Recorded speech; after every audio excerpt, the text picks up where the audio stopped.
Deathworld by Harry Harrison. Chapter 1. Some planet in the galaxy must, by definition, be the toughest, meanest, nastiest of all.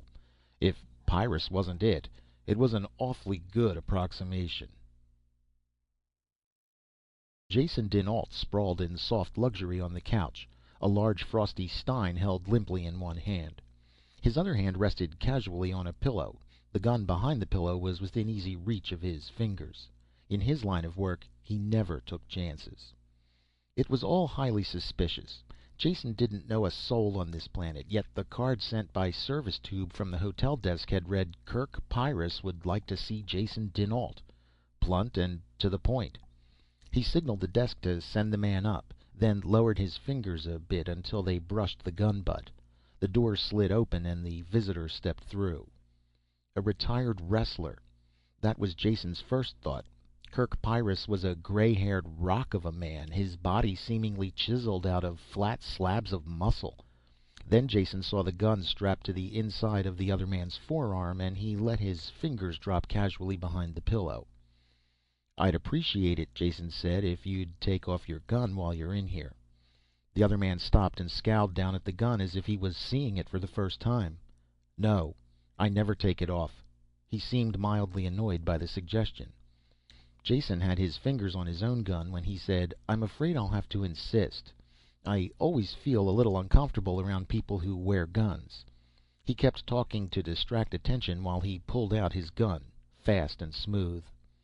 He could have been moving in slow motion for all the difference it made. Kirk Pyrrus stood rock still while the gun came out, while it swung in his direction. Not until the very last instant did he act. When he did, the motion wasn't visible. First his gun was in the arm holster, then it was aimed between Jason's eyes. It was an ugly, heavy weapon with a pitted front orifice that showed plenty of use. And Jason knew if he swung his own weapon up a fraction of an inch more, he would be dead. He dropped his arm carefully, and Kirk flipped his own gun back in the holster with the same ease he had drawn it. "Now," the stranger said, "if we're through playing, let's get down to business. I have a proposition for you." Jason downed a large mouthful from the mug and bridled his temper. He was fast with a gun. His life had depended on it more than once, and this was the first time he had been outdrawn. It was the offhand, unimportant manner in which it had been done that irritated him. "I'm not prepared to do business," he said acidly. "I've come to Cassylia for a vacation, get away from work." "Let's not fool each other, dinAlt," Kirk said impatiently. "You've never worked an honest job in your entire life. You're a professional gambler, and that's why I'm here to see you." Jason forced down his anger and threw the gun to the other end of the couch so he wouldn't be tempted to commit suicide. He had hoped no one knew him on Cassylia, and was looking forward to a big kill at the casino. He would worry about that later. This weightlifter type seemed to know all the answers. Let him plot the course for a while and see where it led. "All right, what do you want?" Kirk dropped into a chair that creaked ominously under his weight and dug an envelope out of one pocket. He flipped through it quickly and dropped a handful of gleaming Galactic Exchange notes onto the table. Jason glanced at them, then sat up suddenly. "What are they, forgeries?" he asked, holding one up to the light. "They're real enough," Kirk told him. "I picked them up at the bank, exactly 27 bills, or 27 million credits. I want you to use them as a bankroll when you go to the casino tonight. Gamble with them, and win." They looked real enough, and they could be checked. Jason fingered them thoughtfully while he examined the other man. "I don't know what you have in mind," he said, "but you realize I can't make any guarantees. I gamble, but I don't always win." "You gamble, and you win when you want to," Kirk said grimly. "We looked into that quite carefully before I came to you." "If you mean to say that I cheat—" Carefully, Jason grabbed his temper again and held it down. There was no future in getting annoyed. Kirk continued in the same level voice, ignoring Jason's growing anger. "Maybe you don't call it cheating. Frankly, I don't care. As far as I'm concerned, you could have your suit lined with aces and electromagnets in your boots, as long as you won. I'm not here to discuss moral points with you. I said I had a proposition. We have worked hard for that money, but it still isn't enough. To be precise, we need 3 billion credits. The only way to get that sum is by gambling. with these 27 million as bankroll. And what do I get out of it? Jason asked the question coolly, as if any bit of the fantastic proposition made sense. Everything above the 3 billion you can keep. That should be fair enough. You're not risking your own money, but you stand to make enough to keep you for life if you win. And if I lose? Kirk thought for a moment, not liking the taste of the idea. Yes, there is the chance you might lose. I hadn't thought about that. He reached a decision. If you lose, well, I suppose that is just a risk we'll have to take, though I think I would kill you then. The ones who died to get the 27 million deserve at least that. He said it quietly, without malice, and it was more of a promise than a threat. Stamping to his feet, Jason refilled his stein and offered one to Kirk, who took it with a nod of thanks. He paced back and forth, unable to sit. The whole proposition made him angry, yet at the same time he had a fatal fascination. He was a gambler, and this talk was like the taste of drugs to an addict. Stopping suddenly, he realized that his mind had been made up for some time. Win or lose, live or die. How could he say no to the chance to gamble with money like that? He turned suddenly and jabbed his finger at the big man in the chair. I'll do it. You probably knew I would from the time you came in here. There are some terms of my own, though. I want to know who you are and who they are you keep talking about, and where did the money come from? Is it stolen? Kirk drained his own stein and pushed it away from him. Stolen money? No, quite the opposite. 2 years' work mining and refining ore to get it. It was mined on Pyrrus and sold here on Cassilia. You can check on that very easily. I sold it. I'm the Pyrrhic ambassador to this planet. He smiled at the thought. Not that that means much. I'm ambassador to at least 6 other planets as well. Comes in handy when you want to do business. Jason looked at the muscular man with his gray hair and worn military-cut clothes and decided not to laugh. You heard of strange things out in the frontier planets, and every word could be true. He had never heard of Pyrrus either, though that didn't mean anything. There were over 30,000 known planets in the inhabited universe. I'll check on what you've told me, Jason said. If it's true, we can do business. Call me tomorrow. No, Kirk said. The money has to be won tonight.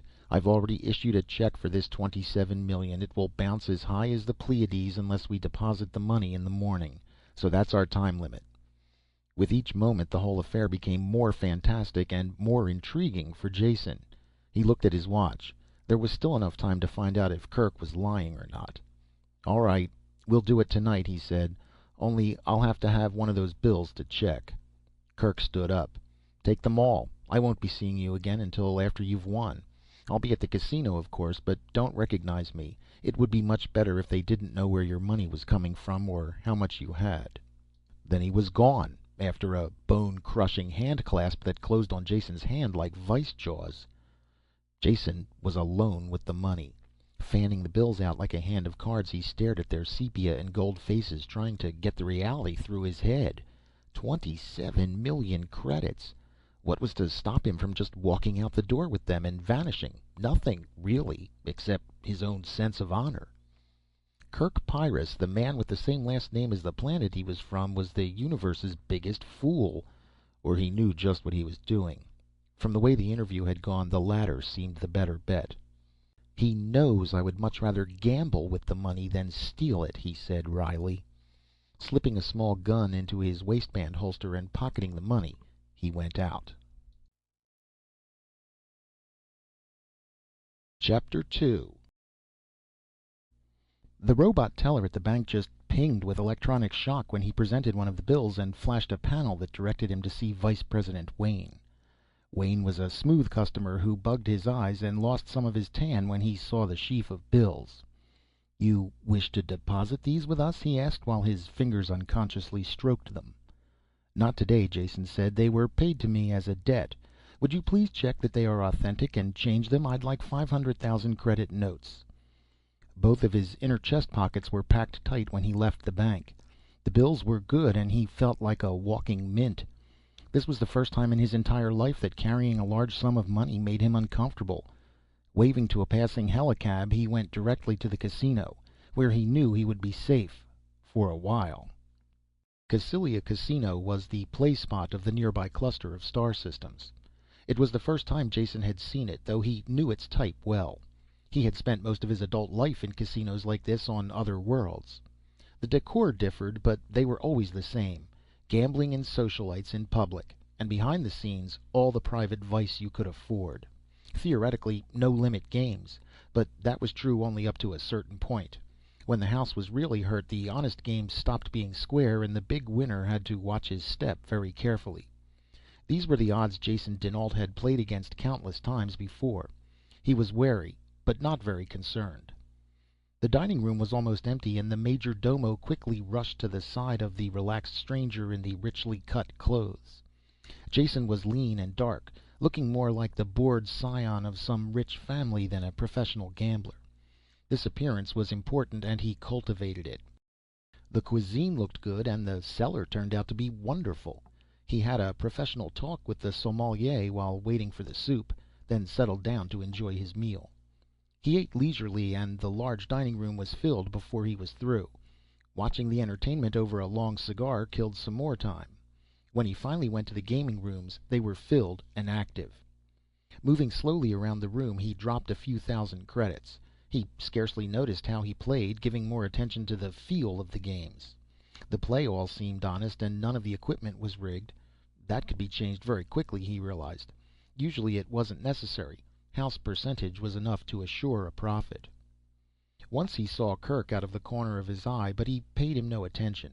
The ambassador was losing small sums steadily at 7 and silver, and seemed to be impatient, probably waiting for Jason to begin playing seriously. He smiled and strolled on slowly.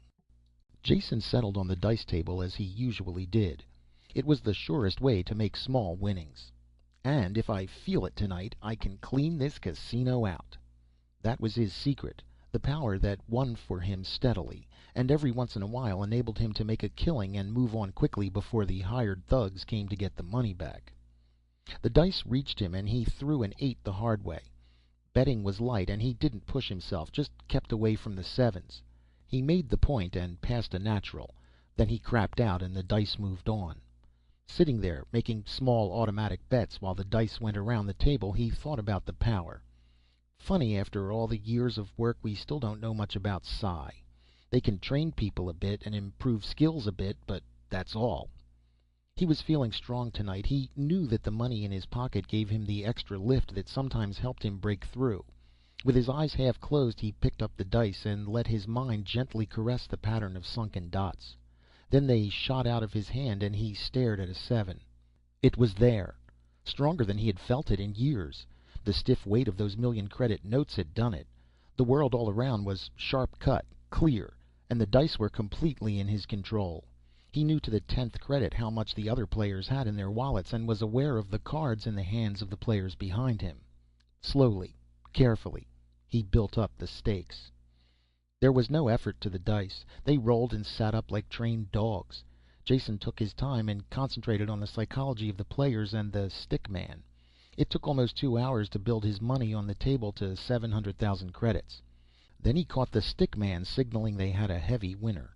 He waited until the hard-eyed man strolled over to watch the game. Then he smiled happily, bet all his table stakes, and blew it on one roll of the dice. The house man smiled happily. The stick man relaxed, and out of the corner of his eye, Jason saw Kirk turning a dark purple.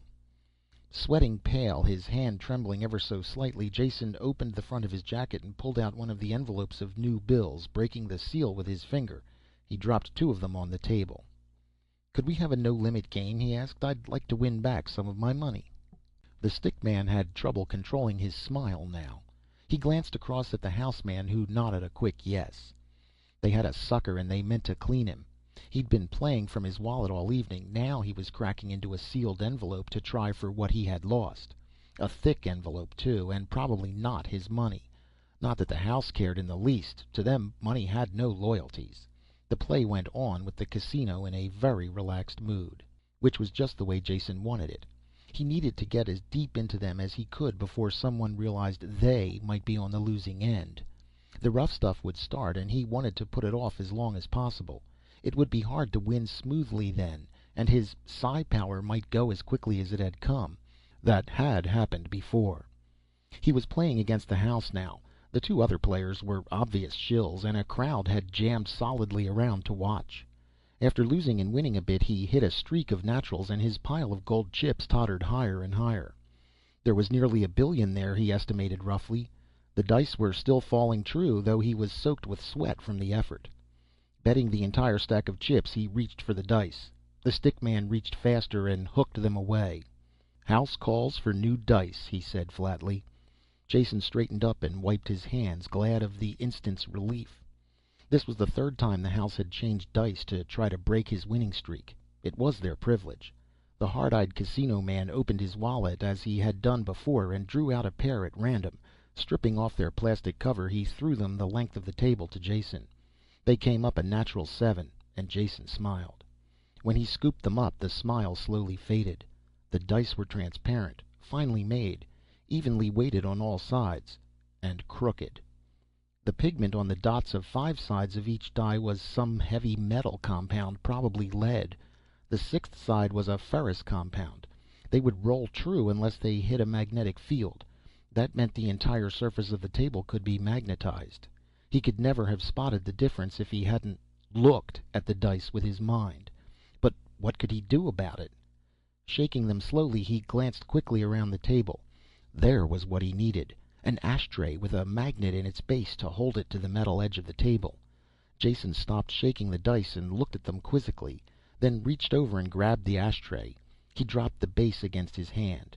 As he lifted the ashtray, there was a concerted gasp from all sides. The dice were sticking there, upside down, boxcars showing.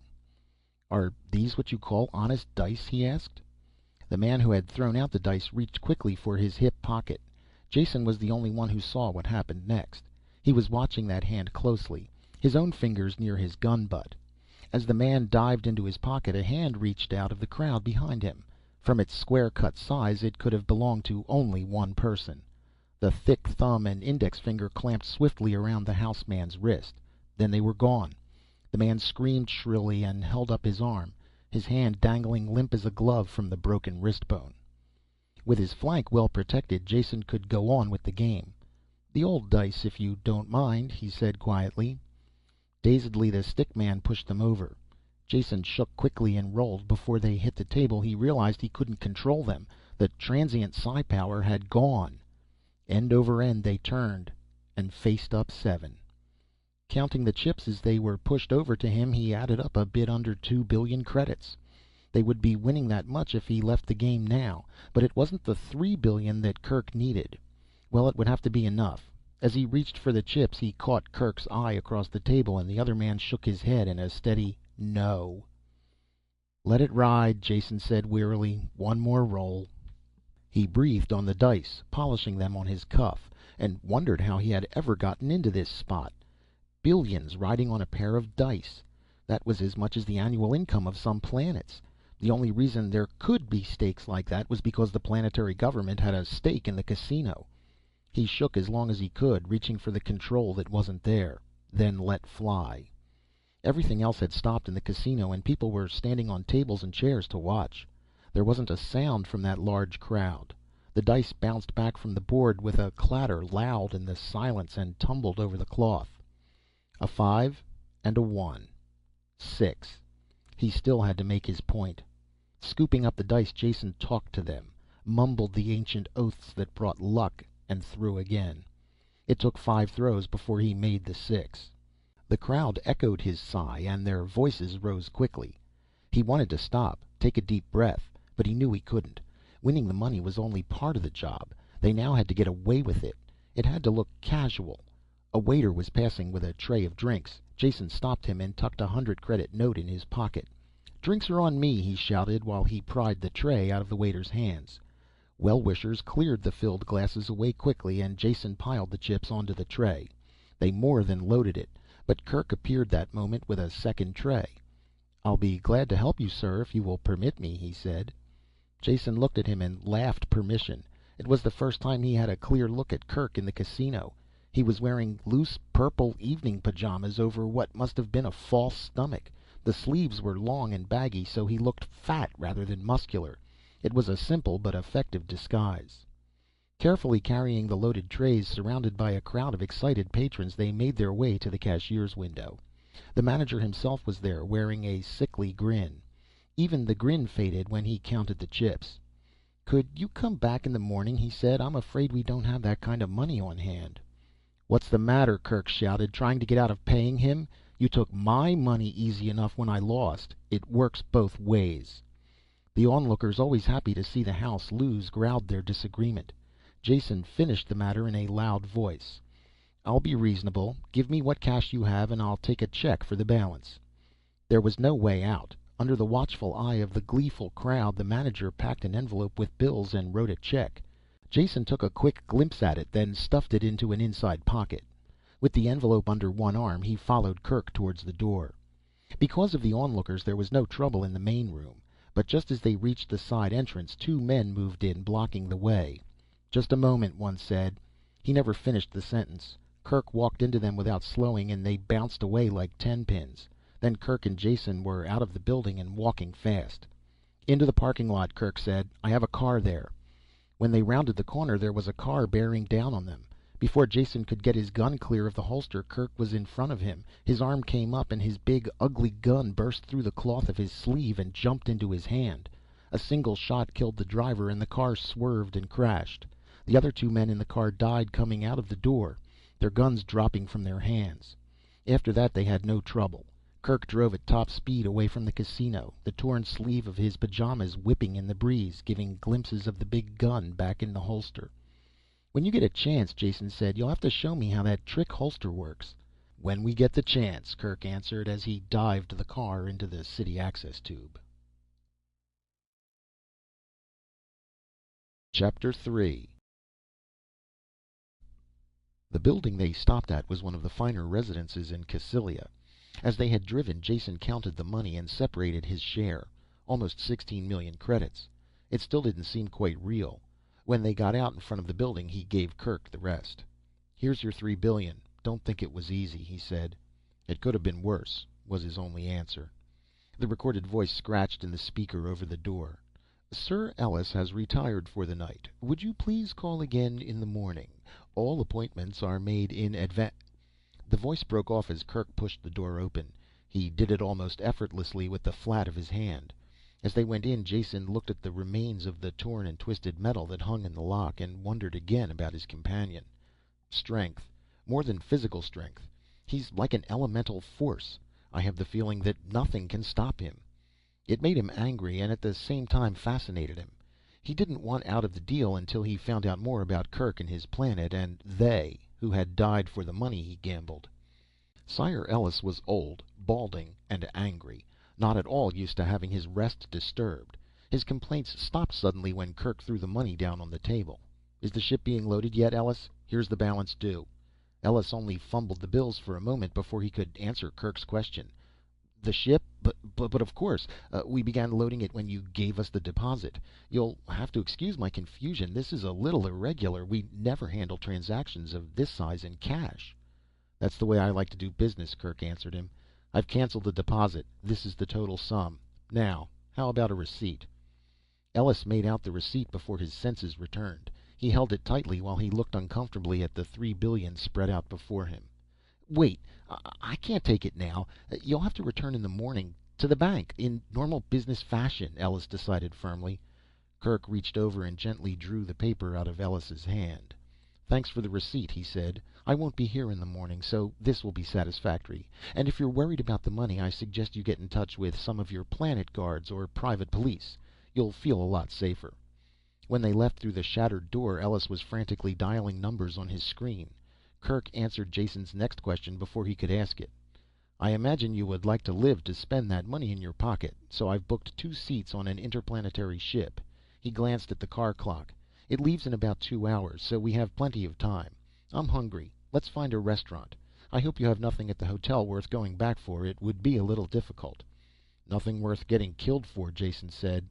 "Now, where can we go to eat? There are a few questions I would like to ask you." They circled carefully down to the transport levels until they were sure they hadn't been followed. Kerk nosed the car into a darkened loading dock where they abandoned it. "We can always get another car," he said, "and they probably have this one spotted. Let's walk back to the freightway. I saw a restaurant there as we came by." Dark and looming shapes of overland freight carriers filled the parking lot. They picked their way around the man-high wheels and into the hot and noisy restaurant.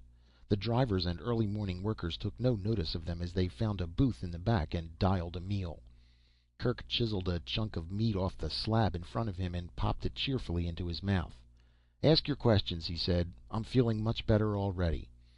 "What's in the ship you arranged for tonight? What kind of cargo was I risking my neck for?" "I thought you were risking your neck for money," Kerk said dryly. "But be assured it was in a good cause. That cargo means the survival of a world. Guns, ammunition, mines, explosives and such." Jason choked over a mouthful of food. "Gun running? What are you doing, financing a private war? And how can you talk about survival with a lethal cargo like that? Don't try and tell me they have a peaceful use. Who are you killing?" Most of the big man's humor had vanished. He had that grim look Jason knew well. "Yes, peaceful would be the right word, because that is basically all we want, just to live in peace. And it is not who are we killing, it is what we are killing." Jason pushed his plate away with an angry gesture. "You're talking in riddles," he said. "What you say has no meaning." "It has meaning enough," Kerk told him, "but only on one planet in the universe. Just how much do you know about Pyrrus?" "Absolutely nothing." For a moment Kerk sat wrapped in memory, scowling distantly. Then he went on. "Mankind doesn't belong on Pyrrus, yet has been there for almost 300 years now. The age of expectancy of my people is 16 years.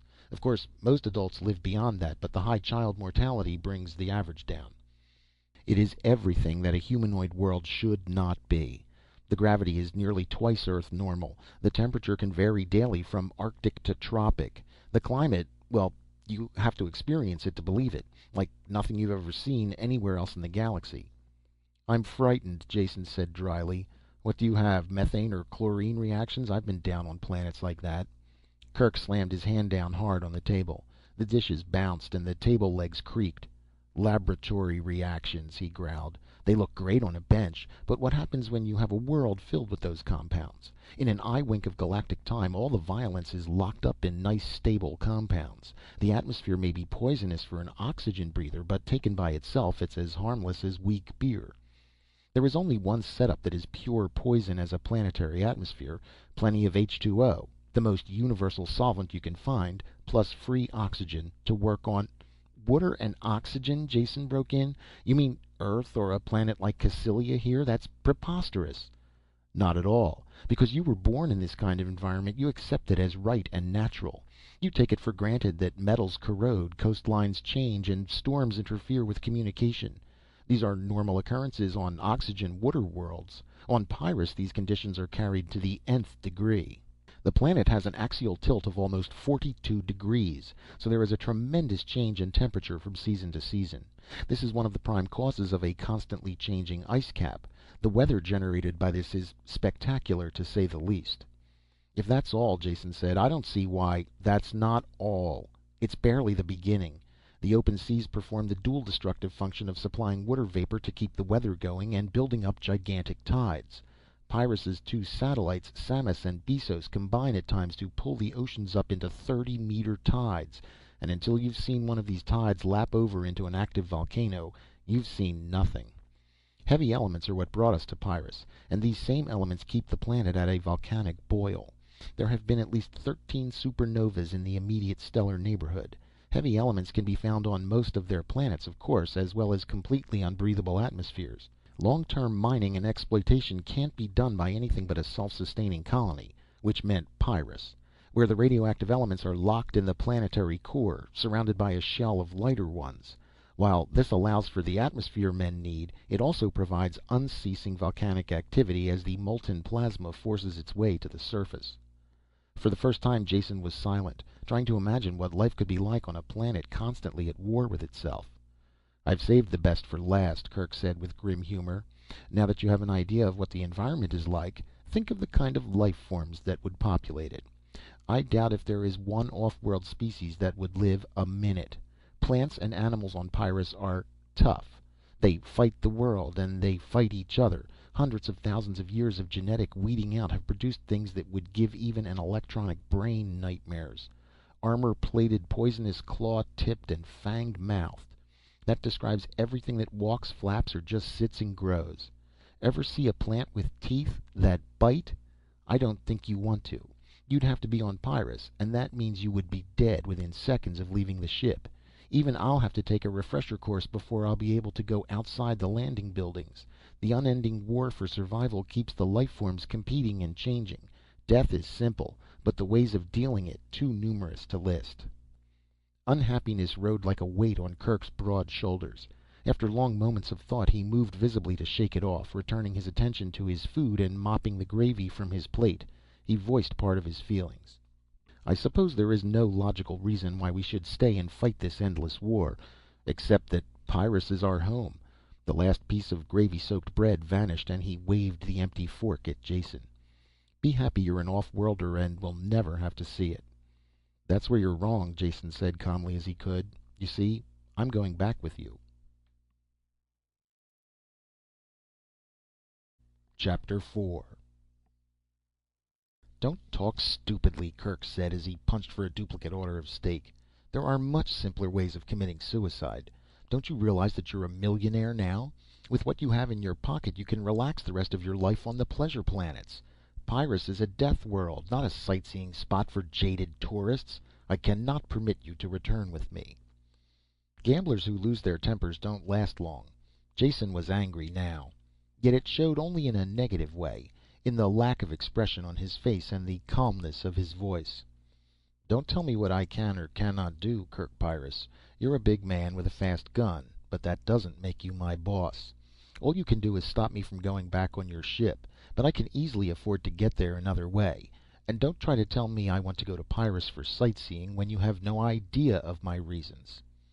Jason didn't even try to explain his reasons. They were only half realized and too personal. The more he traveled, the more things looked the same to him. The old civilized planets sank into a drab similarity. Frontier worlds all had the crude sameness of temporary camps in a forest. Not that the galactic worlds bored him, it was just that he had found their limitations, yet had never found his own. Until he met Kerk, he had acknowledged no man his superior or even his equal. This was more than egotism, it was facing facts. Now he was forced to face the fact that there was a whole world full of people who might be superior to him. Jason could never rest until he had been there and seen for himself, even if he died in the attempt. None of this could be told to Kerk. There were other reasons he would understand better. "You're not thinking ahead when you prevent me from going to Pyrrus," Jason said. "I'll not mention any moral debt you owe me for winning that money you needed. But what about the next time? If you needed that much lethal goods once, you probably need it again someday.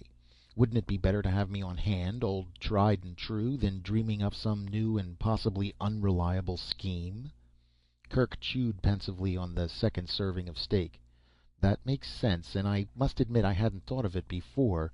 One failing we Pyrrans have is a lack of interest in the future. Staying alive day by day is enough trouble. So we tend to face emergencies as they arrive and let the dim future take care of itself. You can come. I hope you will still be alive when we need you. As Pyrran ambassador to a lot of places, I officially invite you to our planet, all expenses paid, on the condition you obey completely all of our instructions regarding your personal safety." "Conditions accepted," Jason said, and wondered why he was so cheerful about signing his own death warrant. Kerk was shoveling his way through his third dessert when his alarm watch gave a tiny hum. He dropped his fork instantly and stood up. "Time to go," he said. "We're on a schedule." While Jason scrambled to his feet, he jammed coins into the meter until the paid light came on. Then they were out the door and walking fast. Jason wasn't at all surprised when they came on a public escalator just behind the restaurant. He was beginning to realize that since leaving the casino their every move had been carefully planned and timed. Without a doubt the alarm was out and the entire planet being searched for them, yet so far they hadn't noticed the slightest sign of pursuit. This wasn't the first time Jason had to move just one jump ahead of the authorities, but it was the first time he had to let someone else lead him by the hand while he did it. He had to smile at his own automatic agreement. He had been a loner for so many years that he found a certain inverse pleasure in following someone else. "Hurry up," Kerk growled after a quick glance at his watch. He set a steady, killing pace up the escalator steps. They went up 5 levels that way without seeing another person before Kerk relented and let the escalator do the work. Jason prided himself on keeping in condition, but the sudden climb after the sleepless night left him panting heavily and soaked with sweat. Kerk, cool of forehead and breathing normally, didn't show the slightest sign that he had been running. They were at the second motor level when Kerk stepped off the slowly rising steps and waved Jason after him. As they came through the exit to the street, a car pulled up to the curb in front of them. Jason had enough sense not to reach for his gun. At the exact moment they reached the car, the driver opened the door and stepped out. Kerk passed him a slip of paper without saying a word and slipped in behind the wheel. There was just time for Jason to jump in before the car pulled away. The entire transfer had taken less than 3 seconds. There had been only a glimpse of the driver in the dim light, but Jason had recognized him. Of course he had never seen the man before, but after knowing Kerk he couldn't mistake the compact strength of a native Pyrran. "That was the receipt from Ellis you gave him," Jason said. "Of course. That takes care of the ship and the cargo. They'll be off planet and safely away before the casino check is traced to Ellis. So now let's look after ourselves. I'll explain the plan in detail so there will be no slip-ups on your part. I'll go through the whole thing once, and if there are any questions you'll ask them when I'm finished." The tones of command were so automatic that Jason found himself listening in quiet obedience, though one part of his mind wanted him to smile at the quick assumption of his incompetence. Kerk swung the car into the steady line of traffic heading out of the city to the spaceport. He drove easily while he talked. "There's a search on in the city, but we're well ahead of that. I'm sure the Cassylians don't want to advertise their bad sportsmanship, so there won't be anything as crude as a roadblock, but the port will be crawling with every agent they have. They know once the money gets off planet, it's gone forever. When we make a break for it, they will be sure we still have the goods, so there will be no trouble with the munition ship getting clear." Jason sounded a little shocked. "You mean you're setting us up as clay pigeons to cover the takeoff of the ship?" "You could put it that way, but since we have to get off the planet anyway, there is no harm in using our escape as a smokescreen. Now shut up until I've finished like I told you, or one more interruption and I dump you by the road." Jason was sure he would. He listened intently and quietly as Kerk repeated word for word what he had said before, then continued. "The official car gate will probably be wide open with the traffic through it, and a lot of the agents will be in plain clothes. We might even get onto the field without being recognized, though I doubt it. It is of no importance. We will drive through the gate and to the takeoff pad. The Pride of Darkhan, for which we hold tickets, will be sounding its 2-minute siren and unhooking the gangway. By the time we get to our seats, the ship will take off." "That's all very fine," Jason said, "but what will the guards be doing all this time?" "Shooting at us and each other. We will take advantage of the confusion to get aboard." This answer did nothing to settle Jason's mind, but he let it slide for the moment. "All right, say we do get aboard. Why don't they just prevent takeoff until we have been dragged out and stood against a wall?" Kerk spared him a contemptuous glance before he returned his eyes to the road. "I said the ship was the Pride of Darkhan. If you had studied this system at all, you would know what that means. Cassylia and Darkhan are sister planets and rivals in every way. It has been less than 2 centuries since they fought an intra-system war that almost destroyed both of them. Now they exist in an armed-to-the-teeth neutrality that neither dare violate. The moment we set foot aboard the ship, we are on Darkhan territory.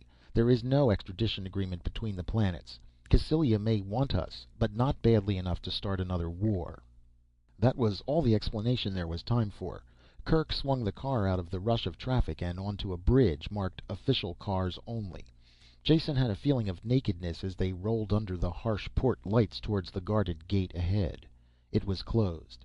Another car approached the gate from the inside, and Kerk slowed their car to a crawl. One of the guards talked to the driver of the car inside the port and waved to the gate attendant. The barrier gate began to swing inwards, and Kerk jammed down on the accelerator. Everything happened at once. The turbine howled, the spinning tires screeched on the road, and the car crashed open the gate. Jason had vanishing glimpses of the open-mouthed guards, then they were skidding around the corner of a building. A few shots were popped after them, but none came close. Driving with one hand, Kerk reached under the dash and pulled out a gun that was the twin of the monster strapped to his arm. "Use this instead of your own," he said. "Rocket-propelled explosive slugs make a great bang. Don't bother shooting at anyone. I'll take care of that. Just stir up a little action and make them keep their distance. Like this." He fired a single snap shot out the side window and passed the gun to Jason almost before the slug hit. An empty truck blew up with a roar, raining pieces on the cars around and sending their drivers fleeing in panic. After that it was a nightmare ride through a madhouse. Kirk drove with an apparent contempt for violent death. Other cars followed them and were lost in wheel-raising turns. They careened almost the full length of the field, leaving a trail of smoking chaos. Then the pursuit was all behind them, and the only thing ahead was the slim spire of the Pride of Darkhan. The Pride was surrounded by a strong wire fence as suited the begrudged status of her planetary origin. The gate was closed and guarded by soldiers with leveled guns, waiting for a shot at the approaching car. Kirk made no attempt to come near them. Instead, he fed the last reserves of power to the car and headed for the fence. "Cover your face," he shouted. Jason put his arms up in front of his head just as they hit. Torn metal screamed. The fence buckled, wrapped itself around the car, but did not break. Jason flew off the seat and into the padded dash. By the time Kirk had the warped door open, he realized that the ride was over. Kirk must have seen the spin of his eyeballs, because he didn't talk, just pulled Jason out and threw him onto the hood of the ruined car. "Climb over the buckled wire and make a run for the ship," he shouted. If there was any doubt what he meant, he set Jason an example of fine road work. It was inconceivable that someone of his bulk could run so fast, yet he did. He moved more like a charging tank than a man. Jason shook the fog from his head and worked up some speed himself. Nevertheless, he was barely halfway to the ship when Kirk hit the gangway. It was already unhooked from the ship, but the shocked attendants stopped rolling it away as the big man bounded up the steps. At the top, he turned and fired at the soldiers who were charging through the open gate. They dropped, crawled, and returned his fire. Very few shot at Jason's running form. The scene in front of Jason cranked over in slow motion. Kirk standing at the top of the ramp, coolly returning the fire that splashed all about. He could have found safety in an instant through the open port behind him. The only reason he stayed there was to cover Jason. "Thanks," Jason managed to gasp as he made the last few steps up the gangway, jumped the gap, and collapsed inside the ship. "You're perfectly welcome," Kirk said as he joined him, waving his gun to cool it off. A grim-jawed ship's officer stood back out of range of fire from the ground and looked them both up and down. "And just what is going on here?" he growled. Kirk tested the barrel with a wet thumb, then let the gun slide back into its holster. "We are law-abiding citizens of a different system who have committed no criminal acts. The savages of Cassylia are too barbarous for civilized company. Therefore, we are going to Darkhan. Here are our tickets, in whose sovereign territory I believe we are at this moment." The last was added for the benefit of the Cassylian officer who had just stumbled to the top of the gangway and was raising his gun. The soldier couldn't be blamed. He saw these badly wanted criminals getting away, aboard a Darkhan ship as well. Anger got the best of him and he brought his gun up. "Come out of there, you scum. You're not escaping that easily. Come out slow, with your hands up, or I'll blast you." It was a frozen moment of time that stretched and stretched without breaking. The pistol covered Kirk and Jason. Neither of them attempted to reach for their own guns. The gun twitched a bit as the ship's officer moved, then steadied back on the two men. The Darkhan spaceman hadn't gone far, just a pace across the lock. This was enough to bring him next to a red box set flush with the wall. With a single swift gesture, he flipped up the cover and poised his thumb over the button inside. When he smiled, his lips peeled back to show all of his teeth. He had made up his mind, and it was the arrogance of the Cassylian officer that had been the deciding factor. "Fire a single shot into Darkhan territory and I press this button," he shouted. "And you know what this button does. Every one of your ships has them as well. Commit a hostile act against this ship and someone will press a button. Every control rod will be blown out of the ship's pile at that instant, and half of your filthy city will go up in the explosion." His smile was chiseled on his face, and there was no doubt he would do what he said. "Go ahead, fire. I think I would enjoy pressing this." The takeoff siren was hooting now, the close lock light blinking an angry message from the bridge. Like four actors in a grim drama, they faced each other an instant more. Then the Cassylian officer, growling with unvoicable, frustrated anger, turned and leapt back to the steps. "All passengers board ship. 45 seconds to take off. Clear the port." The ship's officer slammed shut the cover of the box and locked it as he talked. There was barely time to make the acceleration couches before the Pride of Darkhan cleared ground. Chapter 5. Once the ship was in orbit, the captain sent for Jason and Kirk. Kirk took the floor and was completely frank about the previous night's activities. The only fact of importance he left out was Jason's background as a professional gambler. He drew a beautiful picture of two lucky strangers whom the evil forces of Cassylia wanted to deprive of their gambling profits. All of this fitted perfectly the captain's preconceptions of Cassylia. In the end he congratulated his officer on the correctness of his actions and began the preparation of a long report to his government. He gave the two men his best wishes as well as the liberty of the ship. It was a short trip. Jason barely had time to catch up on his sleep before they grounded on Darkhan. Being without luggage, they were the first ones through customs. They left the shed just in time to see another ship landing in a distant pit. Kirk stopped to watch it, and Jason followed his gaze. It was a gray, scarred ship, with the stubby lines of a freighter, but sporting as many guns as a cruiser. "Yours, of course," Jason said. Kirk nodded and started towards the ship. One of the locks opened as they came up, but no one appeared. Instead, a remote-release folding ladder rattled down to the ground. Kirk swarmed up it, and Jason followed glumly. Somehow he felt this was overdoing the no-frills-and-nonsense attitude. Jason was catching on to Pyrran ways, though. The reception aboard ship for the ambassador was just what he expected. Nothing. Kirk closed the lock himself, and they found couches as the takeoff horn sounded. The main jets roared, and acceleration smashed down on Jason. It didn't stop. Instead, it grew stronger, squeezing the air out of his lungs and the sight from his eyes. He screamed, but couldn't hear his own voice through the roaring in his ears. Mercifully, he blacked out. When consciousness returned, the ship was at 0 G. Jason kept his eyes closed and let the pain seep out of his body. Kirk spoke suddenly. He was standing next to the couch. "My fault, Meta. I should have told you we had a 1 G passenger aboard.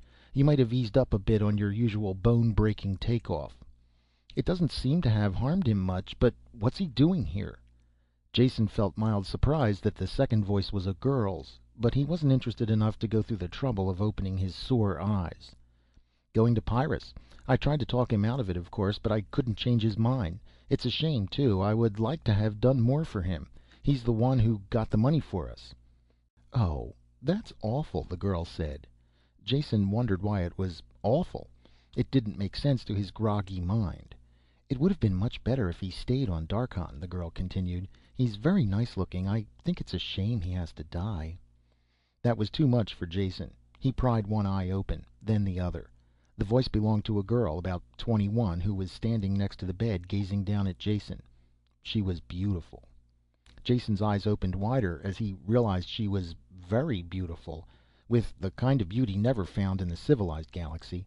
The women he had known all ran to pale skin, hollow shoulders, gray faces covered with tints and dyes. They were the product of centuries of breeding weaknesses back into the race, as the advance of medicine kept alive more and more non-survival types. This girl was the direct opposite in every way. She was the product of survival on Pyrrus. The heavy gravity that produced bulging muscles in men brought out firm strength in strap-like female muscles. She had the figure of a goddess, tanned skin and perfectly formed face. Her hair, which was cut short, circled her head like a golden crown. The only unfeminine thing about her was the gun she wore in a bulky forearm holster.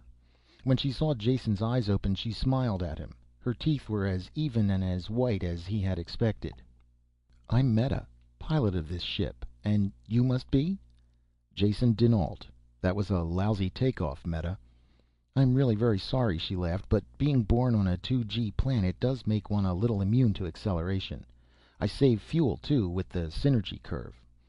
Kirk gave a noncommittal grunt. "Come along, Meta. We'll take a look at the cargo. Some of the new stuff will plug the gaps in the perimeter." "Oh, yes," she said, almost clapping her hands with happiness. "I read the specs. They're simply wonderful." "Like a schoolgirl with a new dress, or a box of candy." That's a great attitude to have towards bombs and flamethrowers. Jason smiled wryly at the thought as he groaned off the couch. The two Pyrrans had gone, and he pulled himself painfully through the door after them. It took him a long time to find his way to the hold. The ship was big and apparently empty of crew. Jason finally found a man sleeping in one of the brightly lit cabins. He recognized him as the driver who had turned the car over to them on Cassylia. The man who had been sleeping soundly a moment before opened his eyes as soon as Jason drifted into the room. He was wide awake. "How do I get to the cargo hold?" Jason asked. The other told him, closed his eyes, and instantly went back to sleep before Jason could even say thanks. In the hold, Kirk and Meta had opened some of the crates and were chortling with joy over their lethal contents. Meta, a pressure canister in her arms, turned to Jason as he came through the door. "Just look at this," she said. "This powder in here, why, you can eat it like dirt with less harm. Yet it is instantly deadly to all forms of vegetable life." She stopped suddenly as she realized Jason didn't share her extreme pleasure. "I'm sorry, I forgot for a moment there that you weren't a Pyrran. So you don't really understand, do you?" Before he could answer, the PA speaker called her name. "Jump time," she said. "Come with me to the bridge while I do the equations. We can talk there. I know so little about any place except Pyrrus that I have a million questions to ask." Jason followed her to the bridge, where she relieved the duty officer and began taking readings for the jump setting. She looked out of place among the machines, a sturdy but supple figure in a simple one-piece ship suit. Yet there was no denying the efficiency with which she went about her job. "Meta, aren't you a little young to be the pilot of an interstellar ship?" "Am I?" She thought for a second. "I really don't know how old pilots are supposed to be. I have been piloting for about 3 years now, and I'm almost 20. Is that younger than usual?" Jason opened his mouth, then laughed. "I suppose that all depends on what planet you're from. Some places you would have trouble getting licensed, but I'll bet things are different on Pyrrus. By their standards, you must rank as an old lady." "Now you're making a joke," Meta said serenely as she fed a figure into the calculator. "I've seen old ladies on some planets. They are wrinkled and have gray hair. I don't know how old they are. I asked one once, but she wouldn't tell me her age. But I'm sure they must be older than anyone on Pyrrus. No one looks like that there." "I don't mean old that way." Jason groped for the right word. "Not old, but grown up, mature, an adult." "Everyone is grown up," she answered.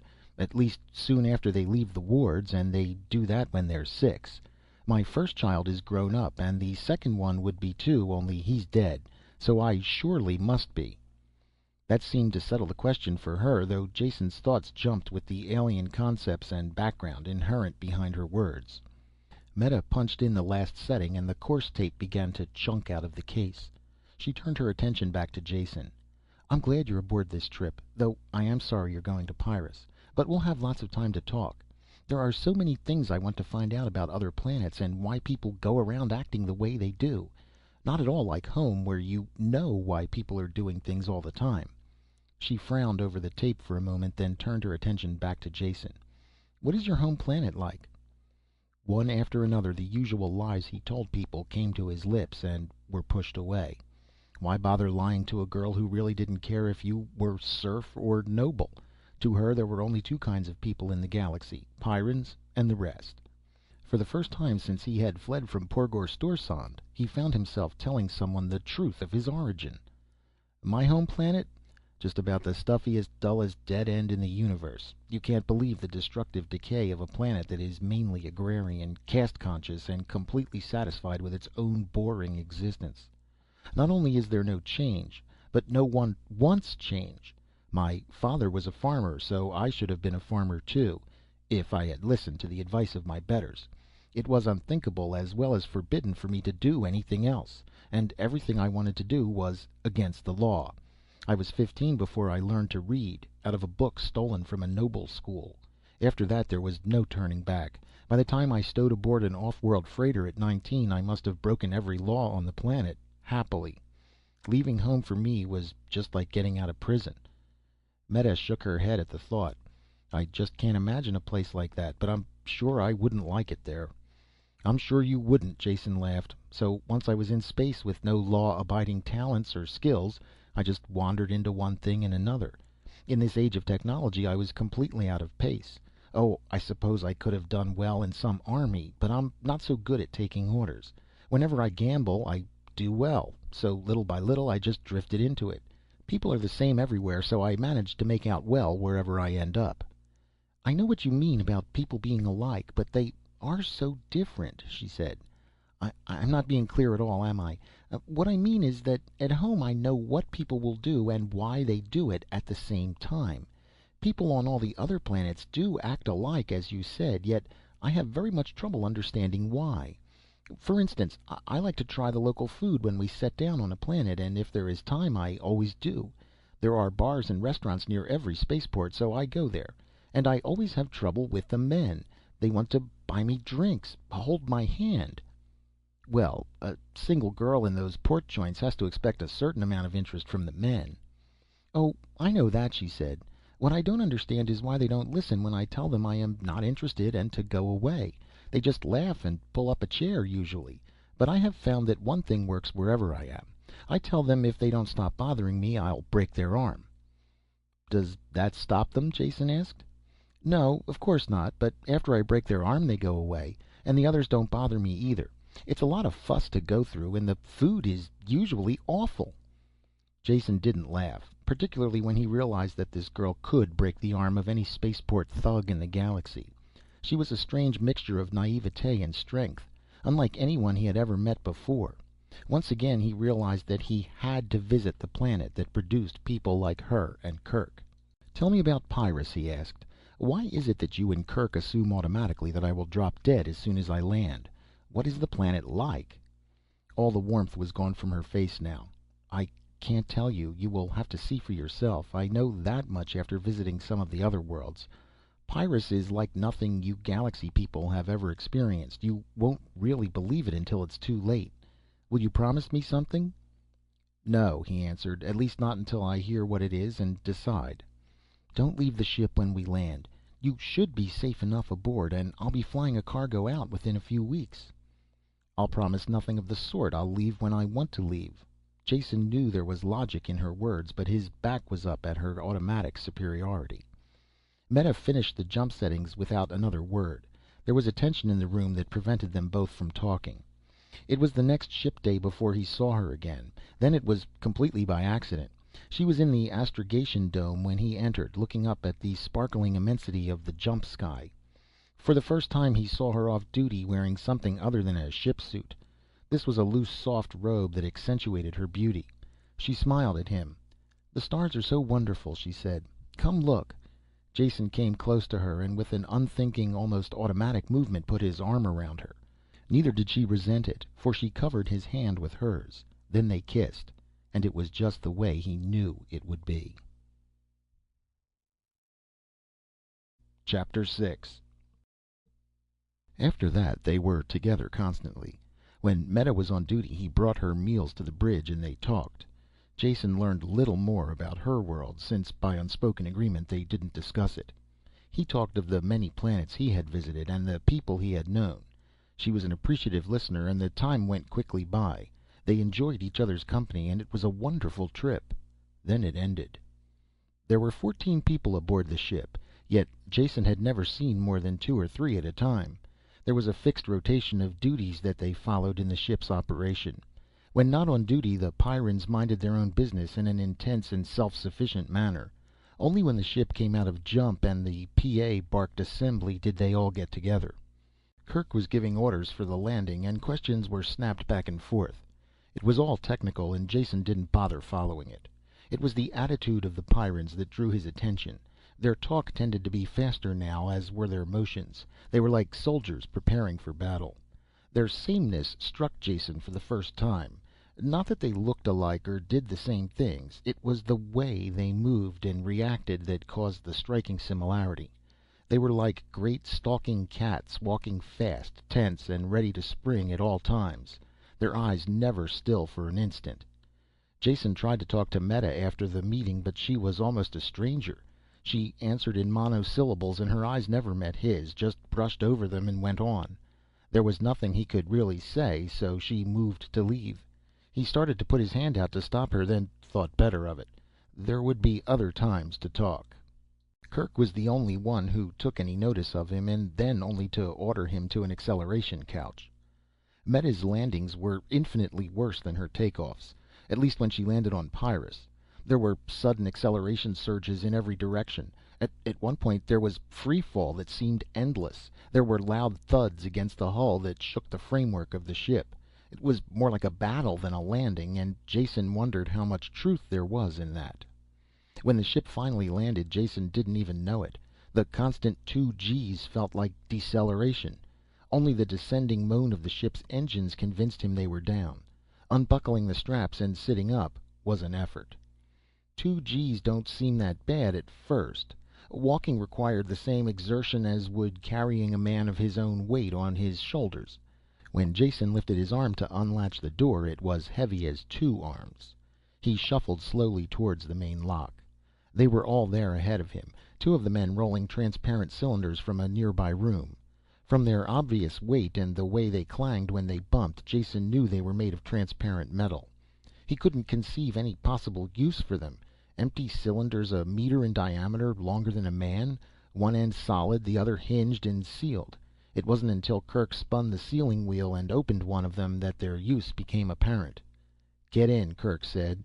"When you're locked inside, you'll be carried out of the ship." "Thank you, no," Jason told him. "I have no particular desire to make a spectacular landing on your planet, sealed up like a packaged sausage." "Don't be a fool," was Kerk's snapped answer. "We're all going out in these tubes. We've been away too long to risk the surface without reorientation." Jason did feel a little foolish as he saw the others getting into tubes. He picked the nearest one, slid into it feet first, and pulled the lid closed. When he tightened the wheel in the center, it squeezed down against a flexible seal. Within a minute, the CO2 content in the closed cylinder went up, and an air regenerator at the bottom hummed into life. Kerk was the last one in. He checked the seals on all the other tubes first, then jabbed the airlock override release. As it started cycling, he quickly sealed himself in the remaining cylinder. Both inner and outer locks ground slowly open, and dim light filtered in through sheets of falling rain. For Jason, the whole thing seemed an anticlimax. All this preparation for absolutely nothing. Long, impatient minutes passed before a lift truck appeared, driven by a Pyrran. He loaded the cylinders onto his truck like so much dead cargo. Jason had the misfortune to be buried at the bottom of the pile, so he could see absolutely nothing when they drove outside. It wasn't until the man carrying cylinders had been dumped in a metal-walled room that Jason saw his first native Pyrran life. The lift truck driver was swinging a thick outer door shut when something flew in through the entrance and struck against the far wall. Jason's eye was caught by the motion. He looked to see what it was when it dropped straight down towards his face. Forgetful of the metal cylinder wall, he flinched away. The creature struck the transparent metal and clung to it. Jason had the perfect opportunity to examine it in every detail. It was almost too horrible to be believable, as though it were a bearer of death stripped to the very essentials. A mouth that split the head in two rows of teeth, serrated and pointed. Leathery claw-tipped wings, longer claws on the limbs that tore at the metal wall. Terror rose up in Jason as he saw that the claws were tearing gouges in the transparent metal. Wherever the creature's saliva touched the metal, clouded and chipped under the assault of the teeth. Logic said these were just scratches on the thick tube, they couldn't matter, but blind, unreasoning fear sent Jason curling away as far as he could, shrinking inside himself, seeking escape. Only when the flying creatures began dissolving did he realize the nature of the room outside. Sprays of steaming liquid came from all sides, raining down until the cylinders were covered. After one last clash of its jaws, the Pyrran animal was washed off and carried away. The liquid drained away through the floor, and a second and third shower followed. While the solutions were being pumped away, Jason fought to bring his emotions into line. He was surprised at himself. No matter how frightful the creature had been, he couldn't understand the fear it could generate through the wall of the sealed tube.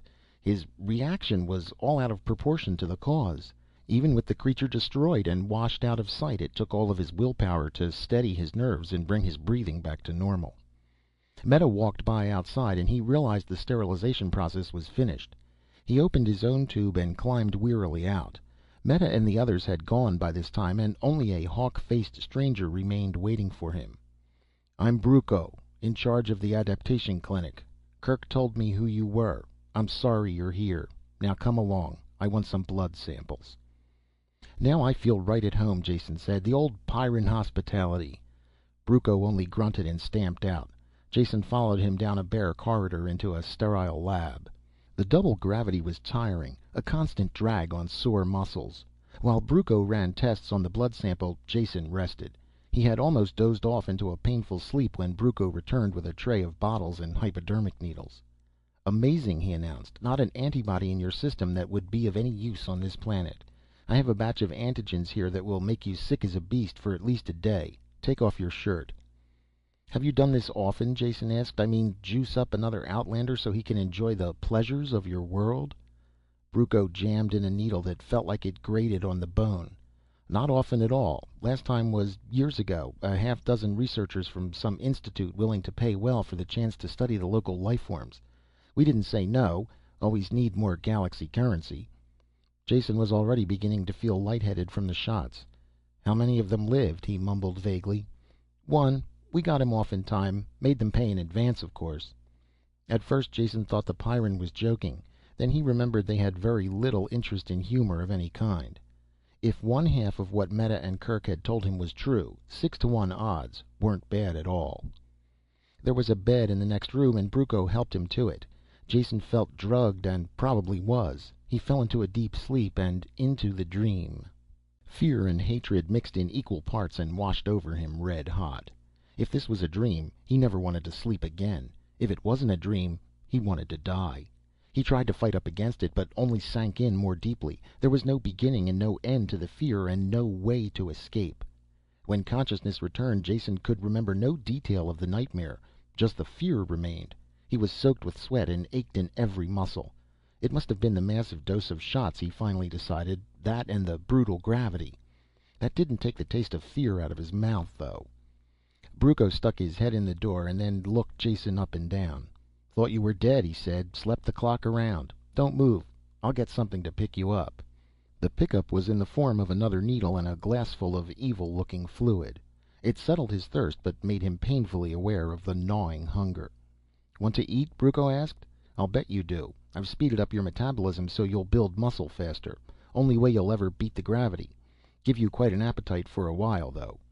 Bruco ate at the same time, and Jason had a chance to ask some questions. "When do I get a chance to look around your fascinating planet? So far this trip has been about as interesting as a jail term."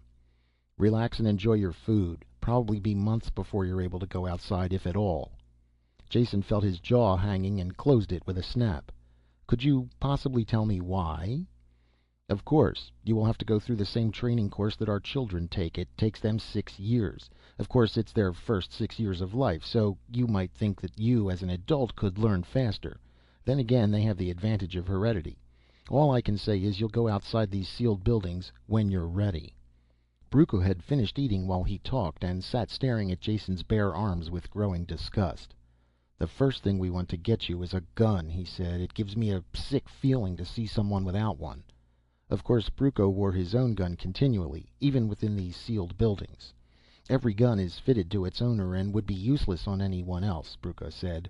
"I'll show you why." He led Jason to an armory jammed with deadly weapons. "Put your arm in this while I make the adjustments." It was a box-like machine with a pistol grip on the side. Jason clutched the grip and rested his elbow on a metal loop. Bruco fixed pointers that touched his arm, then copied the results from the meters. Reading the figures from his list, he selected various components from bins and quickly assembled a power holster and gun. With the holster strapped to his forearm and the gun in his hand, Jason noticed for the first time they were connected by a flexible cable. The gun fitted his hand perfectly. "This is the secret of the power holster," Bruco said, tapping the flexible cable. "It is perfectly loose while you are using the weapon, but when you want it returned to the holster—" Bruco made an adjustment, and the cable became a stiff rod that whipped the gun from Jason's hand and suspended it in midair. "Then the return."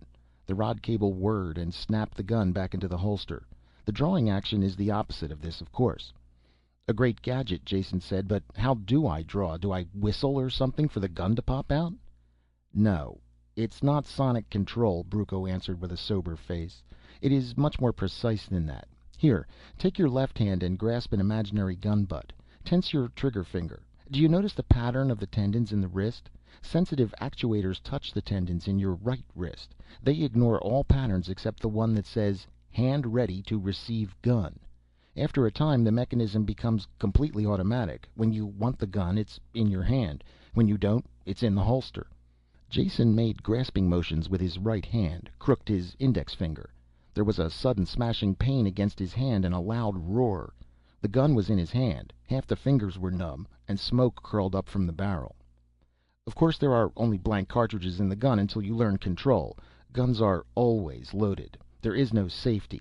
Notice the lack of a trigger guard. That enables you to bend your trigger finger a slight bit more when drawing, so the gun will fire the instant it touches your hand."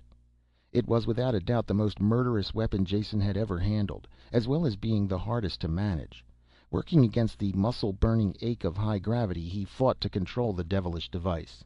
It had an infuriating way of vanishing into the holster just as he was about to pull the trigger. Even worse was the tendency to leap out before he was quite ready. The gun went to the position where his hand should be. If the fingers weren't correctly placed, they were crashed aside. Jason only stopped the practice when his entire hand was one livid bruise. Complete mastery would come with time, but he could already understand why the Pyrrans never removed their guns. It would be like removing a part of your body. The movement of gun from holster to hand was too fast for him to detect. It was certainly faster than the neural current that shaped the hand into the gun-holding position. For all apparent purposes, it was like having a lightning bolt in your fingertip. Point the finger and blam! There's the explosion. Brucco had left Jason to practice alone. When his aching hand could take no more, he stopped and headed back towards his own quarters. Turning a corner, he had a quick glimpse of a familiar figure going away from him. "Meta, wait a second. I want to talk to you." She turned impatiently as he shuffled up, going as fast as he could in the doubled gravity. Everything about her seemed different from the girl he had known on the ship. Heavy boots came as high as her knees. Her figure was lost in bulky coveralls of some metallic fabric. The trim waist was bulged out by a belt of canisters. Her very expression was coldly distant. "I've missed you," he said. "I hadn't realized you were in this building." He reached for her hand, but she moved it out of his reach. "What is it you want?" she asked. "What is it I want?" he echoed with barely concealed anger. "This is Jason, remember me? We're friends. It is allowed for friends to talk without wanting anything." "What happened on the ship has nothing to do with what happens on Pyrrus." She started forward impatiently as she talked. "I have to finish my reconditioning and must return to work. You'll be staying here in the sealed building, so I won't be seeing you." "Why don't you say, 'with the rest of the children'? That's what your tone implies. And don't try walking out. There are some things we have to settle first." Jason made the mistake of putting out his hand to stop her. He didn't really know what happened next. One instant he was standing, the next he was sprawled suddenly on the floor. His shoulder was badly bruised, and Meta had vanished down the corridor. Limping back to his own room, he cursed women in general, and Meta in particular. Dropping onto his rock-hard bed, he tried to remember the reasons that had brought him here in the first place, and weighted them against the perpetual torture of the gravity, the fear-filled dreams it inspired, and the automatic contempt of these people for any outsider. He quickly checked the growing tendency to feel sorry for himself. By Pyrran standards, he was soft and helpless. If he wanted them to think any better of him, he would have to change a good deal. He sank into a fatigue-drugged sleep then, that was broken only by the screaming fear of his dreams. Chapter 7. In the morning, Jason awoke with a bad headache and the feeling he had never been to sleep. As he took some of the carefully portioned stimulants that Brucco had given him, he wondered again about the combination of factors that filled his sleep with such horror. "Eat quickly," Brucco told him when they met in the dining room. "I can no longer spare you time for individual instruction. You will join the regular classes and take the prescribed courses. Only come to me if there is some special problem that the instructors or trainers can't handle." The classes, as Jason should have expected, were composed of stern-faced little children. With their compact bodies and no-nonsense mannerisms, they were recognizably Pyrran. But they were still children enough to consider it very funny to have an adult in their classes. Jammed behind one of the tiny desks, the red-faced Jason didn't think it was much of a joke. All resemblance to a normal school ended with the physical form of the classroom. For one thing, every child, no matter how small, packed a gun. And the courses were all involved with survival. The only possible grade in a curriculum like this was 100%, and students stayed with a lesson until they mastered it perfectly. No courses were offered in the normal scholastic subjects. Presumably these were studied after the child graduated survival school and could face the world alone. Which was a logical and cold-hearted way of looking at things. In fact, logical and cold-hearted could describe any Pyrran activity. Most of the morning was spent on the operation of one of the med kits that strapped around the waist. This was a poison analyzer that was pressed over a puncture wound. If any toxins were present, the antidote was automatically injected on the site. Simple in operation, but incredibly complex in construction. Since all Pyrans serviced their own equipment, you could then only blame yourself if it failed. They had to learn the construction and repair of all the devices.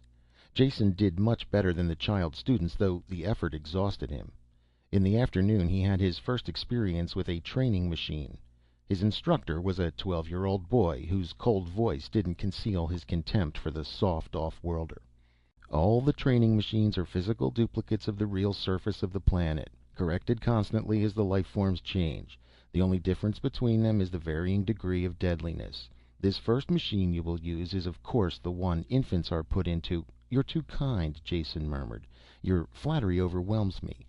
The instructor continued, taking no notice of the interruption. Infants are put into as soon as they can crawl. It is real in substance, though completely deactivated. Training machine was the wrong word, Jason realized as they entered through the thick door. This was a chunk of the outside world duplicated in an immense chamber.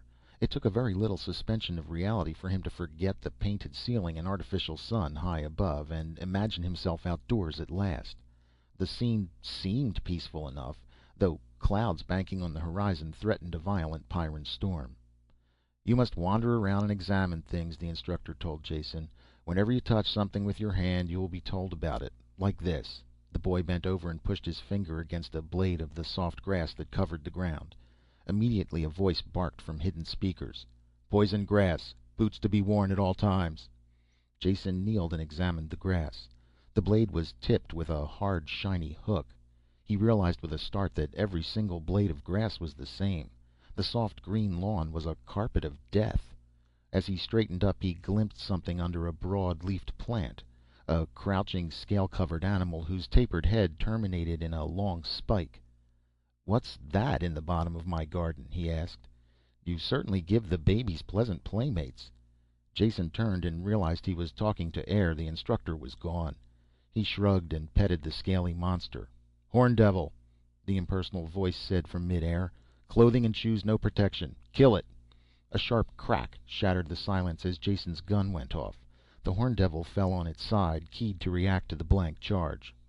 "Well, I am learning," Jason said, and the thought pleased him. The words "kill it" had been used by Brucco while teaching him to use the gun. Their stimulus had reached an unconscious level. He was aware of wanting to shoot only after he had heard the shot. His respect for Pyrran training techniques went up. Jason spent a thoroughly unpleasant afternoon wandering in the child's garden of horror. Death was everywhere, while all the time the disembodied voice gave him stern advice in simple language, so he could do unto rather than being done in. He had never realized that violent death could come in so many repulsive forms. Everything here was deadly to man, from the smallest insect to the largest plant. Such singleness of purpose seemed completely unnatural. Why was this planet so alien to human life? He made a mental note to ask Brucco. Meanwhile he tried to find one life form that wasn't out for his blood. He didn't succeed. After a long search he found the only thing that when touched didn't elicit deadly advice. This was a chunk of rock that projected from a meadow of poison grass. Jason sat on it with a friendly feeling and pulled his feet up. An oasis of peace. Some minutes passed while he rested his gravity-weary body. "Rot fungus. Do not touch." The voice blasted at twice its normal volume, and Jason leaped as if he had been shot. The gun was in his hand, nosing about for a target. Only when he bent over and looked closely at the rock where he had been sitting did he understand. There were flaky gray patches that hadn't been there when he sat down. "Oh, you tricky devils," he shouted at the machine. "How many kids have you frightened off that rock after they thought they had found a little peace?" He resented the snide bit of conditioning, but respected it at the same time. Pyrrans learned very early in life that there was no safety on this planet except that which they provided for themselves. While he was learning about Pyrrus, he was gaining new insight into the Pyrrans as well. Chapter 8. Days turned into weeks in the school, cut off from the world outside. Jason almost became proud of his ability to deal death. He recognized all the animals and plants in the nursery room, and had been promoted to a trainer where the beasts made sluggish charges at him. His gun picked off the attackers with dull regularity. The constant daily classes were beginning to bore him as well. Though the gravity still dragged at him, his muscles were making great efforts to adjust. After the daily classes, he no longer collapsed immediately into bed. Only the nightmares got worse. He had finally mentioned them to Brucco, who mixed up a sleeping potion that took away most of their effect. The dreams were still there, but Jason was only vaguely aware of them upon awakening. By the time Jason had mastered all the gadgetry that kept the Pyrrans alive, he had graduated to a most realistic trainer that was only a hairbreadth away from the real thing. The difference was just in quality. The insect poisons caused swelling and pain instead of instant death. Animals could cause bruises and tear flesh, but stopped short of ripping off limbs. You couldn't get killed in this trainer, but you could certainly come very close to it. Jason wandered through this large and rambling jungle with the rest of the 5-year-olds. There was something a bit humorous yet sad about their unchildlike grimness. Though they still might laugh in their quarters, they realized there was no laughing outside. To them, survival was linked up with social acceptance and desirability. In this way, Pyrrus was a simple black and white society. To prove your value to yourself and your world, you only had to stay alive. This had great importance in racial survival, but had very stultifying effects on individual personality. Children were turned into like-faced killers, always on the alert to deal out death. Some of the children graduated into the outside world, and others took their places. Jason watched this process for a while before he realized that all of those from the original group he had entered with were gone. That same day he looked up the chief of the adaptation center. "Brucco," Jason asked, "how long do you plan to keep me in this kindergarten shooting gallery?" "You're not being kept here," Brucco told him in his usual irritated tone. "You will be here until you qualify for the outside." "Which I have a funny feeling will be never. I can now field strip and reassemble every one of your blasted gadgets in the dark. I am a dead shot with this cannon. At this present moment, if I had to, I could write a book on the complete flora and fauna of Pyrrus and how to kill it. Perhaps I don't do as well as my 6-year-old companions, but I have a hunch I do about as good a job now as I ever will. Is that true?" Brucco squirmed with the effort to be evasive, yet didn't succeed. "I think that is, you weren't born here and—" "Come on," Jason said with glee. "A straight-faced old Pyrran like you shouldn't try to lie to one of the weaker races that specializes in that sort of thing. It goes without saying that I'll always be sluggish with this gravity, as well as having other inborn handicaps. I admit that. We're not talking about that now. The question is, will I improve with more training, or have I reached a peak of my own development now?" Brucco sweated. "With the passage of time there will be improvement, of course." "Sly devil," Jason waggled a finger at him. "Yes or no now? Will I improve now, by more training now?" "No," Brucco said, and still looked troubled. Jason sized him up like a poker hand. "Now let's think about that. I won't improve, yet I'm stuck here. That's no accident, so you must have been ordered to keep me here. And from what I've seen of this planet, admittedly very little, I would say that Kirk ordered you to keep me here. Is that right?" "He was only doing it for your own sake," Brucco explained. "Trying to keep you alive." "The truth is out," Jason said, "so let us now forget about it. I didn't come here to shoot robots with your offspring, so please show me the street door. Or is there a graduating ceremony first? Speeches, handing out school pins, sabers overhead?" "Nothing like that," Brucco snapped. "I don't see how a grown man like you can talk such nonsense all the time. There is none of that, of course. Only some final work in the partial survival chamber. That is a compound that connects with the outside. Really is a part of the outside, except the most violent life forms are excluded. And even some of those manage to find their way in once in a while." "When do I go?" Jason shot the question. "Tomorrow morning. Get a good night's sleep first. You'll need it." There was one bit of ceremony attendant with the graduation. When Jason came into his office in the morning, Brucco slid a heavy gun clip across the table. "These are live bullets," he said. "I'm sure you'll be needing them. After this, your gun will always be loaded." They came up to a heavy airlock, the only locked door Jason had seen in the center. While Brucco unlocked it and threw the bolts, a sober-faced 8-year-old with a bandaged leg limped up. "This is Griff," Brucco said. "He will stay with you wherever you go from now on." "My personal bodyguard?" Jason asked, looking down at the stocky child who barely reached his waist. "You might call him that." Brucco swung the door open. "Griff tangled with a sawbird, so he won't be able to do any real work for a while. You yourself admitted that you will never be able to equal a Pyrran, so you should be glad of a little protection." "Always a kind word, that's you, Brucco," Jason said. He bent over and shook hands with the boy. Even the 8-year-olds had a bone-crushing grip. The two of them entered the lock and Brucco swung the inner door shut behind them. As soon as it was sealed, the outer door opened automatically. It was only partially open when Griff's gun blasted twice. Then they stepped out onto the surface of Pyrrus over the smoking body of one of its animals. Very symbolic, Jason thought. He was also bothered by the realization that he hadn't remembered to look for something coming in. Then, too, he couldn't even identify the beast from its charred remains. He glanced around, hoping he would be able to fire first himself next time. This was an unfulfilled hope. The few beasts that came their way were always seen first by the boy. After an hour of this, Jason was so irritated that he blasted an evil-looking thorn plant out of existence. He hoped that Griff wouldn't look too closely at it. Of course the boy did. "That plant wasn't close. It is stupid to waste good ammunition on a plant," Griff said. There was no real trouble during the day.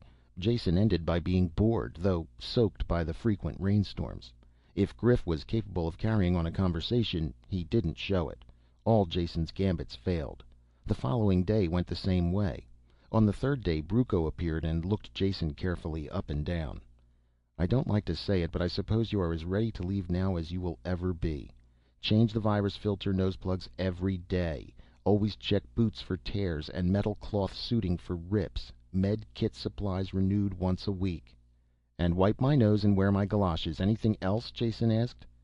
Brucco started to say something, then changed his mind. "Nothing that you shouldn't know well by now. Keep alert, and good luck." He followed up the words with a crushing handshake that was totally unexpected. As soon as the numbness left Jason's hand, he and Griff went out through the large entrance lock. Chapter 9. Real as they had been, the training chambers had not prepared him for the surface of Pyrrus. There was the basic similarity, of course, the feel of the poison grass underfoot and the erratic flight of a stingwing in the last instant before Griff blasted it. But these were scarcely noticeable in the crash of the elements around him. A heavy rain was falling, more like a sheet of water than individual drops. Gusts of wind tore at it, hurling the deluge into his face. He wiped his eyes clear and could barely make out the conical forms of two volcanoes on the horizon, vomiting out clouds of smoke and flame. The reflection of this inferno was a sullen redness on the clouds that raced by in banks above them. There was a rattle on his hard hat and something bounced off to splash to the ground. He bent over and picked up a hailstone as thick as his thumb. A sudden flurry of hail hammered painfully at his back and neck. He straightened hurriedly. As quickly as it started, the storm was over. The sun burned down, melting the hailstones and sending curls of steam up from the wet street. Jason sweated inside his armored clothing, yet before they had gone a block it was raining again and he shook with chill.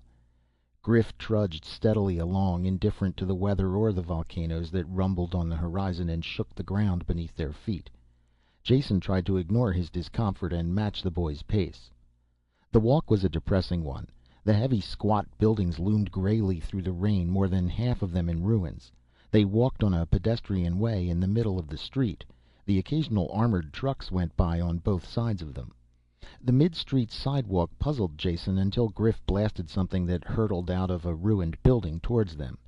The central location gave them some chance to see what was coming. Suddenly, Jason was very tired. "Griff, this city of yours is sure down at the heels. I hope the other ones are in better shape." "I don't know what you mean talking about heels, but there are no other cities. Some mining camps that can't be located inside the perimeter, but no other cities." This surprised Jason. He had always visualized the planet with more than one city. There were a lot of things he didn't know about Pyrrus, he realized suddenly. All of his efforts since landing had been taken up with the survival studies. There were a number of questions he wanted to ask, but ask them of somebody other than his grouchy 8-year-old bodyguard. There was one person who would best be equipped to tell him what he wanted to know. "Do you know Kerk?" he asked the boy. Apparently he's your ambassador to a lot of places, but his last name... Sure, everybody knows Kirk, but he's busy. You shouldn't see him. Jason shook a finger at him. Minder of my body you may be, but minder of my soul you are not. What do you say I call the shots and you go along to shoot the monsters, okay? They took shelter from a sudden storm of fist-sized hailstones. Then with ill grace Griff led the way to one of the larger central buildings. There were more people here, and some of them even glanced at Jason for a minute, before turning back to their business. Jason dragged himself up 2 flights of stairs before they reached a door marked Coordination and Supply. Kirk in here? Jason asked. Sure, the boy told him. He's in charge. Fine. Now you get a nice cold drink or your lunch or something and meet me back here in a couple of hours. I imagine Kirk can do as good a job of looking after me as you can. The boy stood doubtfully for a few seconds, then turned away.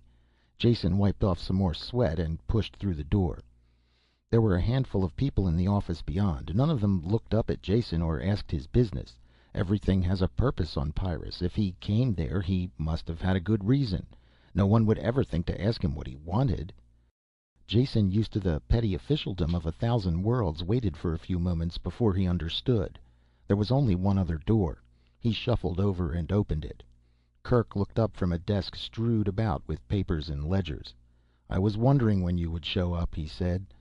A lot sooner if you hadn't prevented it, Jason told him as he dropped wearily into a chair.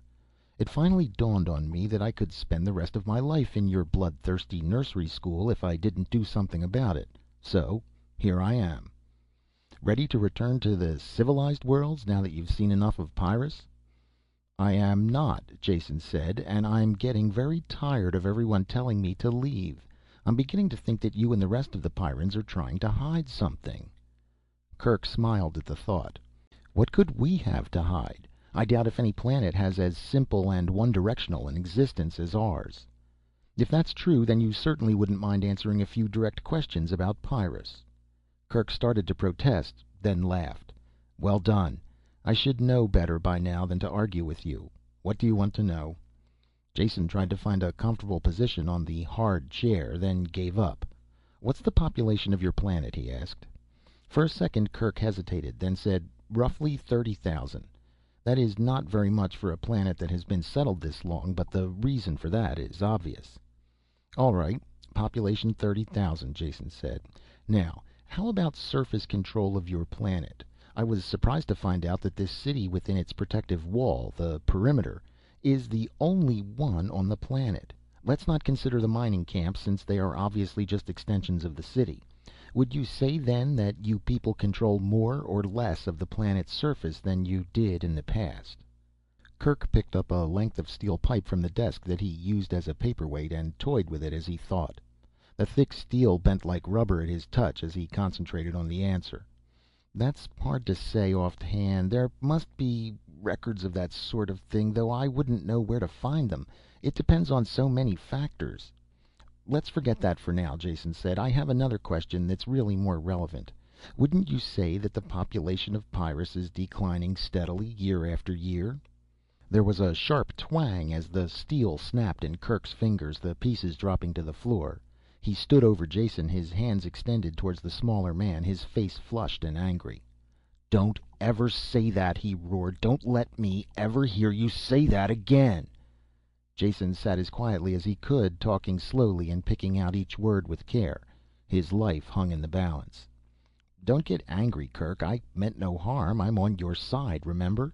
I can talk to you because you've seen much more of the universe than the Pyrrans who have never left the planet. You are used to discussing things. You know that words are just symbols. We can talk and know you don't have to lose your temper over mere words. Kirk slowly lowered his arms and stepped away. Then he turned and poured himself a glass of water from a bottle on the desk. He kept his back turned to Jason while he drank. Very little of the sweat that Jason wiped from his sopping face was caused by the heat in the room. I'm sorry, I lost my temper, Kirk said, dropping heavily into his chair. Doesn't usually happen. Been working hard lately. Must have got my temper on edge. He made no mention of what Jason had said. "Happens to all of us," Jason told him. "I won't begin to describe the condition my nerves were in when I hit this planet. I'm finally forced to admit that everything you said about Pyrrus is true. It is the most deadly spot in the system, and only native-born Pyrrans could possibly survive here. I can manage to fumble along a bit after my training, but I know I would never stand a chance on my own. You probably know I have an 8-year-old as a bodyguard. Gives a good idea of my real status here." Anger suppressed, Kerk was back in control of himself now. His eyes narrowed in thought. "Surprises me to hear you say that. Never thought I would hear you admit that anyone could be better than you at anything. Isn't that why you came here? To prove that you were as good as any native-born Pyrran?" "Score one for your side," Jason admitted. "I didn't think it showed that much, and I'm glad to see your mind isn't as muscle-bound as your body. Yes, I'll admit that was probably my main reason for coming. That and curiosity." Kerk was following his own train of thoughts and puzzled where they were leading him. "You came here to prove that you were as good as any native-born Pyrran, yet you now admit that any 8-year-old can outdraw you. That just doesn't stack up with what I know about you. If you give with one hand, you must be taking back with the other. In what way do you still feel your natural superiority?" Jason thought a long time before answering. "I'll tell you," he finally said, "but don't snap my neck for it. I'm gambling that your civilized mind can control your reflexes, because I have to talk about things that are strictly taboo on Pyrrus. In your people's eyes, I'm a weakling because I come from off-world. Realize, though, that this is also my strength. I can see things that are hidden from you by long association. You know, the old business of not being able to see the forest for the trees in the way?" Kerk nodded agreement, and Jason went on. "To continue the analogy further, I landed from an airship, and at first all I could see was the forest. To me, certain facts are obvious. I think that you people know them too, only you keep your thoughts carefully repressed. They are hidden thoughts that are completely taboo. I'm going to say one of them out loud now, and hope you can control yourself well enough not to kill me." Kerk's great hands tightened on the arms of his chair, the only sign that he had heard. Jason talked quietly and smoothly and easily as a lancet probing into a brain. "Human beings are losing the war on Pyrrus. There is no chance they can win. They could leave for another planet, but that wouldn't be a victory. Yet, if they stay and continue this war, they only prolong a particularly bloody form of racial suicide. With each generation the population drops, until eventually the planet will win." One arm of Kerk's plastic and steel chair tore loose under the crushing grasp of his fingers. He didn't notice it.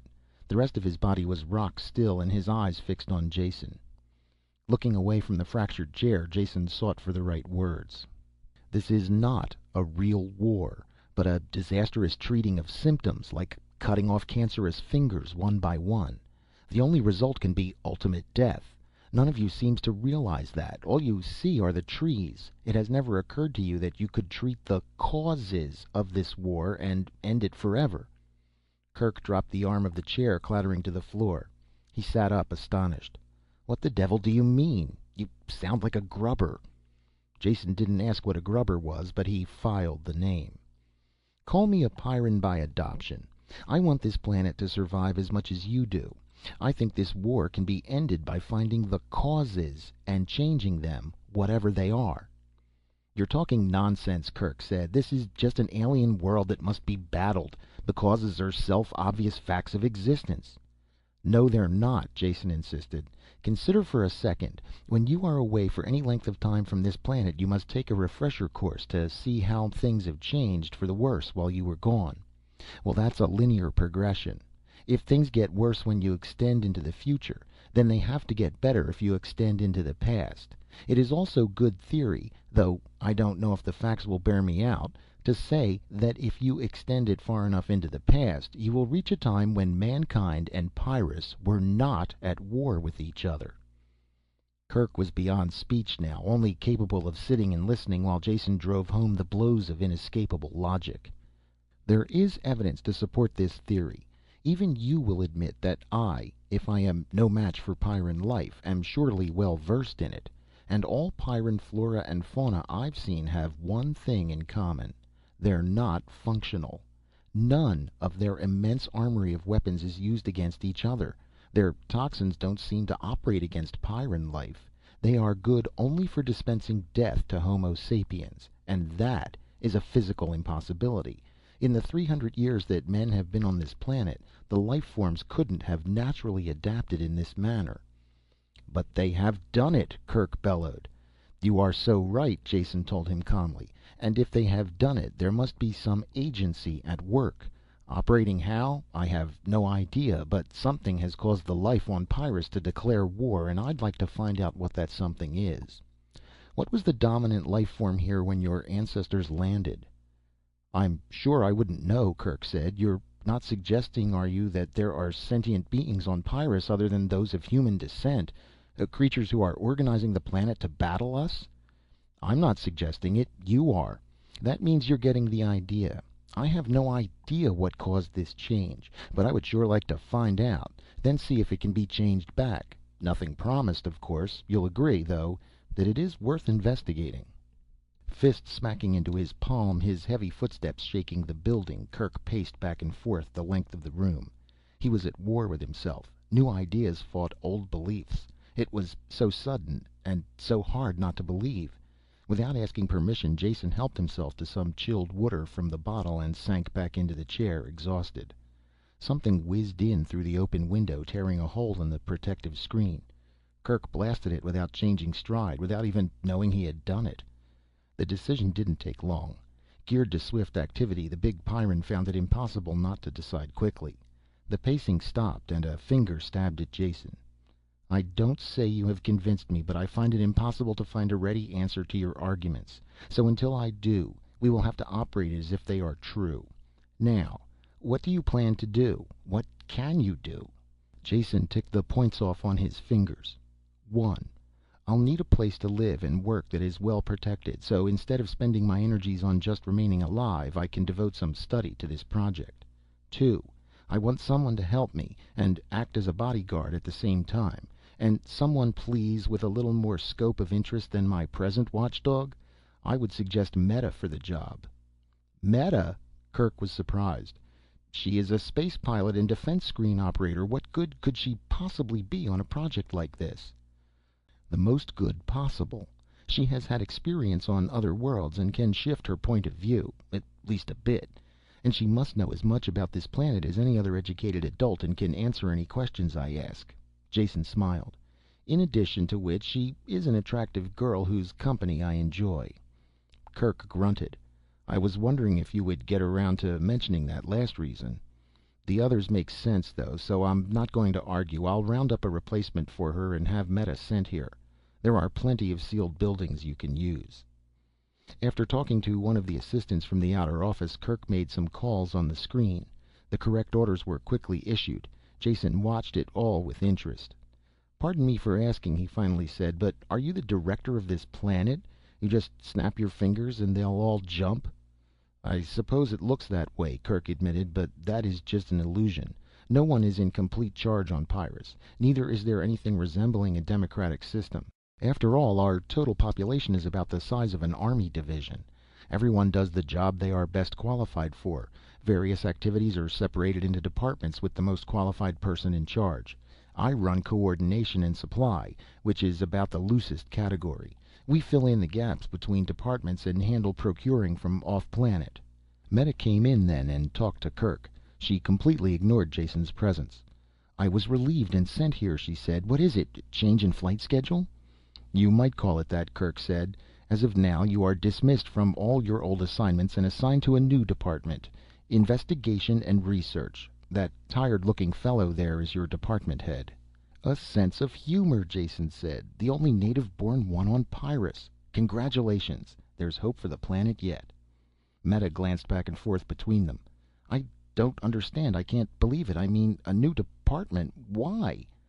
"I'm sorry," Kerk said. "I didn't mean to be cruel. I thought perhaps you might feel more at ease. What I said was true. Jason has a way, or may have a way, to be of immense value to Pyrrus. Will you help him?" Meta had her composure back and a little anger. "Do I have to? Is that an order? You know I have work to do. I'm sure you will realize it is more important than something a person from off-planet might imagine. He can't really understand." "Yes, "It's an order." The snap was back in Kirk's voice. Meta flushed at the tone. "Perhaps I can explain," Jason broke in. "After all, the whole thing is my idea. But first I would like your cooperation. Will you take the clip out of your gun and give it to Kirk?" Meta looked frightened, but Kirk nodded in solemn agreement. "Just for a few minutes, Meta. I have my gun, so you'll be safe here. I think I know what Jason has in mind, and from personal experience I'm afraid he is right." Reluctantly, Meta passed over the clip and cleared the charge in the gun's chamber. Only then did Jason explain. "I have a theory about life on Pyrrus, and I'm afraid I'll have to shatter some illusions when I explain. To begin with, the fact must be admitted that your people are slowly losing the war here and will eventually be destroyed." Before he was halfway through the sentence, Meta's gun was directed between his eyes and she was wildly snapping the trigger. There was only hatred and revulsion in her expression. Kirk took her by the shoulders and sat her in his chair, before anything worse happened. It took a while before she could calm down enough to listen to Jason's words. It's not easy to have the carefully built up falsehoods of a lifetime shattered. Only the fact that she had seen something of other worlds enabled her to listen at all. The light of unreason was still in her eyes when he had finished telling her the things he and Kirk had discussed. She sat tensely, pushing forward against Kirk's hands as if they were the only things that stopped her from leaping at Jason. "Maybe that's too much to assimilate in one sitting," Jason said, "so let's put it in simpler terms. I believe we can find a reason for this unrelenting hatred of humans. Perhaps we don't smell right. Maybe I'll find an essence of crushed Pyrran bugs that will render us immune when we rub it in. I don't know yet. But whatever the results, we must make the investigation. Kirk agrees with me on that." Meta looked at Kirk and he nodded agreement. Her shoulders slumped in sudden defeat. She whispered the words. I can't say I agree or even understand all that you said, but I'll help you, if Kirk thinks that is the right thing to do." "I do," he said. "Now, do you want the clip back for your gun? Not planning to take any more shots at Jason?" "That was foolish of me," she said coldly while she reloaded the gun. "I don't need a gun. If I had to kill him, I could do it with my bare hands." "I love you too," Jason smiled at her. "Are you ready to go now?" "Of course." She brushed a fluffy curl of hair into place. "First we'll find a place where you can stay. I'll take care of that. After that, the work of the new department is up to you." Chapter 10. There were empty rooms in one of the computer buildings. These were completely sealed to keep stray animal life out of the delicate machinery. While Meta checked a bedroll out of stores, Jason painfully dragged a desk, table and chairs in from a nearby empty office. When she returned with a pneumatic bed, he instantly dropped on it with a grateful sigh. Her lip curled a bit at his obvious weakness. "Get used to the sight," he said. "I intend to do as much of my work as I can while maintaining a horizontal position. You will be my strong right arm. And right now, right arm, I wish you could scare me up something to eat. I also intend to do most of my eating in the previously mentioned prone condition." Snorting with disgust, Meta stamped out. While she was gone, Jason chewed the end of a stylus thoughtfully, then made some careful notes. After they had finished the almost tasteless meal, he began the search. "Meta, where can I find historical records of Pyrrus?" "I've never heard of any. I really don't know." "But there has to be something, somewhere," he insisted. "Even if your present-day culture devotes all of its time and energies to survival, you can be sure it wasn't always that way. All the time it was developing, people were keeping records, making notes. Now, where do we look? Do you have a library here?" "Of course," she said. "We have an excellent technical library. But I'm sure there wouldn't be any of that sort of thing there." Trying not to groan, Jason stood up. "Let me be the judge of that. Just lead the way." Operation of the library was completely automatic. A projected index gave the call number for any text that had to be consulted. The tape was delivered to the charge desk 30 seconds after the number had been punched. Returned tapes were dropped through a hopper and refiled automatically. The mechanism worked smoothly. "Wonderful," Jason said, pushing away from the index. "A tribute to technological ingenuity. Only it contains nothing of any value to us. Just reams of textbooks." "What else should be in a library?" Meta sounded sincerely puzzled. Jason started to explain, then changed his mind.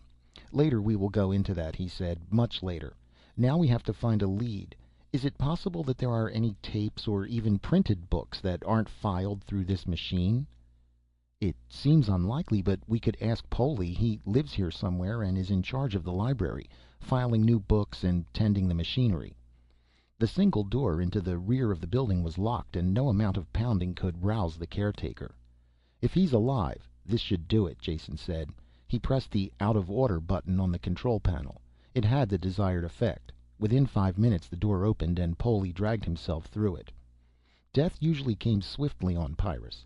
If wounds slowed a man down, the ever-ready forces of destruction quickly finished the job. Poli was the exception to this rule. Whatever had attacked him originally had done an efficient job. Most of the lower part of his face was gone. His left arm was curled and useless. The damage to his body and legs had left him with the bare capability to stumble from one spot to the next. Yet he still had one good arm as well as his eyesight. He could work in the library and relieve a fully fit man. How long he had been dragging the useless husk of a body around the building no one knew. In spite of the pain that filled his red-rimmed, moist eyes, he had stayed alive, growing old. Older than any other Pyrran as far as Jason had seen. He tottered forward and turned off the alarm that had called him. When Jason started to explain, the old man took no notice. Only after the librarian had rummaged a hearing aid out of his clothes did Jason realize that he was deaf as well. Jason explained again what he searched for. Poli nodded and printed his answer on a tablet. "There are many old books in the storerooms below." Most of the building was taken up by the robot filing and sorting apparatus. They moved slowly through the banks of machinery, following the crippled librarian to a barred door in the rear. He pointed to it while Jason and Meta fought to open the age-encrusted bars. He wrote another note on his tablet. "Not opened for many years. Rats." Jason's and Meta's guns appeared reflexively in their hands as they read the message. Jason finished opening the door by himself. The two native Pyrrans stood facing the opening gap. It was well they did. Jason could have never handled what came through that door. He didn't even open it for himself. Their sounds at the door must have attracted all the vermin in the lower part of the building. Jason had thrown the last bolt and started to pull on the handle when the door was pushed open from the other side. Open the gateway to hell and see what comes out. Meta and Poli stood shoulder to shoulder, firing into the mass of loathsomeness that boiled through the door. Jason jumped to one side and picked off the occasional animal that came his way. The destruction seemed to go on forever. Long minutes passed before the last clawed beast made its death rush. Meta and Poli waited expectantly for more. They were happily excited by this chance to deal destruction. Jason felt a little sick after the silent, ferocious attack, a ferocity that the Pyrrans reflected. He saw a scratch on Meta's face where one of the beasts had caught her. She seemed oblivious to it. Pulling out his med kit, Jason circled the piled bodies. Something stirred in their midst and a crashing shot plowed into it. Then he reached the girl and pushed the analyzer probes against the scratch. The machine clicked and Meta jumped as the antitoxin needle stabbed down. She realized for the first time what Jason was doing. "Thank you," she said. Poli had a powerful battery lamp, and by unspoken agreement Jason carried it. Crippled though he was, the old man was still a Pyrran when it came to handling a gun. They slowly made their way down the refuse-laden stairs. "What a stench," Jason grimaced. At the foot of the stairs they looked around. There had been books and records there at one time. They had been systematically chewed, eaten, and destroyed for decades. "I like the care you take with your old books," Jason said disgustedly. "They could have been of no importance," Meta said coolly, "or they would be filed correctly in the library upstairs." Jason wandered gloomily through the rooms. Nothing remained of any value. Fragments and scraps of writing and printing, never enough in one spot to bother collecting. With the toe of one armored boot he kicked angrily at a pile of debris, ready to give up the search. There was a glint of rusty metal under the dirt. "Hold this." He gave the light to Meta and began scratching aside the rubble. A flat metal box with a dial lock built into it was revealed. "Why, that's a log box," Meta said, surprised. "That's what I thought," Jason said. Chapter 11.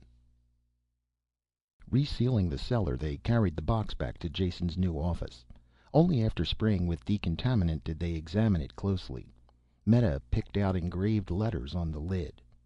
"S.T. Pollux Victory." That must be the name of the spacer this log came from, but I don't recognize the class, or whatever it is the initials ST stand for. Stellar Transport, Jason told her as he tried the lock mechanism.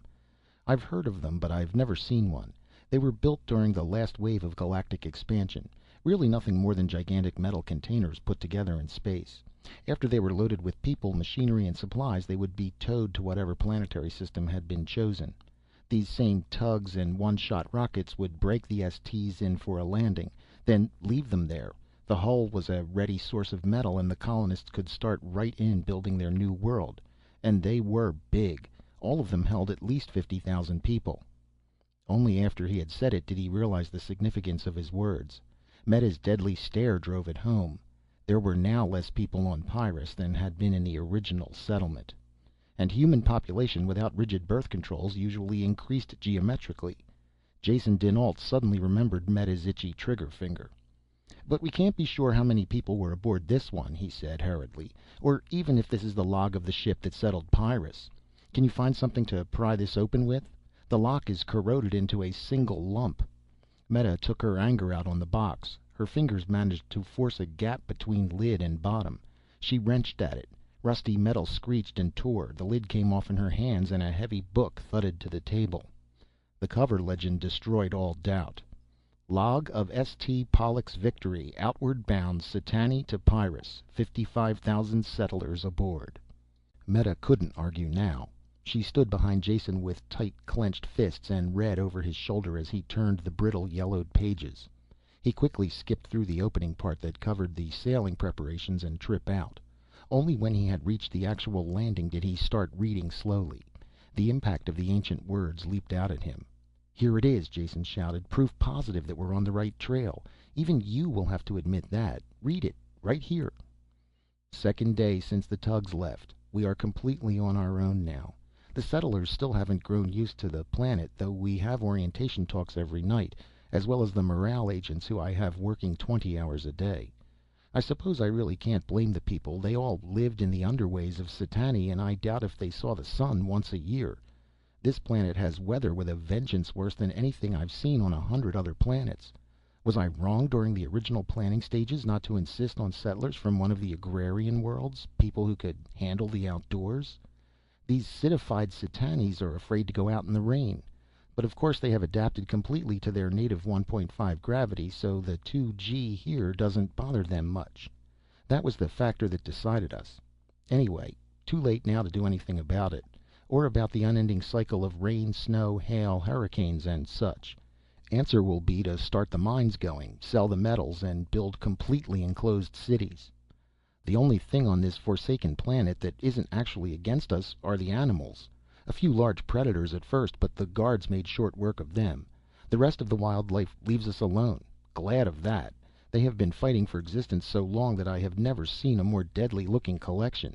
Even the little rodents, no bigger than a man's hand, are armored like tanks." "I don't believe a word of it," Meta broke in. "That can't be Pyrrus he's writing about." Her words died away as Jason wordlessly pointed to the title on the cover. He continued scanning the pages, flipping them quickly. A sentence caught his eye and he stopped. Jamming his finger against the place, he read aloud. "And the troubles keep piling up. First Har Palo with his theory that the volcanism is so close to the surface that the ground keeps warm and the crops grow so well. Even if he is right, what can we do? We must be self-dependent if we intend to survive. And now this other thing.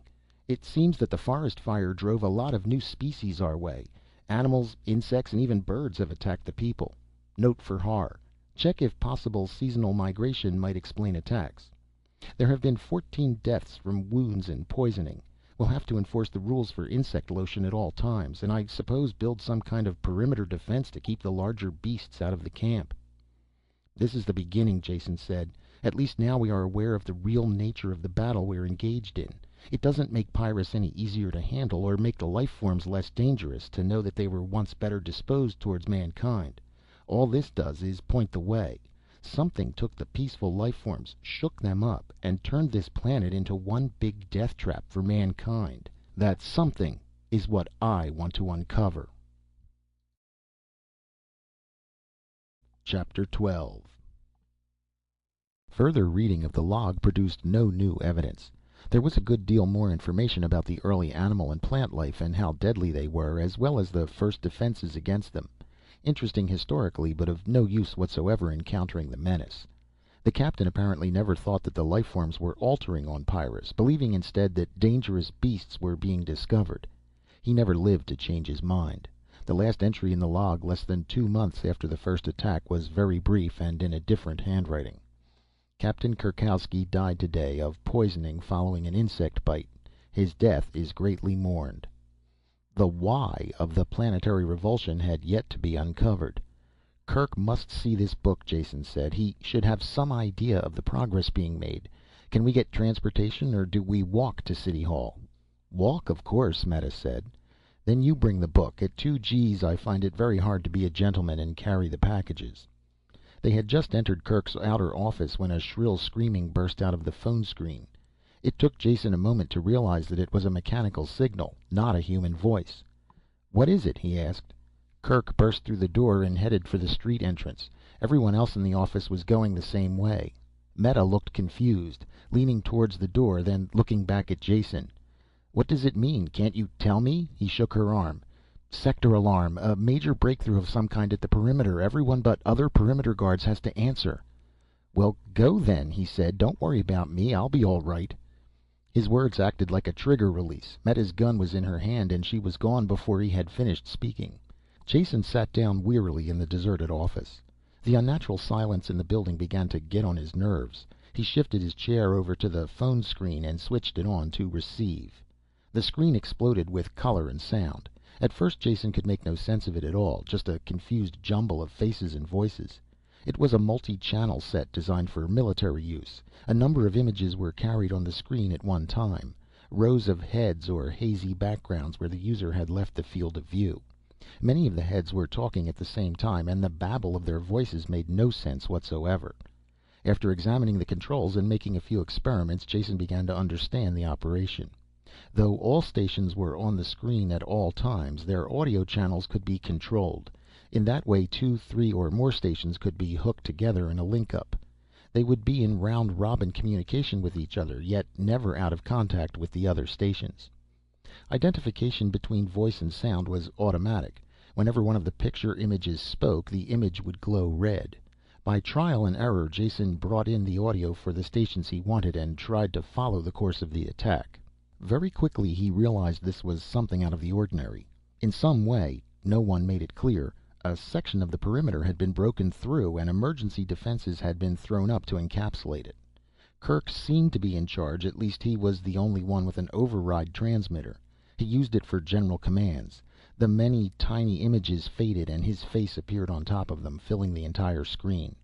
"All perimeter stations, send 25% of your complement to Area 12. The small images reappeared and the babble increased, red lights flickering from face to face. "Abandon the first floor. Acid bombs can't reach." "If we hold, we'll be cut off, but salient is past us on the west flank. Request support." "Don't, Merv. It's useless." "And the napalm tanks are almost gone. Orders?" "The truck is still there. Get it to the supply warehouse. You'll find replacements." Out of the welter of talk, only the last 2 fragments made any sense. Jason had noticed the signs below when he came in. The first 2 floors of the building below him were jammed with military supplies. This was his chance to get into the act. Just sitting and watching was frustrating, particularly when it was a desperate emergency. He didn't overvalue his worth, but he was sure there was always room for another gun. By the time he had dragged himself down to the street level, a turbo truck had slammed to a stop in front of the loading platform. 2 Pyrrans were rolling out drums of napalm with reckless disregard for their own safety. Jason didn't dare enter that maelstrom of rolling metal. He found he could be of use tugging the heavy drums into position on the truck while the others rolled them up. They accepted his aid without acknowledgement. It was exhausting, sweaty work, hauling the leaden drums into place against the heavy gravity.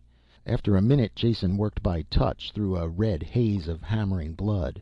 He realized the job was done only when the truck suddenly leaped forward and he was thrown to the floor. He lay there, his chest heaving. As the driver hurled the heavy vehicle along, all Jason could do was bounce around in the bottom.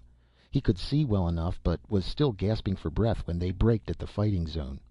To Jason it was a scene of incredible confusion. Guns firing, flames, men and women running on all sides. The napalm drums were unloaded without his help, and the truck vanished for more. Jason leaned against a wall of half-destroyed building and tried to get his bearings. It was impossible. There seemed to be a great number of small animals. He killed 2 that attacked him. Other than that, he couldn't determine the nature of the battle. A Pyrran, tan face white with pain and exertion, stumbled up. His right arm, wet with raw flesh and dripping blood, hung limply at his side. It was covered with freshly applied surgical foam. He held his gun in his left hand, a stump of control cable dangling from it. Jason thought the man was looking for medical aid. He couldn't have been more wrong. Clenching the gun in his teeth, the Pyrran clutched the barrel of napalm with his good hand and hurled it over on its side. Then, with the gun once more in his hand, he began to roll the drum along the ground with his feet. It was slow, cumbersome work, but he was still in the fight. Jason pushed through the hurrying crowd and bent over the drum. "Let me do it," he said. "You can cover us both with your gun." The man wiped the sweat from his eyes with the back of his arm and blinked at Jason. He seemed to recognize him. When he smiled, it was a grimace of pain, empty of humor. "Do that. I can still shoot. 2 half men. Maybe we equal 1 whole." Jason was laboring too hard to even notice the insult. An explosion had blasted a raw pit in the street ahead. 2 people were at the bottom, digging it even deeper with shovels. The whole thing seemed meaningless. Just as Jason and the wounded man rolled up the drum, the diggers leaped out of the excavation and began shooting down into its depths. One of them turned, a young girl barely in her teens. "Praise perimeter," she breathed. "They found the napalm. One of the new horrors is breaking through towards 13. We just found it." Even as she talked, she swiveled the drum around, kicked the easy-off plug, and began dumping the gelid contents into the hole.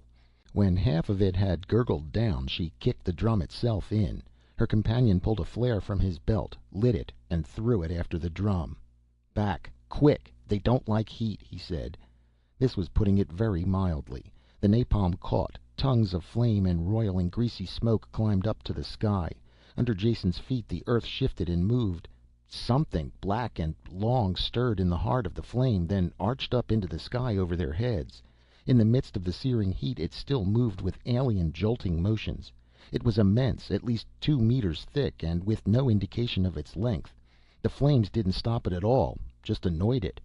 Jason had some idea of the thing's length as the street cracked and buckled for 50 meters on each side of the pit. Great loops of the creature began to emerge from the ground. He fired his gun, as did the others, not that it seemed to have any effect. More and more people were appearing, armed with a variety of weapons. Flamethrowers and grenades seemed to be the most effective. "Clear the area. We're going to saturate it. Fall back." The voice was so loud it jarred Jason's ear. He turned and recognized Kerk, who had arrived with truckloads of equipment.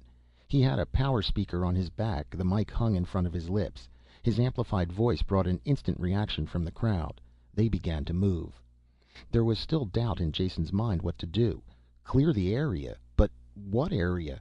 He started towards Kerk before he realized that the rest of the Pyrrans were going in the opposite direction. Even under 2 gravities they moved. Jason had a naked feeling of being alone on the stage. He was in the center of the street and the others had vanished. No one remained except the wounded man Jason had helped. He stumbled towards Jason, waving his good arm. Jason couldn't understand what he said. Kerk was shouting orders again from one of the trucks. They had started to move too. The urgency struck home and Jason started to run. It was too late. On all sides the earth was buckling, cracking, as more loops of the underground thing forced its way into the light. Safety lay ahead. Only in front of it rose an arch of dirt-encrusted gray. There are seconds of time that seem to last an eternity. A moment of subjective time that is grabbed and stretched to an infinite distance. This was one of those moments. Jason stood frozen. Even the smoke in the sky hung unmoving. The high-standing loop of alien life was before him, every detail piercingly clear. Thick as a man, ribbed and gray as old bark. Tendrils projected from all parts of it, pallid and twisting lengths that writhed slowly with snake-like life. Shaped like a plant, yet with the motions of an animal, and cracking, splitting. This was the worst. Seams and openings appeared. Splintering, gaping mouths that vomited out a horde of pallid animals. Jason heard their shriekings, shrill yet remote. He saw the needle-like teeth that lined their jaws. The paralysis of the unknown held him there. He should have died. Kerk was thundering at him through the power speaker. Others were firing into the attacking creature. Jason knew nothing. Then he was shot forward, pushed by a rock-hard shoulder. The wounded man was still there, trying to get Jason clear, gun clenched in his jaws. He dragged Jason along with his good arm, towards the creature. The others stopped firing. They saw his plan, and it was a good one. A loop of the thing arched into the air, leaving an opening between its body and the ground. The wounded Pyrran planted his feet and tightened his muscles. One-handed, with a single thrust, he picked Jason off the ground and sent him hurtling under the living arch.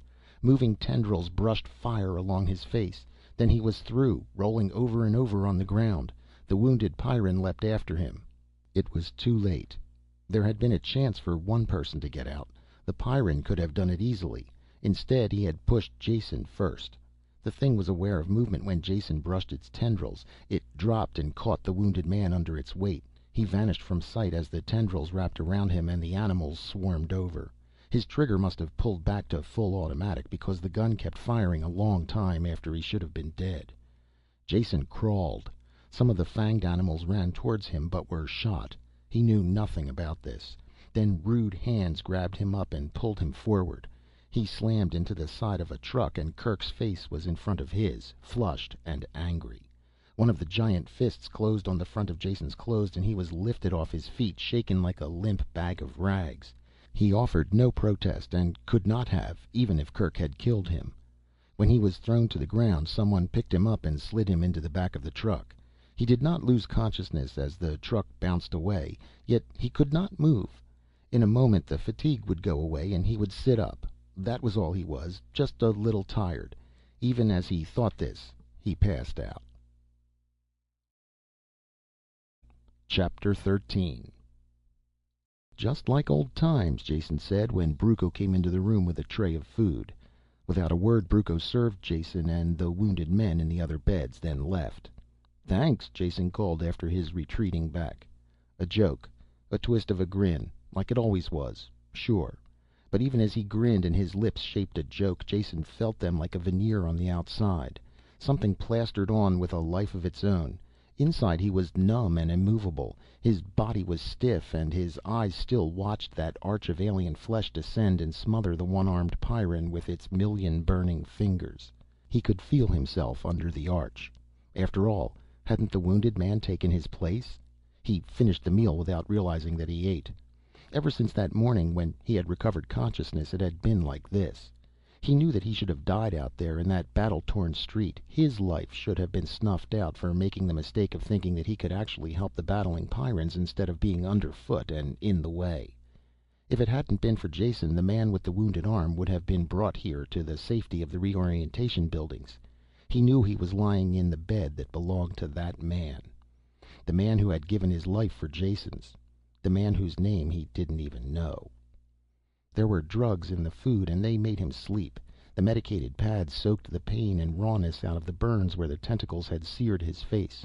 When he awoke the second time, his touch with reality had been restored. A man had died so he could live. Jason faced the fact. He couldn't restore that life, no matter how much he wanted to. What he could do was make the man's death worthwhile. If it can be said that any death was worthwhile. He forced his thoughts from that track. Jason knew what he had to do. His work was even more important now. If he could solve the riddle of this deadly world, he could repay in part the debt he owed. Sitting up made his head spin, and he held to the edge of the bed until it slowed down.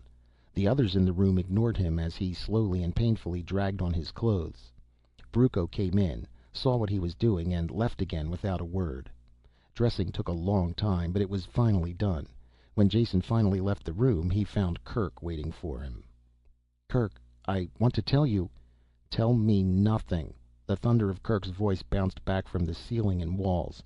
"I'm telling you. I'll tell you once, and that will be the end of it. You're not wanted on Pyrrus, Jason dinAlt. Neither you nor your precious off-world schemes are wanted here. I let you convince me once with your twisted tongue. Helped you at the expense of more important work. I should have known what the result of your logic would be. Now I've seen. Welf died so you could live. He was twice the man you will ever be." "Welf? Was that his name?" Jason asked stumblingly. I didn't know." "You didn't even know?" Kirk's lips pulled back from his teeth in a grimace of disgust. "You didn't even know his name, yet he died that you might continue your miserable existence." Kirk spat as if the words gave a vile flavor to his speech, and stamped towards the exit lock. Almost as an afterthought, he turned back to Jason. "You'll stay here in the sealed buildings until the ship returns in 2 weeks. Then you will leave this planet and never come back. If you do, I will kill you instantly, with pleasure." He started through the lock. "Wait," Jason shouted. "You can't decide like that. You haven't even seen the evidence I've uncovered. Ask Meta."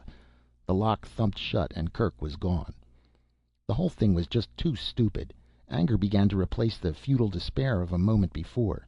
He was being treated like an irresponsible child, the importance of his discovery of the log completely ignored. Jason turned and saw for the first time that Brucco was standing there. "Did you hear that?" Jason asked him. "Yes, and I quite agree. You can consider yourself lucky." Lucky? Jason was the angry one now. Lucky to be treated like a moronic child with contempt for everything I do? "I said lucky," Brucco snapped. Welf was Kirk's only surviving son. Kirk had high hopes for him, was training him to take his place eventually. He turned to leave, but Jason called after him. "Wait, I'm sorry about Welf. I can't be any sorrier knowing that he was Kirk's son. But at least it explains why Kirk is so quick to throw me out, as well as the evidence I have uncovered. The log of the ship." "I know. I've seen it," Brucco said. "Meta brought it in. Very interesting historical document." "That's all you can see it as? A historical document? The significance of the planetary change escapes you?" "It doesn't escape me," Brucco answered briefly, "but I cannot see that it has any relevancy today. The past is unchangeable, and we must fight in the present. That is enough to occupy all of our energies." Jason felt too exhausted to argue the point anymore. He ran into the same stone wall with all the Pyrrans. Theirs was a logic of the moment. The past and the future unchangeable, unknowable, and uninteresting. "How's the perimeter battle going?" he asked, wanting to change the subject. "Finished, or in the last stages at least." Brucco was almost enthusiastic as he showed Jason some stereos of the attackers. He did not notice Jason's repressed shudder. "This was one of the most serious breakthroughs in years, but we caught it in time. I hate to think what would have happened if they hadn't been detected for a few weeks more." "What are those things?" Jason asked. "Giant snakes of some kind?" "Don't be absurd," Brucco snorted. He tapped the stereo with his thumbnail. "Roots. That's all. Greatly modified, but still roots. They came in under the perimeter barrier, much deeper than anything we'd had before. Not a real threat in themselves, as they have very little mobility. Die soon after being cut. The danger came from their being used as access tunnels. They're bored through and through with animal runs, and 2 or 3 species of beasts live in a sort of symbiosis inside. Now we know what they are and can watch for them. The danger was they could have completely undermined the perimeter and come in from all sides at once. Not much we could have done then. The edge of destruction. Living on the lip of a volcano, the Pyrrans took satisfaction from any day that passed without total annihilation. There seemed no way to change their attitude. Jason let the conversation die there. He picked up the log of the Pollux victory from Brucco's quarters and carried it back to his room. The wounded Pyrrans there ignored him as he dropped onto the bed and opened the book to the first page. For 2 days he did not leave his quarters. The wounded men were soon gone and he had the room to himself. Page by page he went through the log until he knew every detail of the settlement of Pyrrus. His notes and cross-references piled up. He made an accurate map of the original settlement superimposed over a modern one. They didn't match at all. It was a dead end. With one map held over the other, what he had suspected was painfully clear. The descriptions of terrain and physical features in the log were accurate enough. The city had obviously been moved since the first landing. Whatever records had been kept would be in the library, and he had exhausted that source. Anything else would have been left behind and long since destroyed. Rain lashed against the thick window above his head, lit suddenly by a flare of lightning. The unseen volcanoes were active again, vibrating the floor with their rumblings deep in the earth. The shadow of defeat pressed heavily down on Jason, rounding his shoulders and darkening even more the overcast day. Chapter 14. Jason spent one depressed day living on his bunk counting rivets, forcing himself to accept defeat. Kirk's order that he was not to leave the sealed building tied his hands completely. He felt himself close to the answer, but he was never going to get it. One day of defeat was all he could take.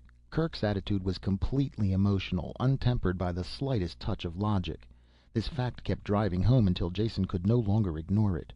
Emotional reasoning was something he had learned to mistrust early in life. He couldn't agree with Kerk in the slightest, which meant he had to utilize the 10 remaining days to solve the problem. If it meant disobeying Kerk, it would still have to be done. He grabbed up his notepad with a new enthusiasm. His first sources of information had been used up, but there must be others. Chewing the scriber and needling his brain, he slowly built up a list of other possibilities. Any idea, no matter how wild, was put down. When the plate was filled, he wiped the long shots and impossibles, such as consulting off-world historical records. This was a Pyrran problem and had to be settled on this planet or not at all. The list worked down to 2 probables. Either old records, notebooks or diaries that individual Pyrrans might have in their possession, or verbal histories that had been passed down the generations by word of mouth. The first choice seemed to be the most probable, and he acted on it at once. After a careful check of his med kit and gun, he went to see Brucco. "What's new and deadly in the world since I left?" he asked. Brucco glared at him. "You can't go out. Kerk has forbidden it." "Did he put you in charge of guarding me to see if I obeyed?" Jason's voice was quiet and cold. Brucco rubbed his jaw and frowned in thought. Finally he just shrugged. "No, I'm not guarding you, nor do I want the job. As far as I know, this is between you and Kerk, and it can stay that way. Leave whenever you want, and get yourself killed quietly someplace so there will be an end to the trouble you cause once and for all." "I love you too," Jason said. "Now brief me on the wildlife." The only new mutation that routine precautions wouldn't take care of was a slate-colored lizard that spit a fast nerve poison with deadly accuracy. Death took place in seconds if the saliva touched any bare skin. The lizards had to be looked out for and shot before they came within range. An hour of lizard blasting in the training chamber made him proficient in the exact procedure. Jason left the sealed buildings quietly, and no one saw him go. He followed the map to the nearest barracks, shuffling tiredly through the dusty streets. It was a hot, quiet afternoon, broken only by the rumblings from the distance and the occasional crack of his gun. It was cool inside the thick-walled barracks buildings, and he collapsed into a bench until the sweat dried and his heart stopped pounding. Then he went to the nearest recreation room to start his search. Before it began, it was finished. None of the Pyrrans kept old artifacts of any kind and thought the whole idea was very funny. After the 20th negative answer, Jason was ready to admit defeat in this line of investigation. There was as much chance of meeting a Pyrran with old documents as finding a bundle of grandfather's letters in a soldier's kit bag. This left a single possibility: verbal histories. Again Jason questioned, with the same lack of results. The fun had worn off the game for the Pyrrans, and they were beginning to growl. Jason stopped while he was still in one piece. The commissary served him a meal that tasted like plastic paste and wood pulp. He ate it quickly, then sat brooding over the empty tray, hating to admit another dead end. Who could supply him with answers? All the people he had talked to were so young, they had no interest or patience for storytelling. That was an old folks' hobby, and there were no oldsters on Pyrrus. With one exception that he knew of: the librarian Poli. It was a possibility. A man who worked with records and books might have an interest in some of the older ones. He might even remember reading volumes now destroyed. A very slim lead indeed, but one that had to be pursued. Walking to the library almost killed Jason. The torrential rains made the footing bad, and in the dim light it was hard to see what was coming. A snapper came in close enough to take out a chunk of flesh before he could blast it. The antitoxin made him dizzy, and he lost some blood before he could get the wound dressed. He reached the library exhausted and angry. Poli was working on the guts of one of the catalog machines. He didn't stop until Jason had tapped him on the shoulder. Switching on his hearing aid, the Pyrran stood quietly, crippled and bent, waiting for Jason to talk. "Have you any old papers or letters that you have kept for your personal use?" A shake of the head. "No." "What about stories, you know, about great things that have happened in the past, that someone might have told you when you were young?" "Negative." Results: negative. Every question was answered by a shake of Poli's head, and very soon the old man grew irritated and pointed to the work he hadn't finished. "Yes, I know you have work to do," Jason said, "but this is important." Poley shook his head an angry no, and reached to turn off his hearing aid. Jason groped for a question that might get a more positive answer. There was something tugging at his mind, a word he had heard and made a note of to be investigated later. Something that Kerk had said. That's it. It was right there on the tip of his tongue. Just a second, Poley. Just one more question. What is a grubber? Have you ever seen one, or know what they do, or where they can be found? The words were cut off as Poley whirled and lashed the back of his good arm into Jason's face. Though the man was aged and crippled, the blow almost fractured Jason's jaw, sending him sliding across the floor. Through a daze he saw Poley hobbling towards him, making thick bubbling noises in his ruined throat. What remained of his face twisted and worked with anger. This was no time for diplomacy. Moving as fast as he could with the high G foot-slapping shuffle, Jason headed for the sealed door. He was no match for any Pyrran in hand-to-hand combat, young and small or old and crippled. The door thunked open as he went through and barely closed in Poley's face.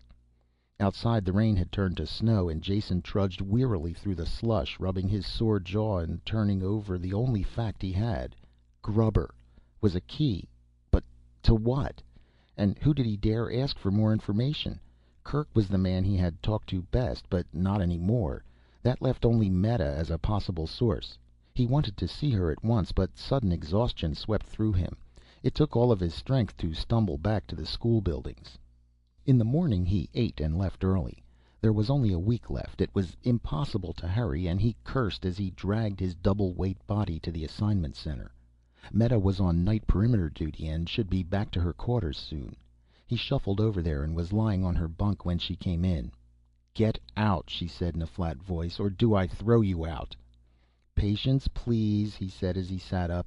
"Just resting here until you came back. I have a single question, and if you will answer it for me, I'll go and stop bothering you."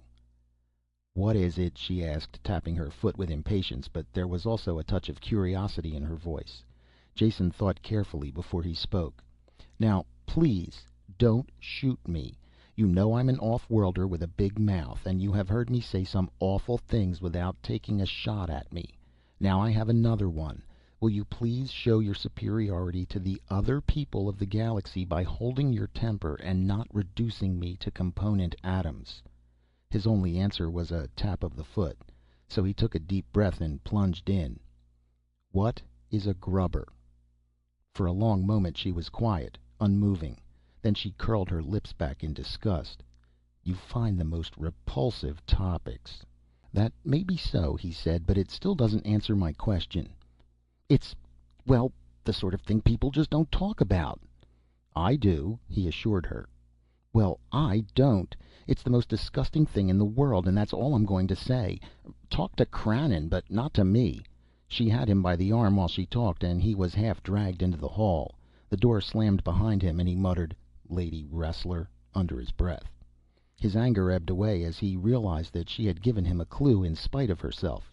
Next step: find out who or what Krannon was. Assignment Center listed a man named Krannon and gave his shift number and work location. It was close by and Jason walked there. A large cubicle and windowless building with a single word, "Food," next to each of the sealed entrances. The small entrance he went through was a series of automatic chambers that cycled him through ultrasonics, ultraviolet, anti-bio spray, rotating brushes, and 3 final rinses. He was finally admitted, damper but much cleaner, to the central area. Men and robots were stacking crates, and he asked one of the men for Krannon. The man looked him up and down coldly and spat on his shoes before answering. Krannon worked in a large storage bay by himself. He was a stocky man in patched coveralls whose only expression was one of intense gloom. When Jason came in, he stopped hauling bales and sat down on the nearest one. The lines of unhappiness were cut into his face and seemed to grow deeper while Jason explained what he was after. All the talk of ancient history on Pyrrus bored him as well, and he yawned openly. When Jason finished, he yawned again and didn't even bother to answer him. Jason waited a moment, then asked again, "I said, do you have any old books, papers, recordings, that sort of thing?" "You sure picked the right guy to bother, off-worlder," was his only answer. "After talking to me, you're going to have nothing but trouble." "Why is that?" Jason asked. "Why? For the first time he was animated with something besides grief. "I'll tell you why. I made one mistake, just one, and I get a life sentence. For life. How would you like that? Just me alone, being by myself all the time, even taking orders from grubbers." Jason controlled himself, keeping the elation out of his voice. "Grubbers? What are grubbers?" The enormity of the question stopped Krannon. It seemed impossible that there could be a man alive who had never heard of grubbers. Happiness lifted some of the gloom from his face as he realized that he had a captive audience who would listen to his troubles. "Grubbers are traitors, that's what they are. Traitors to the human race, and they ought to be wiped out. Living in the jungle, the things they do with the animals." "You mean they're people? Pyrrans like yourself?" Jason broke in. "Not like me, mister. Don't make that mistake again if you want to go on living. Maybe I dozed off on guard once, so I got stuck with this job. That doesn't mean I like it or like them. They stink, really stink. And if it wasn't for the food we get from them, they'd all be dead tomorrow. That's the kind of killing job I could really put my heart into." "If they supply you with food, you must give them something in return." "Trade goods, beads, knives, the usual things. Supply sends them over in cartons, and I take care of the delivery." "How?" Jason asked. "By armored truck to the delivery site. Then I go back later to pick up the food they've left in exchange." "Can I go with you on the next delivery?" Krannon frowned over the idea for a minute. "Yeah, I suppose it's all right if you're stupid enough to come. You can help me load. They're between harvests now, so the next trip won't be for 8 days." "But that's after the ship leaves. It'll be too late. Can't you go earlier?" "Don't tell me your troubles, mister," Krannon grumbled, climbing to his feet. "That's when I go, and the date's not changing for you." Jason realized that he had got as much out of the man as was possible for one session. He started for the door, then turned. "One thing," he asked. "Just what do these savages, the grubbers, look like?" "How do I know?" Krannon snapped. "I trade with them. I don't make love to them. If I ever saw one, I'd shoot him down on the spot." He flexed his fingers and his gun jumped in and out of his hand as he said it. Jason quietly let himself out. Lying on his bunk, resting his gravity-weary body, he searched for a way to get Krannon to change the delivery date. His millions of credits were worthless on this world without currency. If the man couldn't be convinced, he had to be bribed. With what? Jason's eyes touched the locker where his off-world clothing still hung, and he had an idea. It was morning before he could return to the food warehouse, and one day closer to his deadline. Krannon didn't bother to look up from his work when Jason came in. "Do you want this?" Jason asked, handing the outcast a flat gold case inset with a single large diamond. Krannon grunted and turned it over in his hands. "A toy," he said. "What's it good for?" "Well, when you press this button you get a light." A flame appeared through a hole in the top. Krannon started to hand it back. "What do I need a little fire for? Here, keep it." "Wait a second," Jason said. "That's not all it does. When you press the jewel in the center, one of these comes out." A black pellet the size of his fingernail dropped into his palm. "A grenade, made of solid ultranite. Just squeeze it hard and throw. 3 seconds later it explodes with enough force to blast open this building." This time Krannon almost smiled as he reached for the case. Destructive and death-dealing weapons are like candy to a Pyrran. While he looked at it, Jason made his offer. "The case and bombs are yours if you move the date of your next delivery up to tomorrow and let me go with you." "Be here at 0500, Krannon said. "We leave early." Chapter 15. The truck rumbled up to the perimeter gate and stopped. Krannon waved to the guards through the front window, then closed a metal shield over it. When the gates swung open, the truck, really a giant armored tank, ground slowly forward. There was a second gate beyond the first that did not open until the interior one was closed. Jason looked through the second driver's periscope as the outer gate lifted. Automatic flamethrowers flared through the opening, cutting off only when the truck reached them. A scorched area ringed the gate. Beyond that, the jungle began. Unconsciously, Jason shrank back in his seat. All the plants and animals he had seen only specimens of existed here in profusion. Thorn-ringed branches and vines laced themselves into a solid mat through which the wildlife swarmed. A fury of sound hurled at them. Thuds and scratchings rang on the armor. Krannon laughed and closed the switch that electrified the outer grid. The scratchings died away as the beasts completed the circuit to the grounded hull. It was slow speed, low gear work tearing through the jungle. Krannon had his face buried in the periscope mask and silently fought the controls. With each mile the going seemed to get better, until he finally swung up the periscope and opened the window armor. The jungle was still thick and deadly, but nothing like the area immediately around the perimeter. It appeared as if most of the lethal powers of Pyrrus were concentrated in the single area around the settlement. Why? Jason asked himself. Why this intense and planetary hatred? The motors died and Krannon stood up, stretching. "We're here," he said. "Let's unload." There was bare rock around the truck, a rounded hillock that projected from the jungle, too smooth and steep for vegetation to get a hold. Krannon opened the cargo hatches and they pushed out the boxes and crates. When they finished, Jason slumped down, exhausted, onto the pile. "Get back in. We're leaving," Krannon said. "You are. I'm staying right here."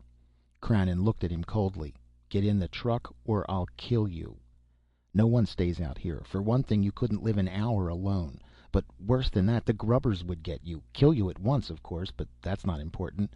But you have equipment that we can't allow into their hands. You want to see a grubber with a gun?" While the Pyrran talked, Jason's thoughts had rushed ahead. He hoped that Krannon was as thick of head as he was fast of reflex. Jason looked at the trees, let his gaze move up through the thick branches.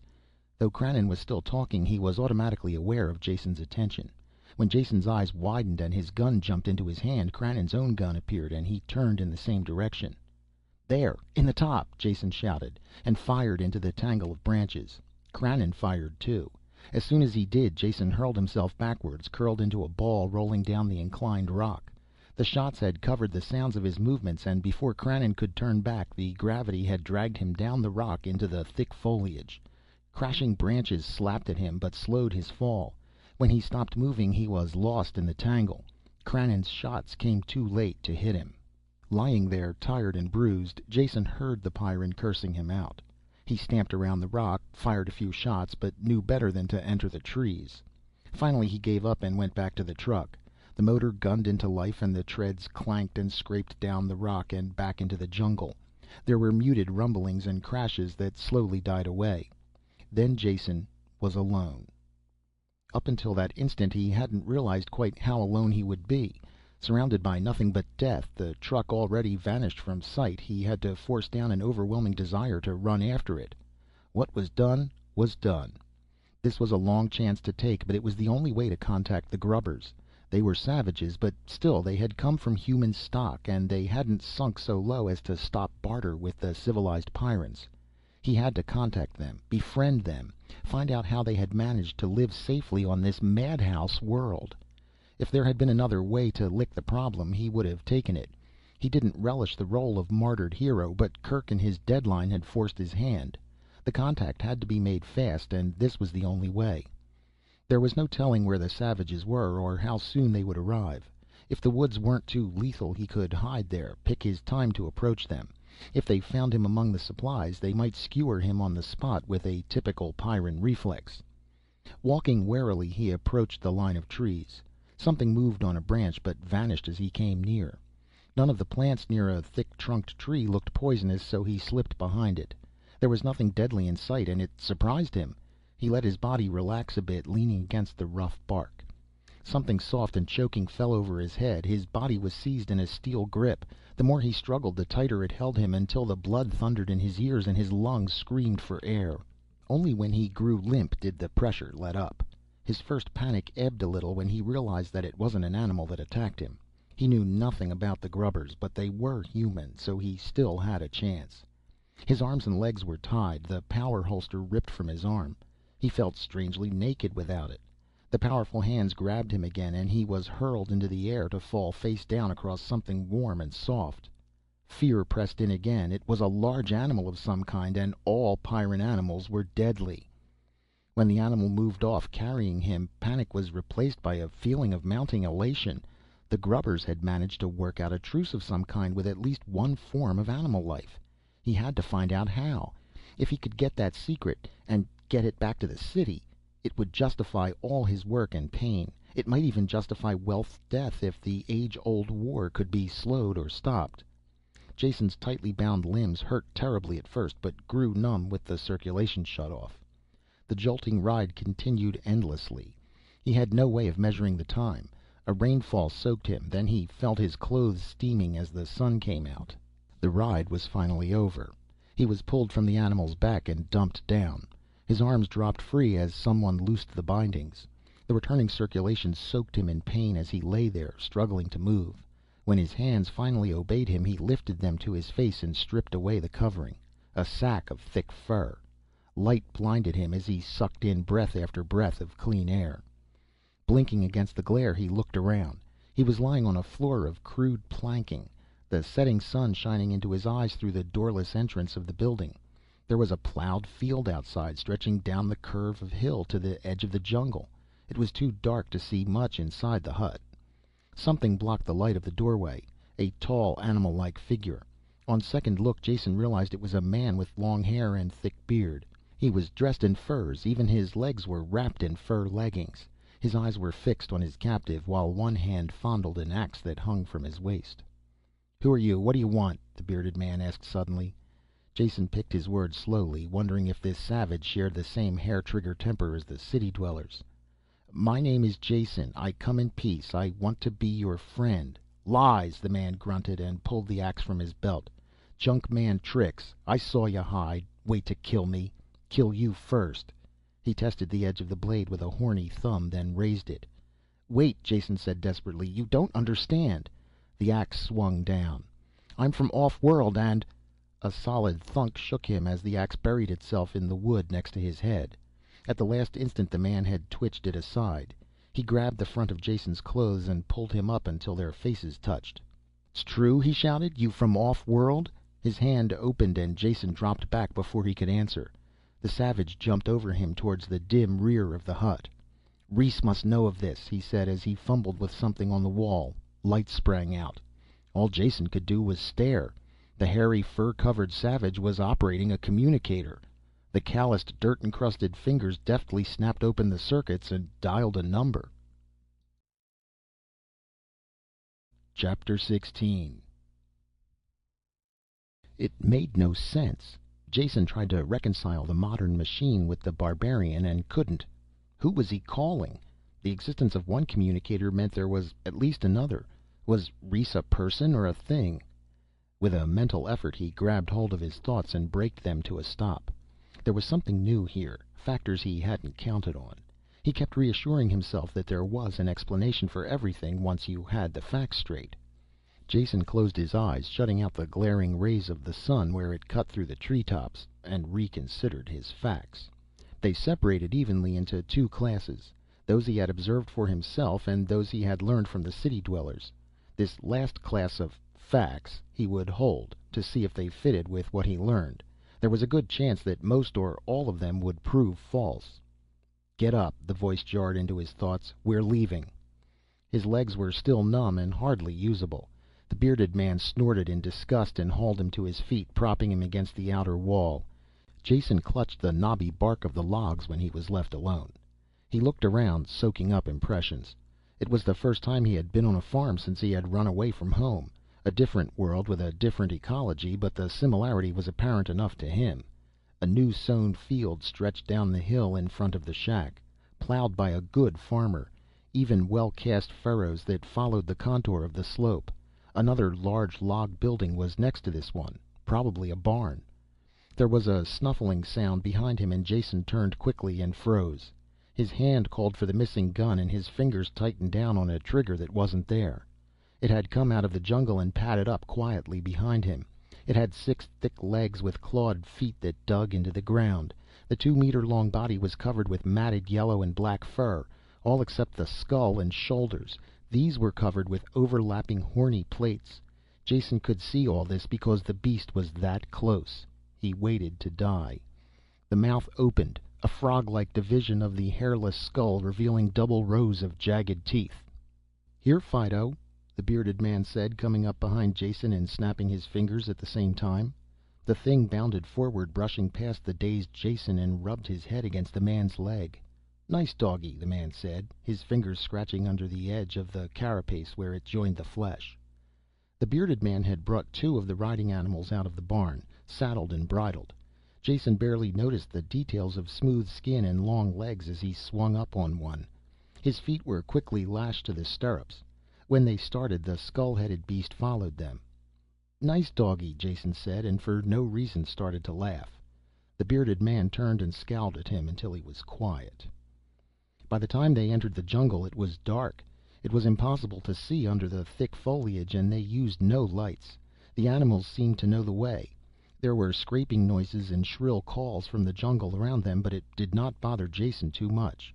Perhaps the automatic manner in which the other man undertook the journey reassured him, or the presence of the dog that he felt rather than saw. The trip was a long one, but not too uncomfortable. The regular motion of the animal and his fatigue overcame Jason, and he dozed into a fitful sleep, waking with a start each time he slumped forward. In the end he slept sitting up in the saddle. Hours passed this way, until he opened his eyes and saw a square of light before them. The trip was over. His legs were stiff and galled with saddle sores. After his feet were untied, getting down was an effort, and he almost fell. A door opened and Jason went in. It took his eyes some moments to get used to the light, until he could make out the form of a man on the bed before him. "Come over here and sit down." The voice was full and strong, accustomed to command. The body was that of an invalid. A blanket covered him to the waist. Above that the flesh was sickly white, spotted with red nodules, and hung loosely over the bones. There seemed to be nothing left of the man except skin and skeleton. "Not very nice," the man on the bed said, "but I've grown used to it." His tone changed abruptly. "Naxa said you were from off-world. Is that true?" Jason nodded yes, and his answer stirred the living skeleton to life. The head lifted from the pillow, and the red-rimmed eyes sought his with a desperate intensity. "My name is Rhys, and I'm a grubber. Will you help me?" Jason wondered at the intensity of Rhys's question, all out of proportion to the simple content of its meaning. Yet he could see no reason to give anything other than the first and obvious answer that sprang to his lips. "Of course I'll help you in whatever way I can, as long as it involves no injury to anyone else. What do you want?" The sick man's head had fallen back limply, exhausted, as Jason talked, but the fire still burned in his eyes. "Feel assured. I want to injure no others," Rhys said. "Quite the opposite. As you see, I am suffering from a disease that our remedies will not stop. Within a few more days I will be dead. Now I have seen the city people using a device. They press it over a wound or an animal bite. Do you have one of these machines?" "That sounds like a description of the med kit." Jason touched the button at his waist that dropped the med kit into his hand. "I have mine here. It analyzes and treats most—" "Would you use it on me?" Rhys broke in, his voice suddenly urgent. "I'm sorry," Jason said. I should have realized." He stepped forward and pressed the machine over one of the inflamed areas on Rhys's chest. The operation light came on, and the thin shaft of the analyzer probe slid down. When it withdrew, the device hummed, then clicked 3 times as 3 separate hypodermic needles lanced into the skin. Then the light went out.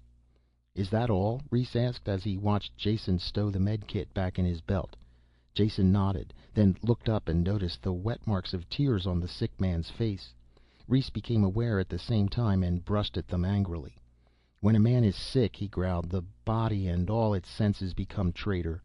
I don't think I've cried since I was a child, but you must realize it's not for myself I'm crying for. It's the untold thousands of my people who have died for lack of that little device you treat so casually." "Surely you have medicines, doctors of your own." "Herb doctors and witch doctors," Rhys said, consigning them all to oblivion with a chop of his hand. "The few hard-working and honest men are hampered by the fact that the faith healers can usually cure better than their strongest potion." The talking had tired Rhys. He stopped suddenly and closed his eyes. On his chest the inflamed areas were already losing their angry color as the injections took effect. Jason glanced around the room, looking for clues to the mystery of these people. Floors and walls were made of wood lengths fitted together, free of paint or decoration. They looked simple and crude, fit only for the savages he had expected to meet. Or were they crude? The wood had a sweeping flame-like grain. When he bent close he saw that wax had been rubbed over the wood to bring out this pattern. Was this the act of savages? or of artistic men seeking to make the most of simple materials. The final effect was far superior to the drab paint and riveted steel rooms of the city-dwelling Pyrrans. Wasn't it true that both ends of the artistic scale were dominated by simplicity? The untutored aborigine made a simple expression of a clear idea and created beauty. At the other extreme, the sophisticated critic rejected over-elaboration and decoration and sought the truthful clarity of uncluttered art. At which end of the scale was he looking now? These men were savages. He had been told that. They dressed in furs and spoke a slurred and broken language, at least Naxa did. Reese admitted he preferred faith healers to doctors, but if all this were true, where did the communicator fit into the picture? Or the glowing ceiling that illuminated the room with soft light? Reese opened his eyes and stared at Jason as if seeing him for the first time. "Who are you?" he asked, "and what are you doing here?" There was a cold menace in his words, and Jason understood why. The city Pyrrans hated the grubbers, and without a doubt the feeling was mutual. Naxa's axe had proved that. Naxa had entered silently while they talked and stood with his fingers touching the haft of the same axe. Jason knew his life was still in jeopardy until he gave an answer that satisfied these men. He couldn't tell the truth. If they suspected he was spying among them to aid the city people, it would be the end. Nevertheless, he had to be free to talk about the survival problem. The answer hit him as soon as he had stated the problem. All this had only taken an instant to consider, as he turned back to face the invalid, and he answered at once, trying to keep his voice normal and unconcerned. "I'm Jason dinAlt, an ecologist, so you see I have the best reasons in the universe for visiting this planet." "What's an ecologist?" Reese broke in.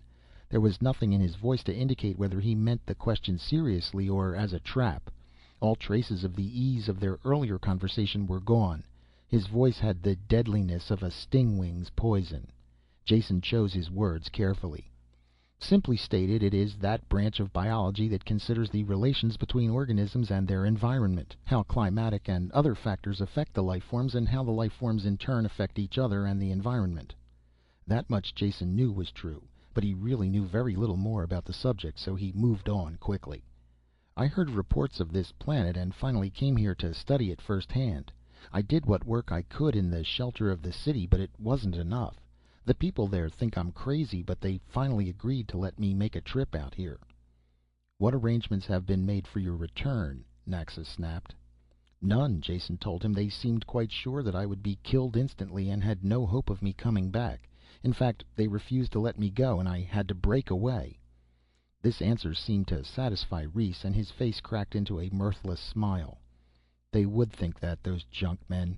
Can't move a meter outside their own walls without an armor-plated machine as big as a barn. What did they tell you about us?" Again, Jason knew a lot depended on his answer. This time he thought carefully before speaking. "Well, perhaps I'll get that axe in the back of my neck for saying this, but I have to be honest. You must know what they think. They told me you were filthy and ignorant savages who smelled, and you, well, had curious customs you practiced with the animals. In exchange for food, they traded you beads and knives." Both Pyrrans broke into a convulsion of laughter at this. Reese stopped soon from weakness, but Naxa laughed himself into a coughing fit and had to splash water over his head from a gourd jug. "That I believe well enough," Reese said. "It sounds like the stupidity they would talk. Those people know nothing of the world they live in. I hope the rest of what you said is true, but even if it is not, you are welcome here. You are from off-world, that I know. No junk man would have lifted a finger to save my life. You are the first off-worlder my people have ever known, and for that you are doubly welcome. We will help you in any way we can. My arm is your arm." These last words had a ritual sound to them, and when Jason repeated them, Naxa nodded at the correctness of this. At the same time, Jason felt that they were more than empty ritual. Interdependence meant survival on Pyrrus, and he knew that these people stood together to the death against the mortal dangers around them. He hoped the ritual would include him in that protective sphere. "That's enough for tonight," Reese said. "The spotted sickness has weakened me, and your medicine has turned me to jelly. You will stay here, Jason. There is a blanket, but no bed, at least for now." Enthusiasm had carried Jason this far, making him forget the 2G exertions of the long day. Now fatigue hit him a physical blow. He had dim memories of refusing food and rolling in the blanket on the floor. After that, oblivion. Chapter 17. Every square inch of his body ached where the doubled gravity had pressed his flesh to the unyielding wood of the floor. His eyes were gummy and his mouth was filled with an indescribable taste that came off in chunks. Sitting up was an effort and he had to stifle a groan as his joints cracked. "Good day, Jason," Rhys called from the bed. "If I didn't believe in medicine so strongly, I would be tempted to say there is a miracle in your machine that has cured me overnight." There was no doubt that he was on the mend. The inflamed patches had vanished and the burning light was gone from his eyes. He sat propped up on the bed, watching the morning sun melt the night's hailstorm into the fields. "There's meat in the cabinet there," he said, "and either water or visk to drink." The visk proved to be a distilled beverage of extraordinary potency that instantly cleared the fog from Jason's brain, though it did leave a slight ringing in his ears. And the meat was a tenderly smoked joint, the best food he had tasted since leaving Darkhan. Taken together, they restored his faith in life and the future. He lowered his glass with a relaxed sigh and looked around. With the pressures of immediate survival and exhaustion removed, his thoughts returned automatically to his problem. What were these people really like, and how had they managed to survive in the deadly wilderness? In the city he had been told they were savages, yet there was a carefully tended and repaired communicator on the wall. And by the door, a crossbow that fired machined metal bolts. He could see the tool marks still visible on their shanks. The one thing he needed was more information. He could start by getting rid of some of his misinformation. "Rhys, you laughed when I told you what the city people said about trading you trinkets for food. What do they really trade you?" "Anything within certain limits," Rhys said. "Small manufactured items, such as electronic components for our communicators, rustless alloys we can't make in our forges, cutting tools, atomic electric converters that produce power from any radioactive element, things like that. Within reason, they'll trade anything we ask that isn't on the forbidden list. They need the food badly." "And the items on the forbidden list?" "Weapons, of course, or anything that might be made into a powerful weapon. They know we make gunpowder, so we can't get anything like large castings or seamless tubing we could make into heavy gun barrels. We drill our own rifle barrels by hand, though the crossbow is quiet and faster in the jungle. Then they don't like us to know very much, so the only reading matter that gets to us are tech maintenance manuals, empty of basic theory. The last banned category you know about, medicine. This is the one thing I cannot understand, that makes me burn with hatred with every death they might have prevented." "I know their reasons," Jason said. "Then tell me, because I can think of none." "Survival, it's just that simple. I doubt if you realize it, but they have a decreasing population. It is just a matter of years before they will be gone. Whereas your people at least must have a stable, if not slightly growing population, to have existed without their mechanical protections. So in the city they hate you and are jealous of you at the same time. If they gave you medicine and you prospered, you would be winning the battle they have lost. I imagine they tolerate you as a necessary evil to supply them with food. Otherwise, they wish you were all dead." "It makes sense," Rhys growled, slamming his fist against the bed. "The kind of twisted logic you expect from junk men. They use us to feed them, give us the absolute minimum in return, and at the same time cut us off from the knowledge that will get us out of this hand-to-mouth existence. Worse, far worse, they cut us off from the stars and the rest of mankind." The hatred on his face was so strong that Jason unconsciously drew back. "Do you think we are savages here, Jason? We act and look like animals because we have to fight for existence on an animal level. Yet we know about the stars. In that chest over there, sealed in metal, are over 30 books. All we have. Fiction, most of them, with some history and general science thrown in. Enough to keep alive the stories of the settlement here and the rest of the universe outside. We see the ships land in the city, and we know that up there are worlds we can only dream about and never see. Do you wonder that we hate these beasts that call themselves men, and would destroy them in an instant if we could? They are right to keep weapons from us, for sure as the sun rises in the morning we would kill them to a man if we were able, and take over the things they have withheld from us." It was a harsh condemnation, but essentially a truthful one, at least from the point of view of the outsiders. Jason didn't try to explain to the angry man that the city Pyrrans looked on their attitude as being the only possible and logical one. "How did this battle between your two groups ever come about?" he asked. "I don't know," Reese said. "I've thought about it many times, but there are no records of that period. We do know that we are all descended from colonists who arrived at the same time. Somewhere, at some time, the two groups separated. Perhaps it was a war. I've read about them in the books. I have a partial theory, though I can't prove it, that it was the location of the city." "Location? I don't understand." "Well, you know the Junkmen, and you've seen where their city is. They managed to put it right in the middle of the most savage spot on this planet. You know they don't care about any living thing except themselves. Shoot and kill is their only logic, so they wouldn't consider where to build their city, and managed to build it in the stupidest spot imaginable. I'm sure my ancestors saw how foolish this was and tried to tell them so. That would be reason enough for a war, wouldn't it?" "It might have been, if that's really what happened," Jason said, "but I think you have the problem turned backwards. It's the war between native Pyrran life and humans, each fighting to destroy the other.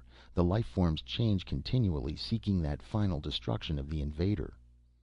"Your theory is even wilder than mine," Reese said. "That's not true at all. I admit that life isn't too easy on this planet, if what I have read in the books about other planets is true. But it doesn't change. You have to be fast on your feet and keep your eyes open for anything bigger than you, but you can always survive. Anyway, it doesn't really matter why. The Junkmen always look for trouble, and I'm happy to see that they have enough." Jason didn't try to press the point. The effort of forcing Reese to change his basic attitudes wasn't worth it, even if possible. He hadn't succeeded in convincing anyone in the city of the lethal mutations, even when they could observe all the facts. Reese could still supply information, though. "I suppose it's not important who started the battle," Jason said for the other man's benefit, not meaning a word of it. "But you'll have to agree that the city people are permanently at war with all the local life. Your people, though, have managed to befriend at least two species that I have seen. Do you have any idea how this was done?" "Naxa will be here in a minute," Reese said, pointing to the door. "As soon as he's taken care of the animals, ask him. He's the best talker we have."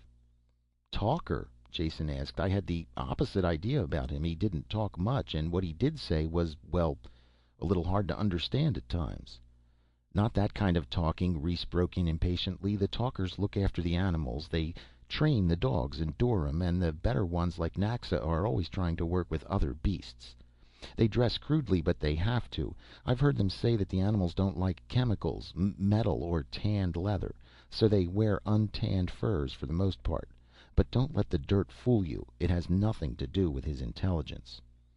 "Dorums? Are those your carrying beasts, the kind we rode coming here?" Reese nodded. "Dorums are more than pack animals. They're really a little bit of everything. The large males pull the plows and other machines, while the younger animals are used for meat. If you want to know more, ask Naxa. You'll find him in the barn." "I'd like to do that," Jason said, standing up. "Only I feel undressed without my gun." "Take it, by all means. It's in that chest by the door. Only watch out what you shoot around here." Naxa was in the rear of the barn, filing down one of the spade-like toenails of a Dorum. It was a strange scene, the fur-dressed man with the great beast, and the contrast of a beryllium copper file and electroluminescent plates lighting the work. The Dorum opened its nostrils and pulled away when Jason entered. Naxa patted its neck and talked softly until it quieted and stood still, shivering slightly. Something stirred in Jason's mind, with the feeling of a long unused muscle being stressed. A hauntingly familiar sensation. "Good morning," Jason said. Naxa grunted something and went back to his filing. Watching him for a few minutes, Jason tried to analyze this new feeling. It itched and slipped aside when he reached for it, escaping him. Whatever it was, it had started when Naxa had talked to the Dorum. "Could you call one of the dogs in here, Naxa? I'd like to see one closer up." Without raising his head from his work, Naxa gave a low whistle. Jason was sure it couldn't have been heard outside the barn. Yet within a minute one of the Pyrran dogs slipped in quietly. The talker rubbed the beast's head, mumbling to it, while the animal looked intently into his eyes. The dog became restless when Naxa turned back to work on the Dorum. It prowled around the barn, sniffing, then moved quickly toward the open door. Jason called it back. At least, he meant to call it back. At the last moment he said nothing. Nothing aloud. On sudden impulse he kept his mouth closed. Only he called the dog with his mind, thinking the words, "Come here," directing the impulse at the animal with all the force and direction he had ever used to manipulate dice. As he did it he realized it had been a long time since he had even considered using his psi powers. The dog stopped and turned back towards him. It hesitated, looking at Naxa, then walked over to Jason. Seen this closely, the beast was a nightmare hound. The hairless protective plates, tiny red-rimmed eyes, and countless saliva-dripping teeth did little to inspire confidence. Yet Jason felt no fear. There was a rapport between man and animal that was understood. Without conscious thought he reached out and scratched the dog along the back where he knew it itched. "Didn't know you're a talker," Naxa said as he watched them. There was friendship in his voice for the first time. "I didn't know either until just now," Jason said. He looked into the eyes of the animal before him, scratched the ridged and ugly back, and began to understand. The talkers must have well-developed psi facilities. That was obvious now. There is no barrier of race or alien form when two creatures share each other's emotions. Empathy first, so there would be no hatred or fear. After that, direct communication. The talkers might have been the ones who first broke through the barrier of hatred on Pyrrus and learned to live with the native life. Others could have followed their example. This might explain how the community of grubbers had been formed. Now that he was concentrating on it, Jason was aware of the soft flow of thoughts around him. The consciousness of the dorym was matched by other like patterns from the rear of the barn. He knew without going outside that more of the big beasts were in the field back there. "This is all new to me," Jason said. "Have you ever thought about it, Naxa? What does it feel like to be a talker? I mean, do you know why it is you can get the animals to obey you while other people have no luck at all?" Thinking of this sort troubled Naxa. He ran his fingers through his thick hair and scowled as he answered. "Never thought about it.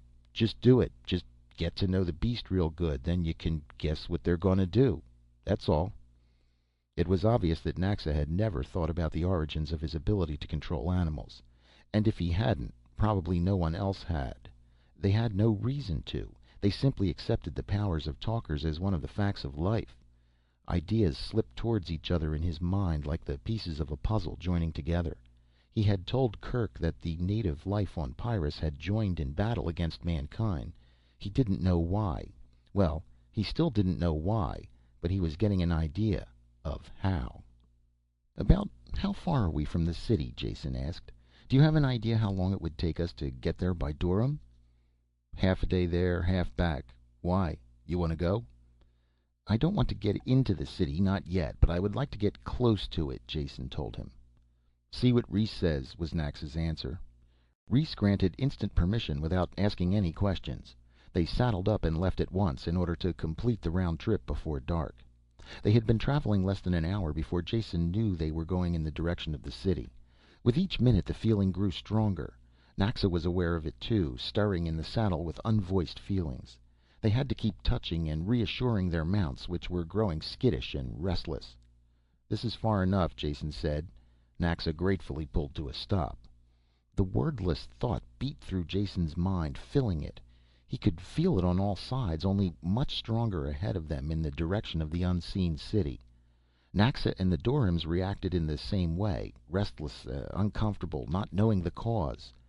One thing was obvious now. The Pyrran animals were sensitive to psi radiation. Probably the plants and lower life forms as well. Perhaps they communicated by it, since they obeyed the men who had a strong control of it. And in this area was a wash of psi radiation such as he had never experienced before. Though his personal talents specialized in psychokinesis, the mental control of inanimate matter, he was still sensitive to most mental phenomenon. Watching a sports event, he had many times felt the unanimous accord of many minds expressing the same thought. What he felt now was like that, only terribly different. A crowd exulted at some success on the field or groaned at a failure. The feeling fluxed and changed as the game progressed. Here the wash of thought was unending, strong, and frightening. It didn't translate into words very well. It was part hatred, part fear, and all destruction. Kill the enemy was as close as Jason could express it, but it was more than that, an unending river of mental outrage and death. "Let's go back now," he said, suddenly battered and sickened by the feelings he had let wash through him.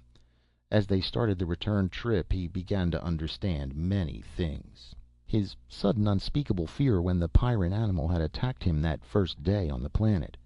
And his recurrent nightmares that had never completely ceased, even with drugs. Both of these were his reaction to the hatred directed at the city, though for some reason he hadn't felt it directly up to now. Enough had reached through to him to get a strong emotional reaction. Reese was asleep when they got back, and Jason couldn't talk to him until morning. In spite of his fatigue from the trip, he stayed awake late into the night, going over in his mind the discoveries of the day. Could he tell Reese what he had found out? Not very well. If he did that, he would have to explain the importance of his discovery and what he meant to use it for. Nothing that aided the city dwellers would appeal to Reese in the slightest. Best to say nothing until the entire affair was over. Chapter 18. After breakfast, he told Reese that he wanted to return to the city. "Then you've seen enough of our barbarian world and wish to go back to your friends to help them wipe us out, perhaps?" Reese said it lightly, but there was a touch of cold malice behind his words. "I hope you don't really think that," Jason told him. "You must realize that the opposite is true. I would like to see this civil war ended and your people getting all the benefits of science and medicine that have been withheld. I'll do everything I can to bring that about." "They'll never change," Reese said gloomily. "Don't waste your time. But there's one thing you must do, for your protection and ours.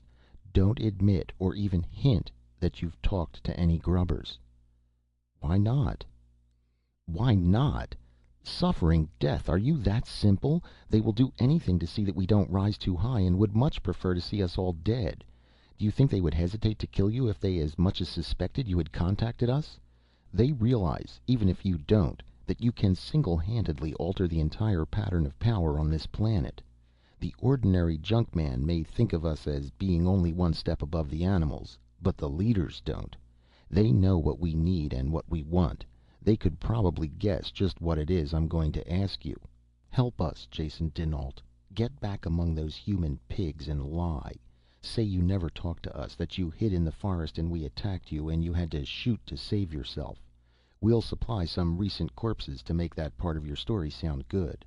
Make them believe you, and even after you think you have them convinced, keep on acting the part because they will be watching you. Then tell them you have finished your work and are ready to leave. Get safely off Pyrrus to another planet, and I promise you, anything in the universe, whatever you want, you shall have. Power, money, anything. This is a rich planet. The junkmen mine and sell the metal, but we could do it much better. Bring a spaceship back here and land anywhere on this continent. We have no cities, but our people have farms everywhere. They will find you. We will then have commerce, trade, on our own. This is what we all want, and we will work hard for it. And you will have done it. Whatever you want, we will give. That is a promise, and we do not break our promises." The intensity and magnitude of what he described rocked Jason. He knew that Reese spoke the truth, and the entire resources of the planet would be his if he did as asked. For 1 second he was tempted, savoring the thought of what it would be like. Then came realization that it would be a half answer, and a poor one at that. If these people had the strength they wanted, their first act would be the attempted destruction of the city men. The result would be bloody civil war that would probably destroy them both. Reese's answer was a good one, but only half an answer. Jason had to find a better solution, one that would stop all the fighting on this planet and allow the two groups of humans to live in peace. "I will do nothing to injure your people, Reese, and everything in my power to aid them," Jason said. This half answer satisfied Reese, who could see only one interpretation of it. He spent the rest of the morning on the communicator arranging for the food supplies that were being brought to the trading site. "The supplies are ready and we have sent the signal," he said. "The truck will be there tomorrow and you will be waiting for it. Everything is arranged as I told you. You'll leave now with Naxa. You must reach the meeting spot before the trucks." Chapter 19. "Truck's almost here. You know what to do?" Naxa asked. Jason nodded and looked again at the dead man. Some beast had torn his arm off and he had bled to death. The severed arm had been tied into the shirt sleeve, so from a distance it looked normal. Seen close up, this limp arm plus the white skin and shocked expression on the face gave Jason an unhappy sensation. He liked to see his corpses safely buried. However, he could understand its importance today. "Here they are. Wait until his back's turned," Naxa whispered. The armored truck had 3 powered trailers in tow this time. The train ground up the rock slope and whined to a stop. Krannon climbed out of the cab and looked carefully around before opening up the trailers. He had a lift robot along to help him with the loading. "Now!" Naxa hissed. Jason burst into the clearing, running, shouting Krannon's name. There was a crackling behind him as 2 of the hidden men hurled the corpse through the foliage after him. He turned and fired without stopping, setting the thing afire in midair. There was a crack of another gun as Krannon fired. His shot jarred the twice dead corpse before it hit the ground. Then he was lying prone, firing into the trees behind the running Jason. Just as Jason reached the truck, there was a whirring in the air and hot pain ripped into his back, throwing him to the ground. He looked around as Krannon dragged him through the door and saw the metal shaft of a crossbow sticking out of his shoulder.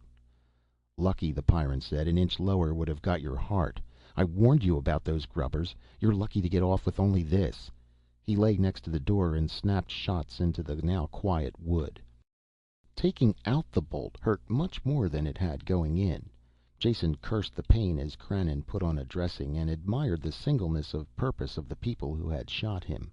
They had risked his life to make his escape look real, and also risked the chance that he might turn against them after being shot. They did a job completely and thoroughly, and he cursed them for their efficiency. Krannon climbed warily out of the truck after Jason was bandaged. Finishing the loading quickly, he started the train of trailers back towards the city.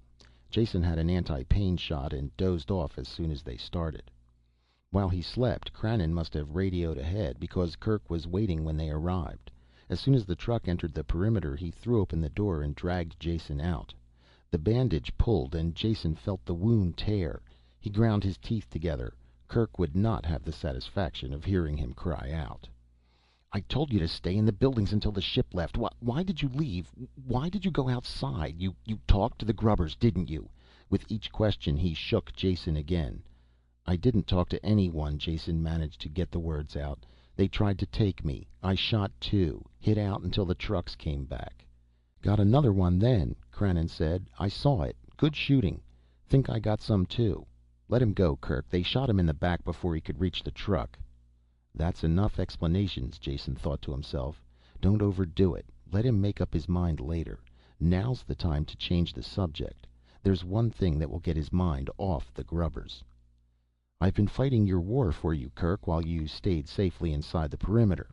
Jason leaned back against the side of the truck as the other loosened his grip. "I found out what your battle with this planet is really about, and how you can win it. Now let me sit down and I'll tell you." More Pyrrans had come up while they talked. None of them moved now. Like Kerk, they stood frozen, looking at Jason. When Kerk talked, he spoke for all of them. "What do you mean?" "Just what I said. Pyrrus is fighting you, actively and consciously. Get far enough out from this city and you can feel the waves of hatred that are directed at it. No, that's wrong. You can't because you've grown up with it. But I can, and so could anyone else with any sort of psi sensitivity. There is a message of war being beamed against you constantly.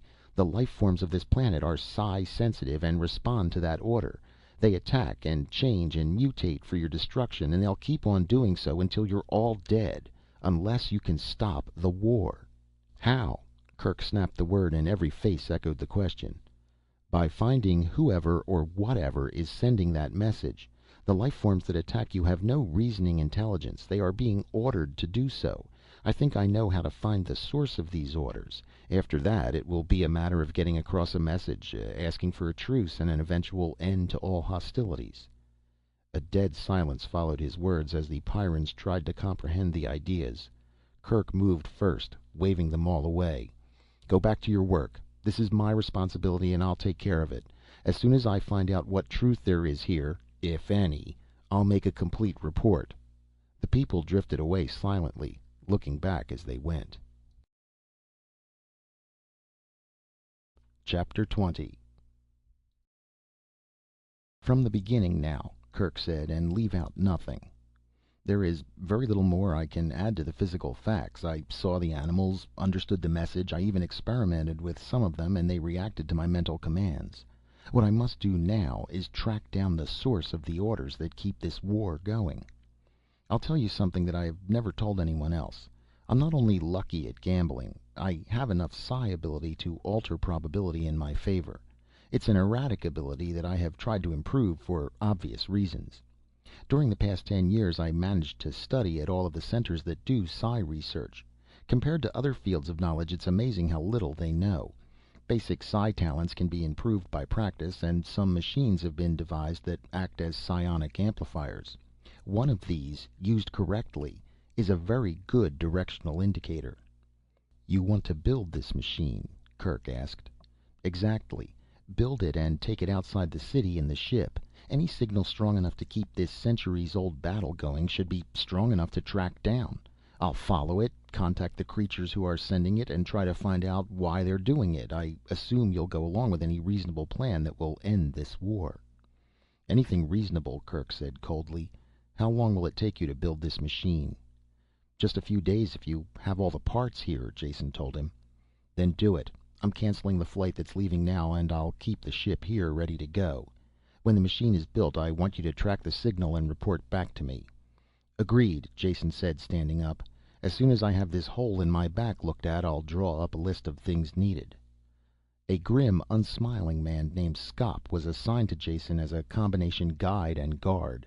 He took his job very seriously, and it didn't take Jason long to realize that he was a prisoner at large. Kerk had accepted his story, but that was no guarantee that he believed it. At a single word from him, the guard could turn executioner. The chill thought hit Jason that undoubtedly this was what would happen. Whether Kerk accepted the story or not, he couldn't afford to take a chance. As long as there was the slightest possibility Jason had contacted the grubbers, he couldn't be allowed to leave the planet alive. The woods people were being simple if they thought a plan this obvious might succeed. Or had they just gambled on the very long chance that it might work? They certainly had nothing to lose by it. Only half of Jason's mind was occupied with the work as he drew up a list of materials he would need for the psionic direction finder. His thoughts plodded in tight circles, searching for a way out that didn't exist. He was too deeply involved now to just leave.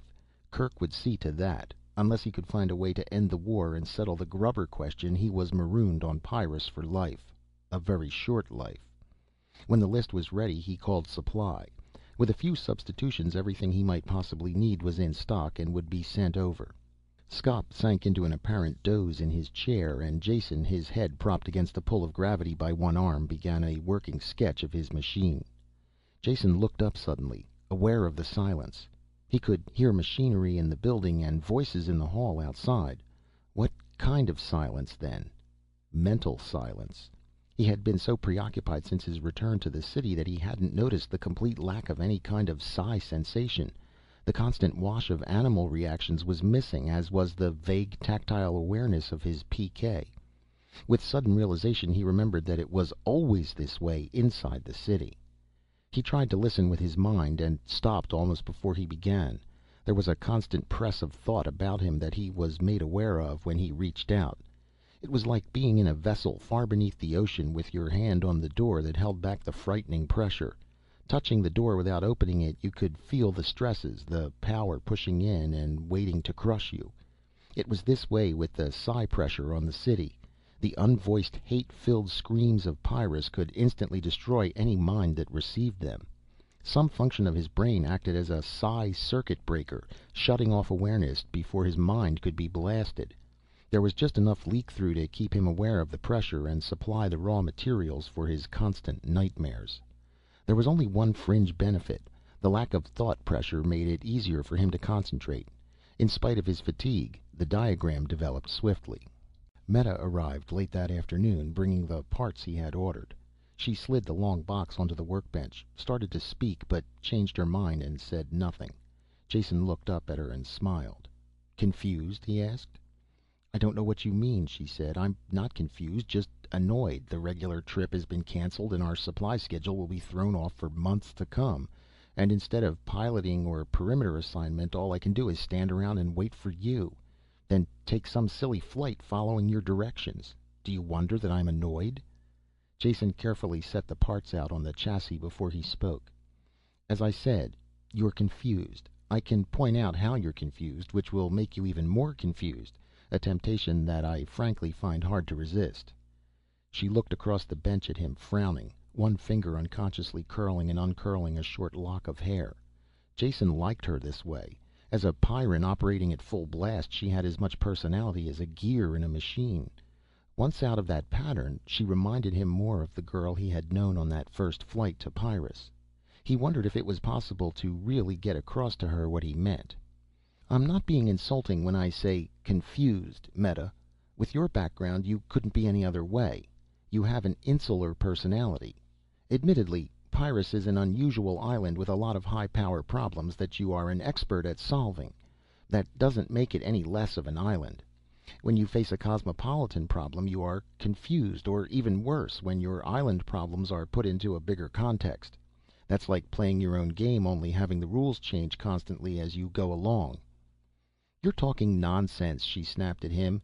"Pyrrus isn't an island, and battling for survival is definitely not a game." "I'm sorry," he smiled. "I was using a figure of speech, and a badly chosen one at that. Let's put the problem on more concrete terms. Take an example. Suppose I were to tell you that over there, hanging from the doorframe, was a stingwing." Meta's gun was pointing at the door before he finished the last word. There was a crash as the guard's chair went over. He had jumped from a half doze to full alertness in an instant, his gun also searching the doorframe. "That was just an example," Jason said. "There's really nothing there." The guard's gun vanished and he scowled a look of contempt at Jason as he righted the chair and dropped into it. "You both have proved yourself capable of handling a Pyrran problem," Jason continued. "But what if I said that there is a thing hanging from the doorframe that looks like a stingwing, but is really a kind of large insect that spins a fine silk that can be used to weave clothes?" The guard glared from under his thick eyebrows at the empty doorframe. His gun whined part way out, then snapped back into the holster. He growled something inaudible at Jason, then stamped into the outer room, slamming the door behind him. Meta frowned in concentration and looked puzzled. "It couldn't be anything except a stingwing," she finally said. "Nothing else could possibly look like that, and even if it didn't spin silk, it would bite if you got near, so you would have to kill it." She smiled with satisfaction at the indestructible logic of her answer. "Wrong again," Jason said. "I just described the mimic spinner that lives on Stover's planet. It imitates the most violent forms of life there, does such a good job that it has no need for other defenses. It'll sit quietly on your hand and spin for you by the yard. If I dropped a shipload of them here on Pyrrus, you never could be sure when to shoot, could you?" "But they are not here now," Meta insisted. "Yet they could be quite easily, and if they were, all the rules of your game would change.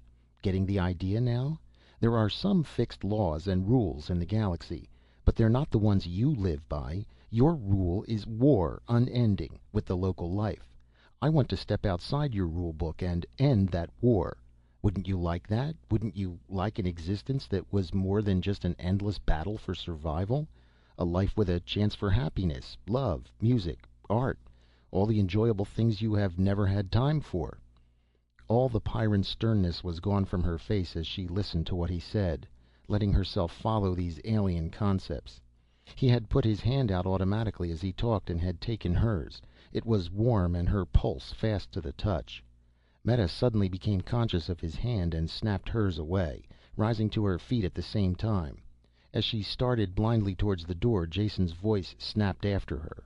The guard, Skop, ran out because he didn't want to lose his precious two-value logic. It's all he has. But you've seen other parts of the galaxy, Meta. You know there is a lot more to life than kill and be killed on Pyrrus. You feel it is true, even if you won't admit it. She turned and ran out the door.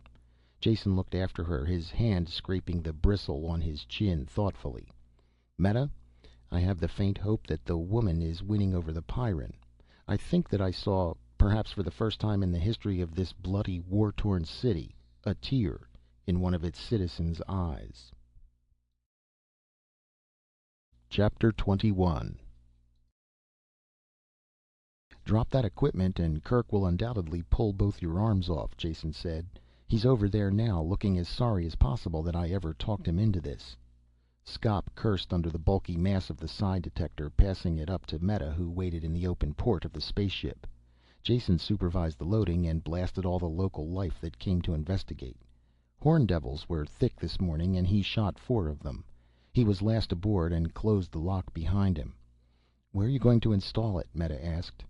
"You tell me," Jason said. "I need a spot for the antenna where there will be no dense metal in front of the bowl to interfere with the signal.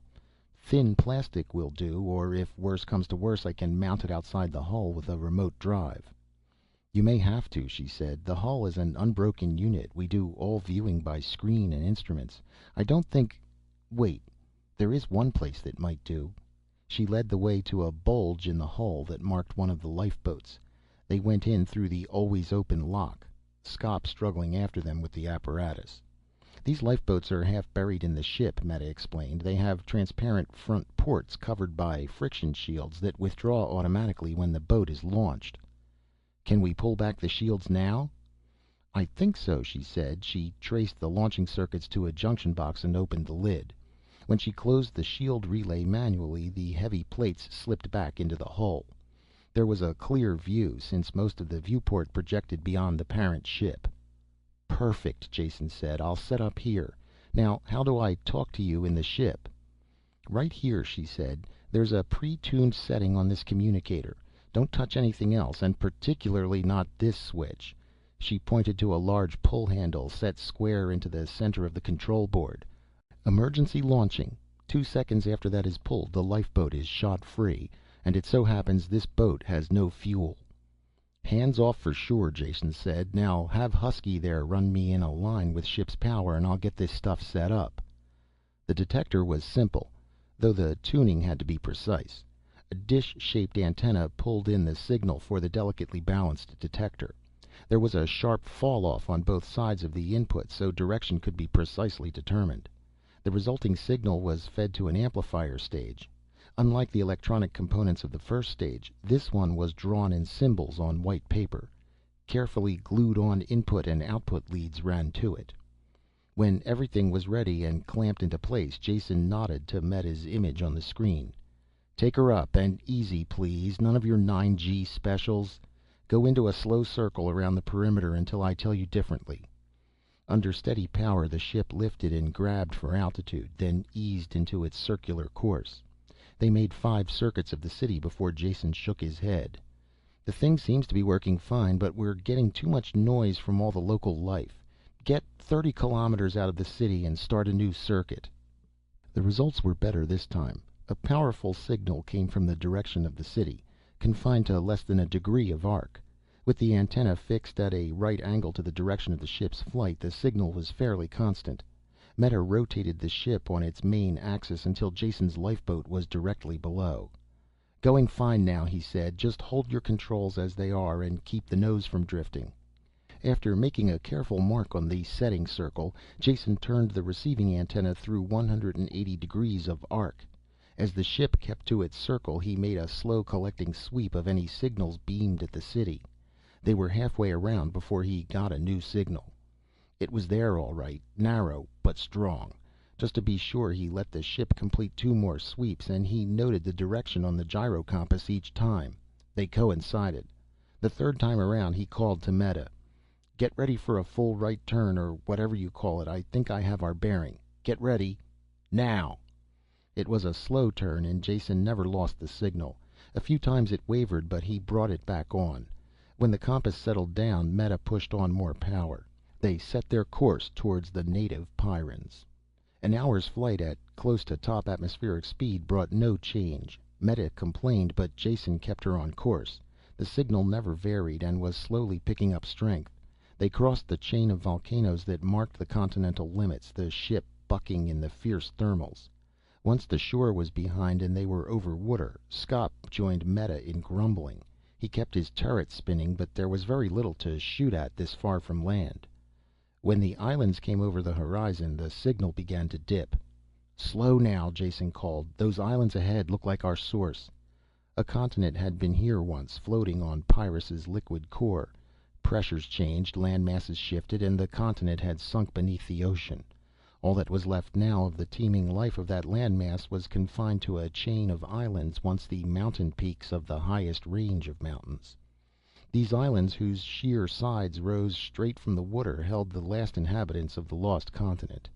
The weeded out descendants of the victors of uncountable violent contests. Here lived the oldest native Pyrrans. "Come in lower," Jason signaled, "towards that large peak. The signals seem to originate there." They swooped low over the mountain, but nothing was visible other than the trees and sun-blasted rock. The pain almost took Jason's head off. A blast of hatred that drove through the amplifier and into his skull. He tore off the phones and clutched his skull between his hands. Through watering eyes he saw the black cloud of flying beasts hurtle up from the trees below. He had a single glimpse of the hillside beyond, before Meta blasted power to the engines and the ship leaped away. "We've found them!" Her fierce exultation faded as she saw Jason through the communicator. "Are you all right? What happened?" "Feel burned out. I've felt a psi blast before, but nothing like that.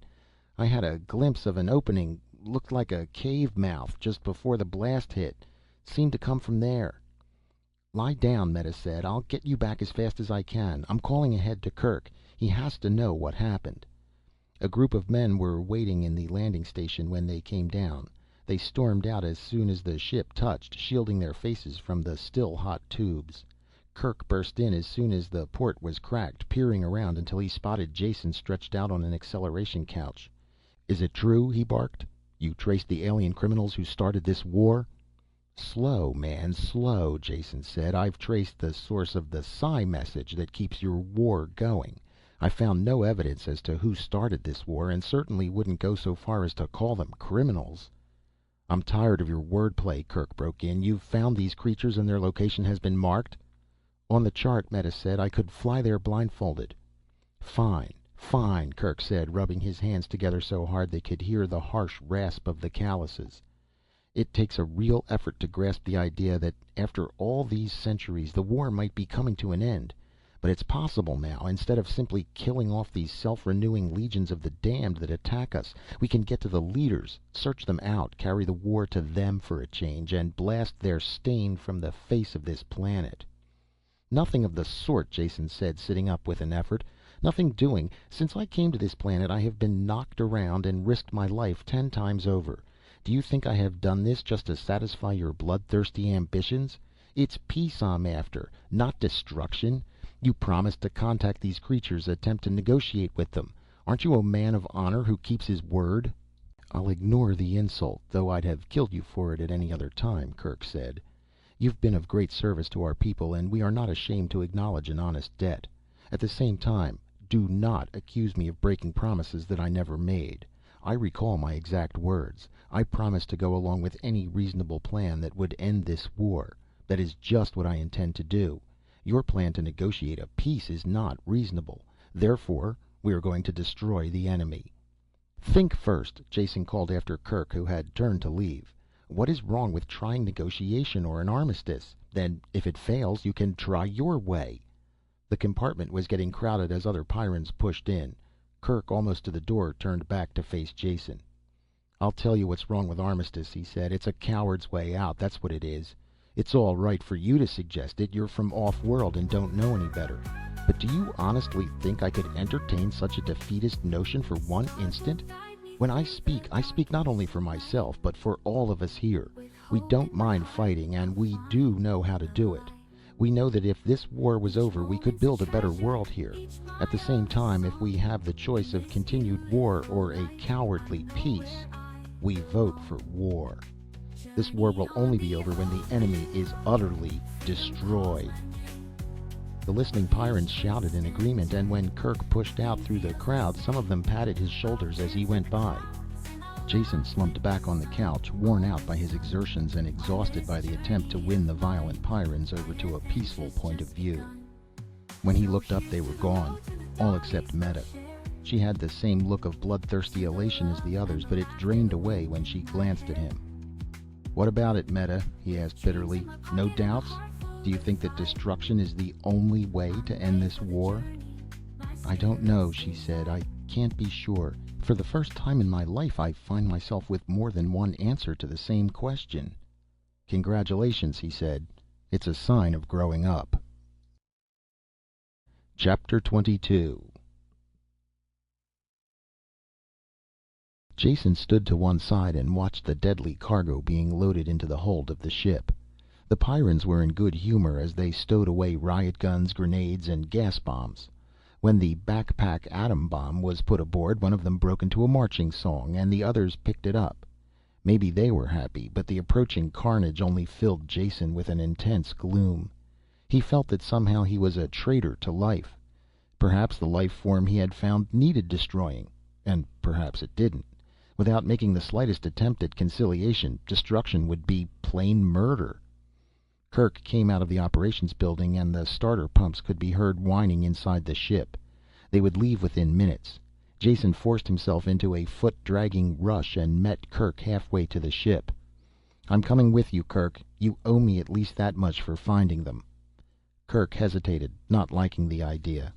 "This is an operational mission," he said. "No room for observers, and the extra weight. And it's too late to stop us, Jason. You know that." "You Pyrrans are the worst liars in the universe," Jason said. "We both know that ship can lift 10 times the amount it's carrying today. Now, do you let me come, or forbid me without reason at all?" "Get aboard," Kerk said, "but keep out of the way or you'll get trampled." This time, with a definite destination ahead, the flight was much faster. Meta took the ship into the stratosphere in a high ballistic arc that ended at the islands. Kerk was in the co-pilot's seat. Jason sat behind them where he could watch the screens. The landing party, 25 volunteers, were in the hold now with the weapons. All the screens in the ship were switched to the forward viewer. They watched the green island appear and swell, then vanish behind the flames of the braking rockets. Jockeying the ship carefully, Meta brought it down on a flat shelf near the cave mouth. Jason was ready this time for the blast of mental hatred, but it still hurt. The gunners laughed and killed gleefully as every animal on the island closed in on the ship. They were slaughtered by the thousands, and still more came. "Do you have to do this?" Jason asked. "It's murder, carnage, just butchering those beasts like that." "Self-defense," Kerk said. "They attack us and they get killed. What could be simpler? Now shut up or I'll throw you out of here with them." It was a half an hour before the gunfire slackened. Animals still attacked them, but the mass assaults seemed to be over. Kerk spoke into the intercom. "Landing party away, and watch your step. They know we're here and will make it as hot as they can. Take the bomb into that cave and see how far back it runs. We can always blast them from the air, but it'll do no good if they're dug into solid rock. Keep your screen open, leave the bomb, and pull back at once if I tell you to. Now move." The men swarmed down the ladders and formed into open battle formation. They were soon under attack, but the beasts were picked off before they could get close. It didn't take long for the man at point to reach the cave. He had his pickup trained in front of him, and the watchers in the ship followed the advance. "Big cave," Kerk grunted. "Slants back and down, what I was afraid of. Bomb dropped on that would just close it up, with no guarantee that anything sealed in it couldn't eventually get out. We'll have to see how far down it goes." There was enough heat in the cave now to use the infrared filters. The rock walls stood out harshly black and white as the advance continued. "No signs of life since entering the cave," the officer reported. "Gnawed bones at the entrance and some bat droppings. It looks like a natural cave so far." Step by step the advance continued, slowing as it went. Insensitive as the Pyrrans were to psi pressure, even they were aware of the blast of hatred being continuously leveled at them. Jason, back in the ship, had a headache that slowly grew worse instead of better. "Watch out!" Kerk shouted, staring at the screen with horror. The cave was filled from wall to wall with pallid, eyeless animals. They poured from tiny side passages and seemed to literally emerge from the ground. Their front ranks dissolved in flame, but more kept pressing in. On the screen, the watchers in the ship saw the cave spin dizzily as the operator fell. Pale bodies washed up and concealed the lens. "Close ranks! Flamethrowers and gas!" Kerk bellowed into the mike. Less than half of the men were alive after that first attack. The survivors, protected by the flamethrowers, set off the gas grenades. Their sealed battle armor protected them while the section of cave filled with gas. Someone dug through the bodies of their attackers and found the pickup. "Leave the bomb there and withdraw," Kerk ordered. "We've had enough losses already." A different man stared out of the screen. The officer was dead. "Sorry, sir," he said, "but it will be just as easy to push ahead as back as long as the gas grenades hold out. We're too close to pull back now." "That's an order," Kerk shouted, but the man was gone from the screen and the advance continued. Jason's fingers hurt where he had them clamped to the chair arm. He pulled them loose and massaged them. On the screen the black and white cave flowed steadily towards them. Minute after minute went by this way. Each time the animals attacked again, a few more gas grenades were used up. "Something ahead looks different," the panting voice cracked from the speaker. The narrow cave slowly opened out into a gigantic chamber, so large the roof and far walls were lost in the distance. "What are those?" Kerk asked. "Get a searchlight over to the right there." The picture on the screen was fuzzy and hard to see now, dimmed by the layers of rock in between. Details couldn't be made out clearly, but it was obvious this was something unusual. "Never saw anything quite like them before," the speaker said. "Look like big plants of some kind, 10 meters tall at least, yet they're moving. Those branches, tentacles, or whatever they are, keep pointing towards us, and I get the darkest feeling in my head." "Blast one, see what happens," Kerk said. The gun fired, and at the same instant an intensified wave of mental hatred rolled over the men, dropping them to the ground. They rolled in pain, blacked out, and unable to think or fight the underground beasts that poured over them in a renewed attack. In the ship far above, Jason felt the shock to his mind and wondered how the men below could have lived through it. The others in the control room had been hit by it as well. Kerk pounded on the frame of the screen and shouted to the unhearing men below. "Pull back! Come back!" It was too late. The men only stirred slightly as the victorious Pyrran animals washed over them, clawing for the joints in their armor. Only one man moved, standing up and beating the creatures away with his bare hands. He stumbled a few feet and bent over the writhing mass below him. With a heave of his shoulders he pulled another man up. The man was dead, but his shoulder pack was still strapped to his back. Bloody fingers fumbled at the pack. Then both men were washed back under the wave of death. "That was the bomb," Kerk shouted to Meta. "If he didn't change the setting, it's still on 10-second minimum. Get out of here."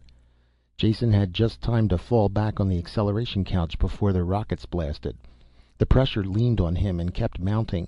Vision blacked out, but he didn't lose consciousness. Air screamed across the hull, then the sound stopped as they left the atmosphere behind. Just as Meta cut the power, a glare of white light burst from the screens. They turned black instantly as the hull pickups burned out. She switched filters into place, then pressed the button that rotated new pickups into position.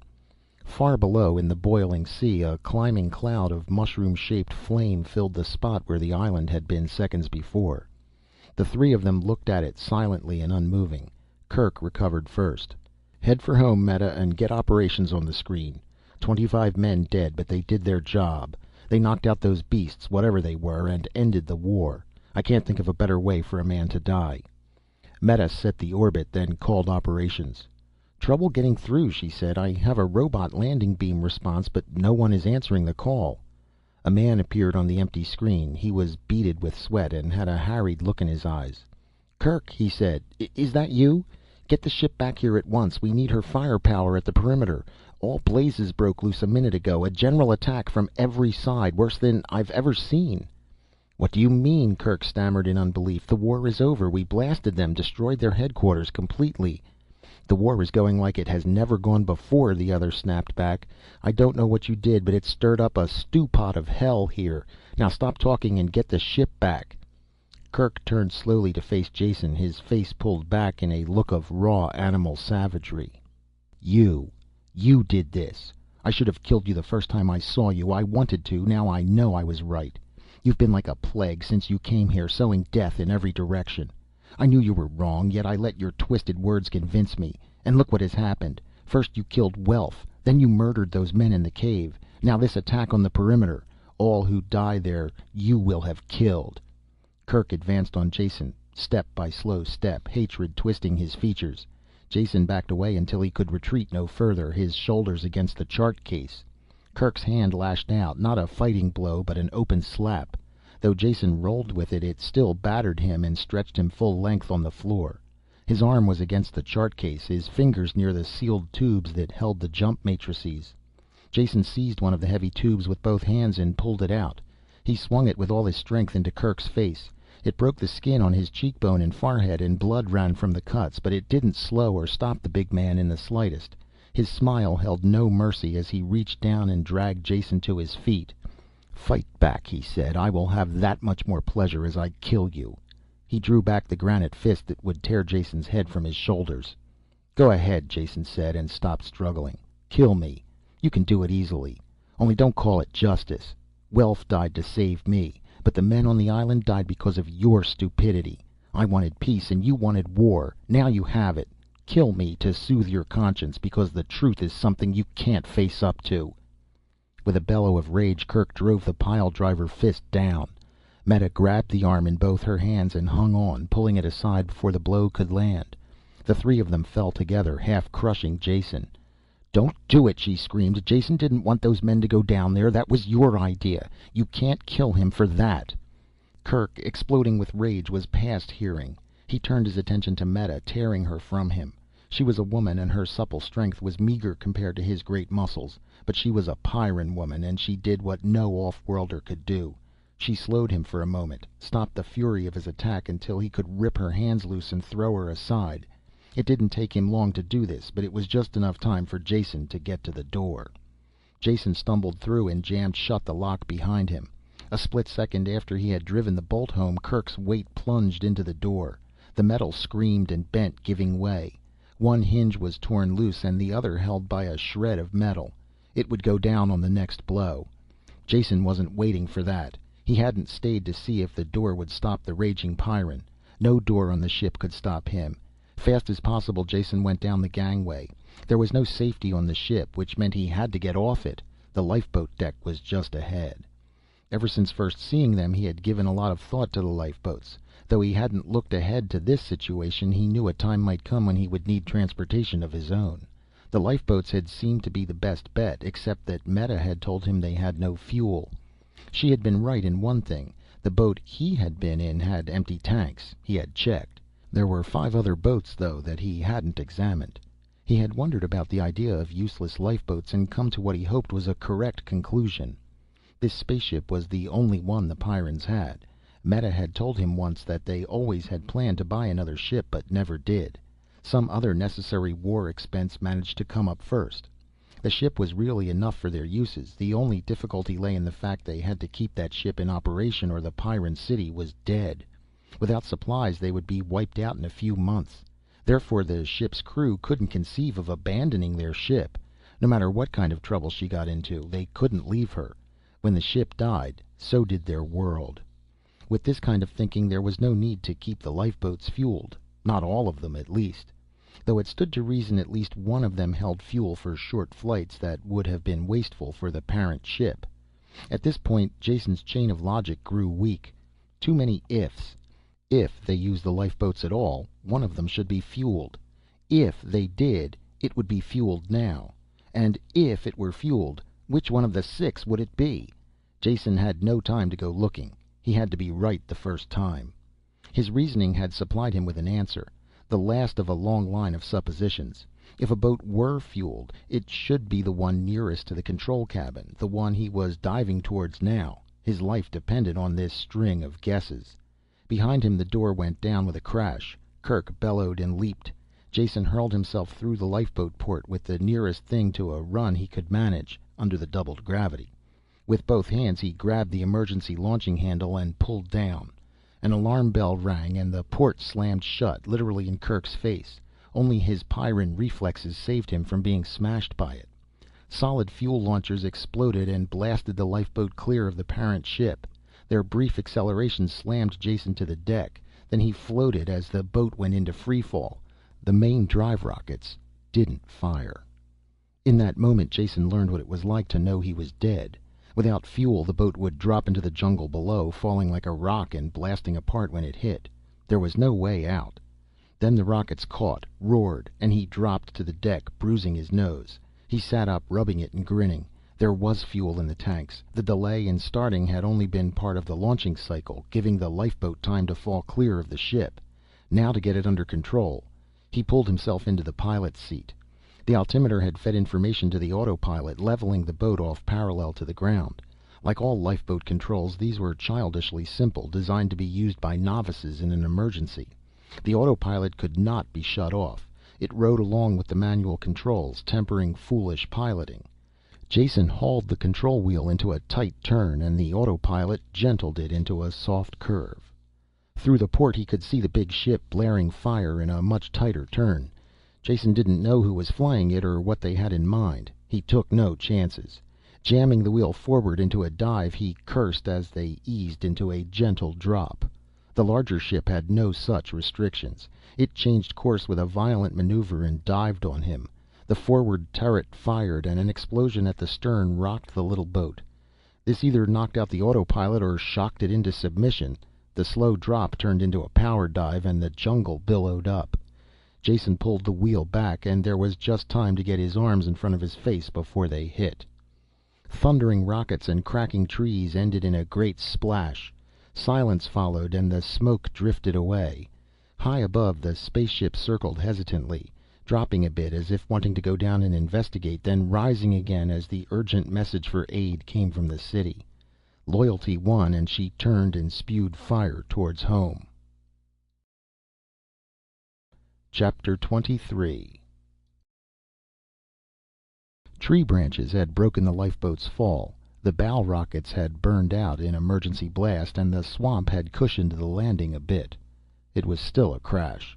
The battered cylinder sank slowly into the stagnant water and thin mud of the swamp.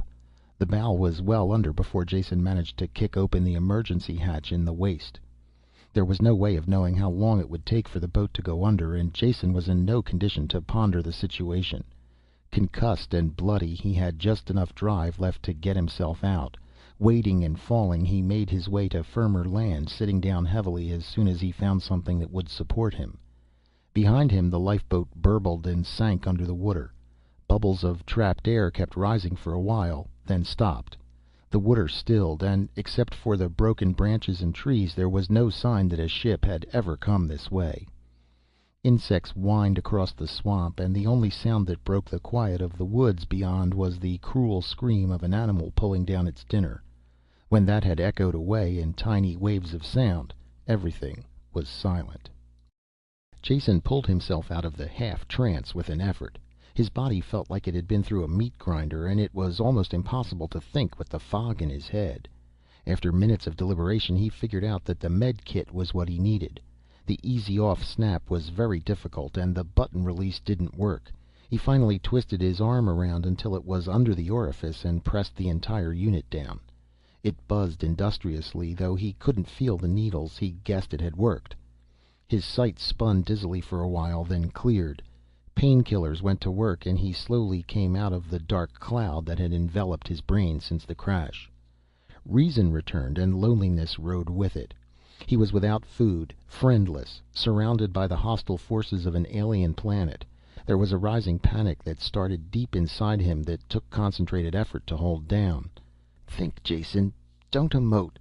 He said it aloud to reassure himself, but was instantly sorry because his voice sounded weak in the emptiness, with the ragged edge of hysteria to it. Something caught in his throat, and he coughed to clear it, spitting out blood. Looking at the red stain, he was suddenly angry, hating this deadly planet and the incredible stupidity of the people who lived on it. Cursing out loud was better, and his voice didn't sound as weak now. He ended up shouting and shaking his fist at nothing in particular, but it helped. The anger washed away the fear and brought him back to reality. Sitting on the ground felt good now. The sun was warm, and when he leaned back he could almost forget the unending burden of doubled gravity.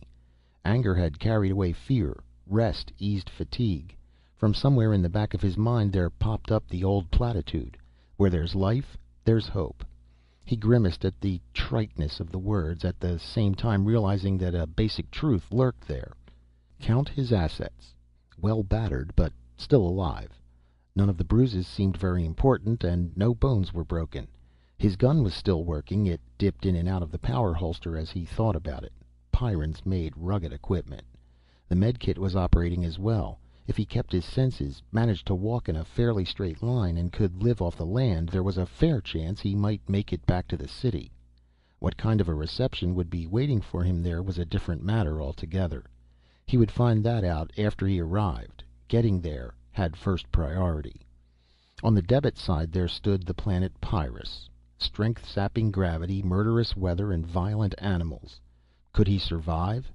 As if to add emphasis to his thoughts, the sky darkened over and rain hissed into the forest, marching towards him. Jason scrambled to his feet and took a bearing before the rain closed down visibility. A jagged chain of mountains stood dimly on the horizon. He remembered crossing them on the flight out. They would do as a first goal. After he had reached them, he would worry about the next leg of the journey. Leaves and dirt flew before the wind in quick gusts. Then the rain washed over him. Soaked, chilled, already bone-tired, he pitted the tottering strength of his legs against the planet of death. When nightfall came, it was still raining. There was no way of being sure of the direction, and no point in going on. If that wasn't enough, Jason was on the ragged edge of exhaustion. It was going to be a wet night. All the trees were thick-boled and slippery. He couldn't have climbed them on a 1G world. The sheltered spots that he investigated under fallen trees and beneath thick bushes were just as wet as the rest of the forest.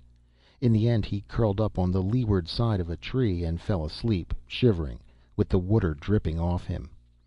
The rain stopped around midnight and the temperature fell sharply. Jason woke sluggishly from a dream in which he was being frozen to death, to find it was almost true. Fine snow was sifting through the trees, powdering the ground and drifting against him. The cold bit into his flesh, and when he sneezed it hurt his chest.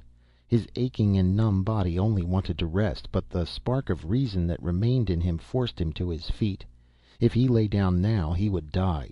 Holding one hand against the tree so he wouldn't fall, he began to trudge around it, step after shuffling step, around and around, until the terrible cold eased a bit and he could stop shivering. Fatigue crawled up him like a muffling gray blanket. He kept on walking, half the time with his eyes closed, opening them only when he fell and had to climb painfully to his feet again. The sun burned away the snow clouds at dawn. Jason leaned against his tree and blinked up at the sky with sore eyes. The ground was white in all directions except around the tree where his stumbling feet had churned a circle of black mud. His back against the smooth trunk, Jason sank slowly down to the ground, letting the sun soak into him. Exhaustion had him light-headed, and his lips were cracked from thirst. Almost continuous coughing tore at his chest with fingers of fire. Though the sun was still low, it was hot already, burning his skin dry and hot. It wasn't right. This thought kept nagging at his brain until he admitted it, turned it over and over, and looked at it from all sides. What wasn't right? The way he felt. Pneumonia. He had all the symptoms. His dry lips cracked and blood moistened them when he smiled. He had avoided all the animal perils of Pyrrus, all the big carnivores and poisonous reptiles, only to be laid low by the smallest beast of them all. Well, he had the remedy for this one too. Rolling up his sleeve, with shaking fingers he pressed the mouth of the medkit to his bare arm. It clicked and began to drone an angry whine. That meant something, he knew, but he just couldn't remember what. Holding it up, he saw that one of the hypodermics was projecting halfway from its socket. Of course, it was empty of whatever antibiotic the analyzer had called for. It needed refilling. Jason hurled the thing away with a curse, and it splashed into a pool and was gone. End of medicine, end of medkit, end of Jason dinAlt. Single-handed battler against the perils of Deathworld. Strong-hearted stranger who could do as well as the natives. It had taken him all of 1 day to get his own death warrant signed. A choking growl echoed behind him. He turned, dropped, and fired in the same motion. It was all over before his conscious mind was aware it had happened. Pyrran training had conditioned his reflexes on the pre-cortical level. Jason gaped at the ugly beast dying not a meter from him and realized he had been trained well. His first reaction was unhappiness that he had killed one of the grubber dogs. When he looked closer, he realized this animal was slightly different in markings, size, and temper. Though most of its forequarters were blown away, blood pumping out in dying spurts, it kept trying to reach Jason. Before the eyes glazed with death, it had struggled its way almost to his feet. It wasn't quite a grubber dog, though chances were it was a wild relative, bearing the same relation as dog to wolf. He wondered if there were any other resemblances between wolves and this dead beast. Did they hunt in packs, too? As soon as the thought hit him, he looked up, not a moment too soon. The great forms were drifting through the trees, closing in on him. When he shot two, the others snarled with rage and sank back into the forest. They didn't leave. Instead of being frightened by the deaths, they grew even more enraged. Jason sat with his back to the tree and waited until they came close before he picked them off. With each shot and dying scream, the outraged survivors howled the louder. Some of them fought when they met, venting their rage. One stood on his hind legs and raked great strips of bark from a tree. Jason aimed a shot at it, but he was too far away to hit. There were advantages to having a fever, he realized. Logically, he knew he would live only until sunset, or until his gun was empty. Yet the fact didn't bother him greatly. Nothing really mattered. He slumped, relaxed completely, only raising his arm to fire, then letting it drop again. Every few minutes he had to move to look in back of the tree and kill any of them that were stalking him in the blind spot. He wished dimly that he were leaning against a smaller tree, but it wasn't worth the effort to go to one. Sometime in the afternoon he fired his last shot.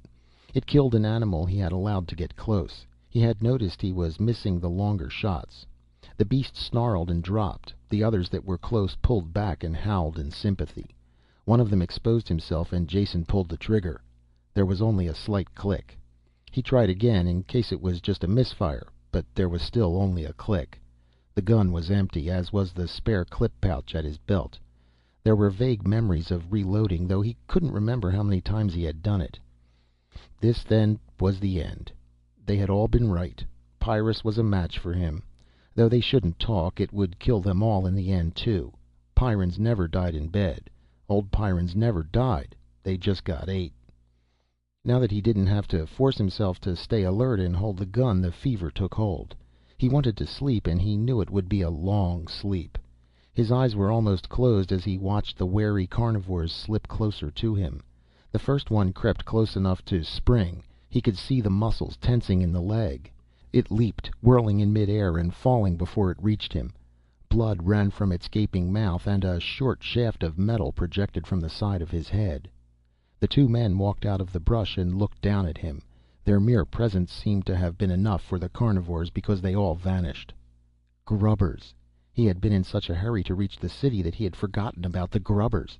It was good that they were here, and Jason was very glad they had come. He couldn't talk very well, so he smiled to thank them, but this hurt his lips too much, so he went to sleep. Chapter 24.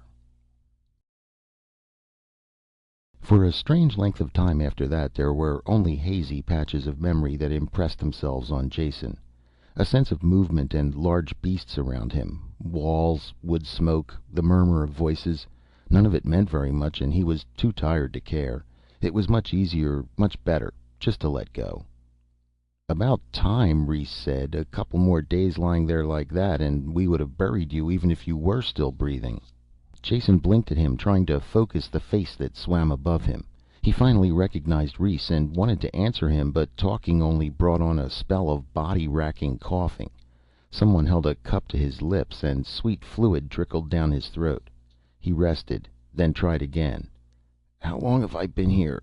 The voice was thin and sounded far away. Jason had trouble recognizing it for his own. 8 days. And why didn't you listen when I talked to you?" Reese said. "You should have stayed near the ship when you crashed. Didn't you remember what I said about coming down anywhere on this continent? No matter. Too late to worry about that. Next time listen to what I say. Our people moved fast and reached the site of the wreck before dark. They found the broken trees and the spot where the ship had sunk, and at first they thought whoever had been in it had drowned. Then one of the dogs found your trail, but lost it again in the swamps during the night.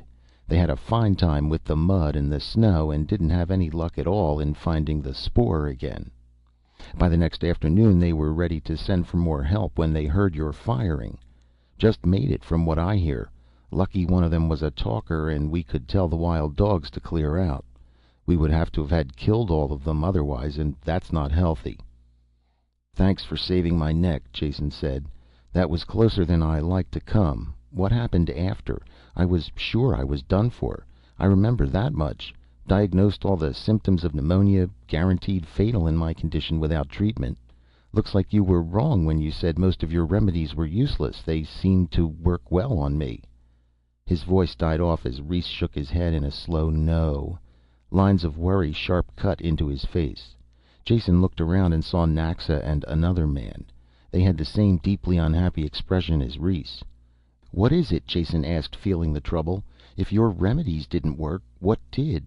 Not my med kit. That was empty. I remember losing it or throwing it away."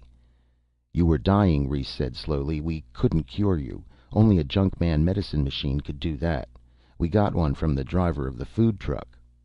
"But how?" Jason asked, dazed. "You told me the city forbids you medicine. He couldn't give you his own medikit, not unless he was—" Reese nodded and finished the sentence.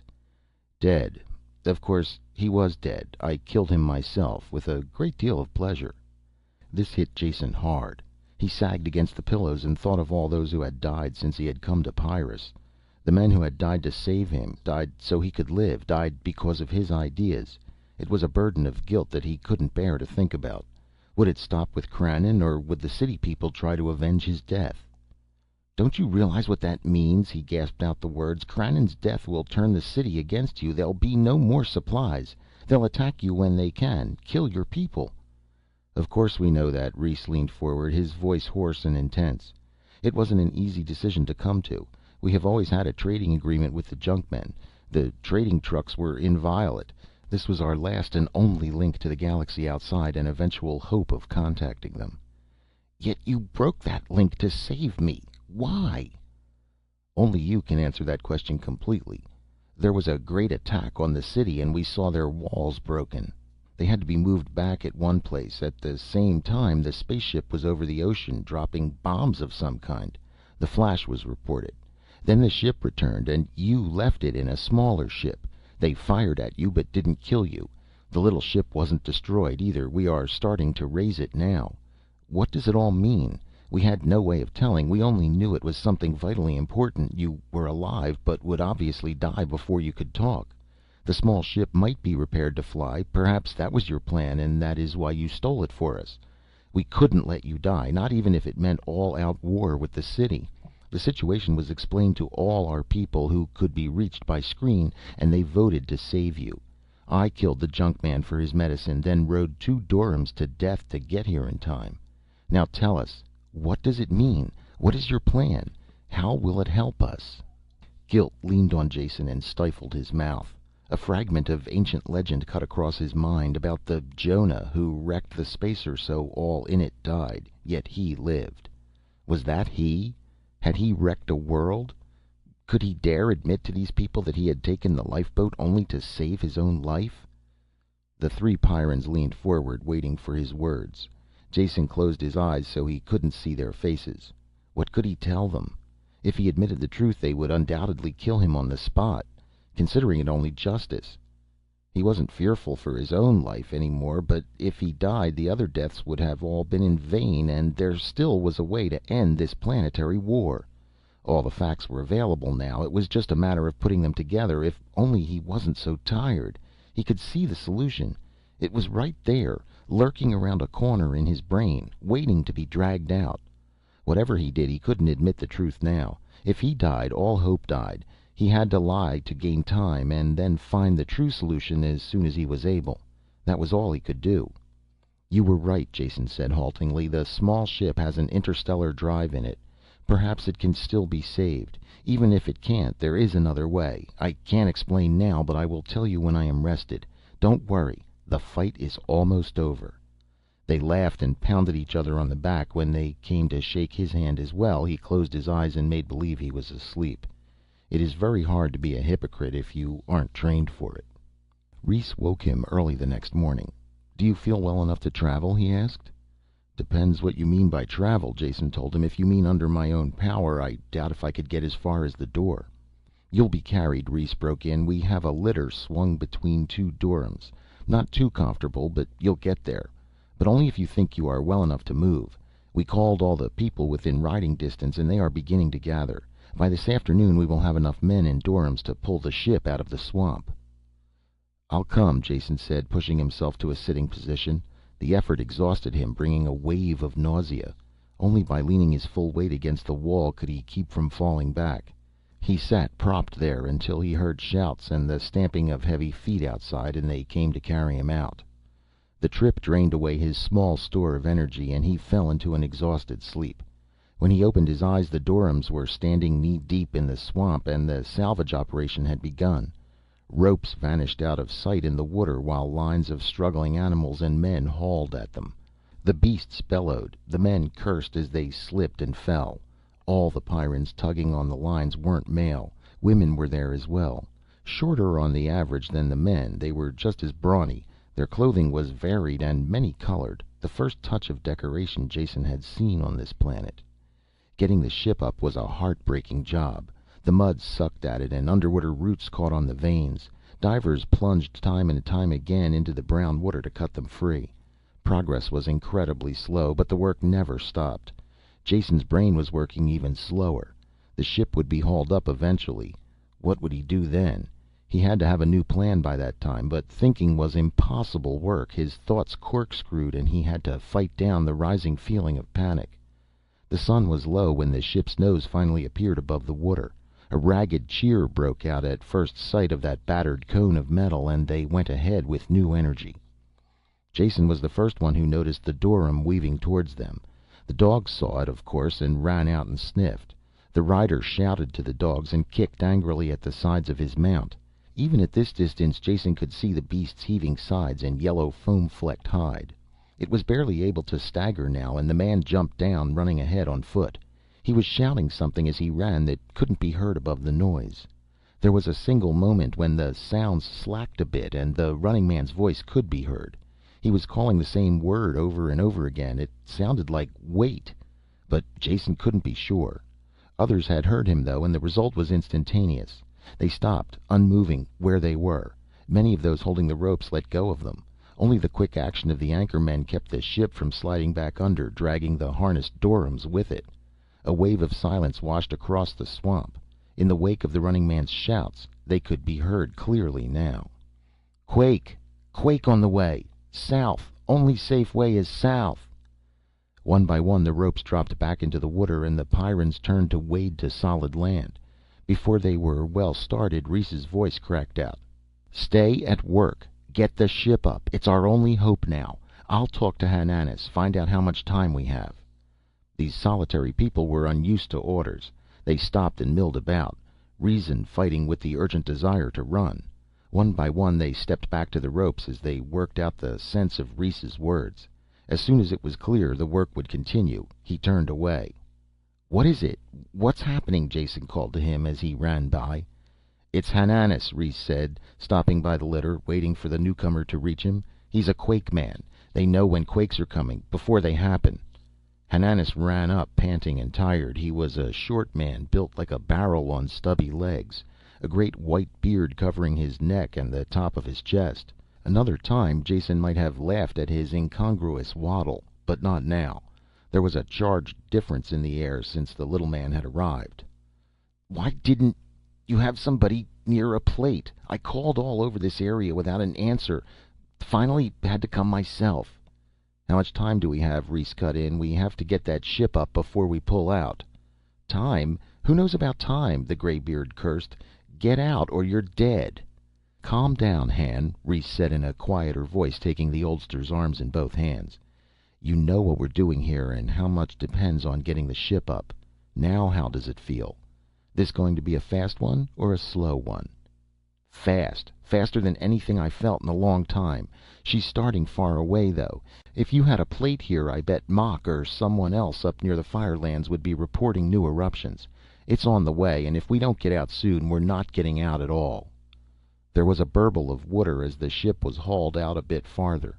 No one talked now and there was a fierce urgency in the movements.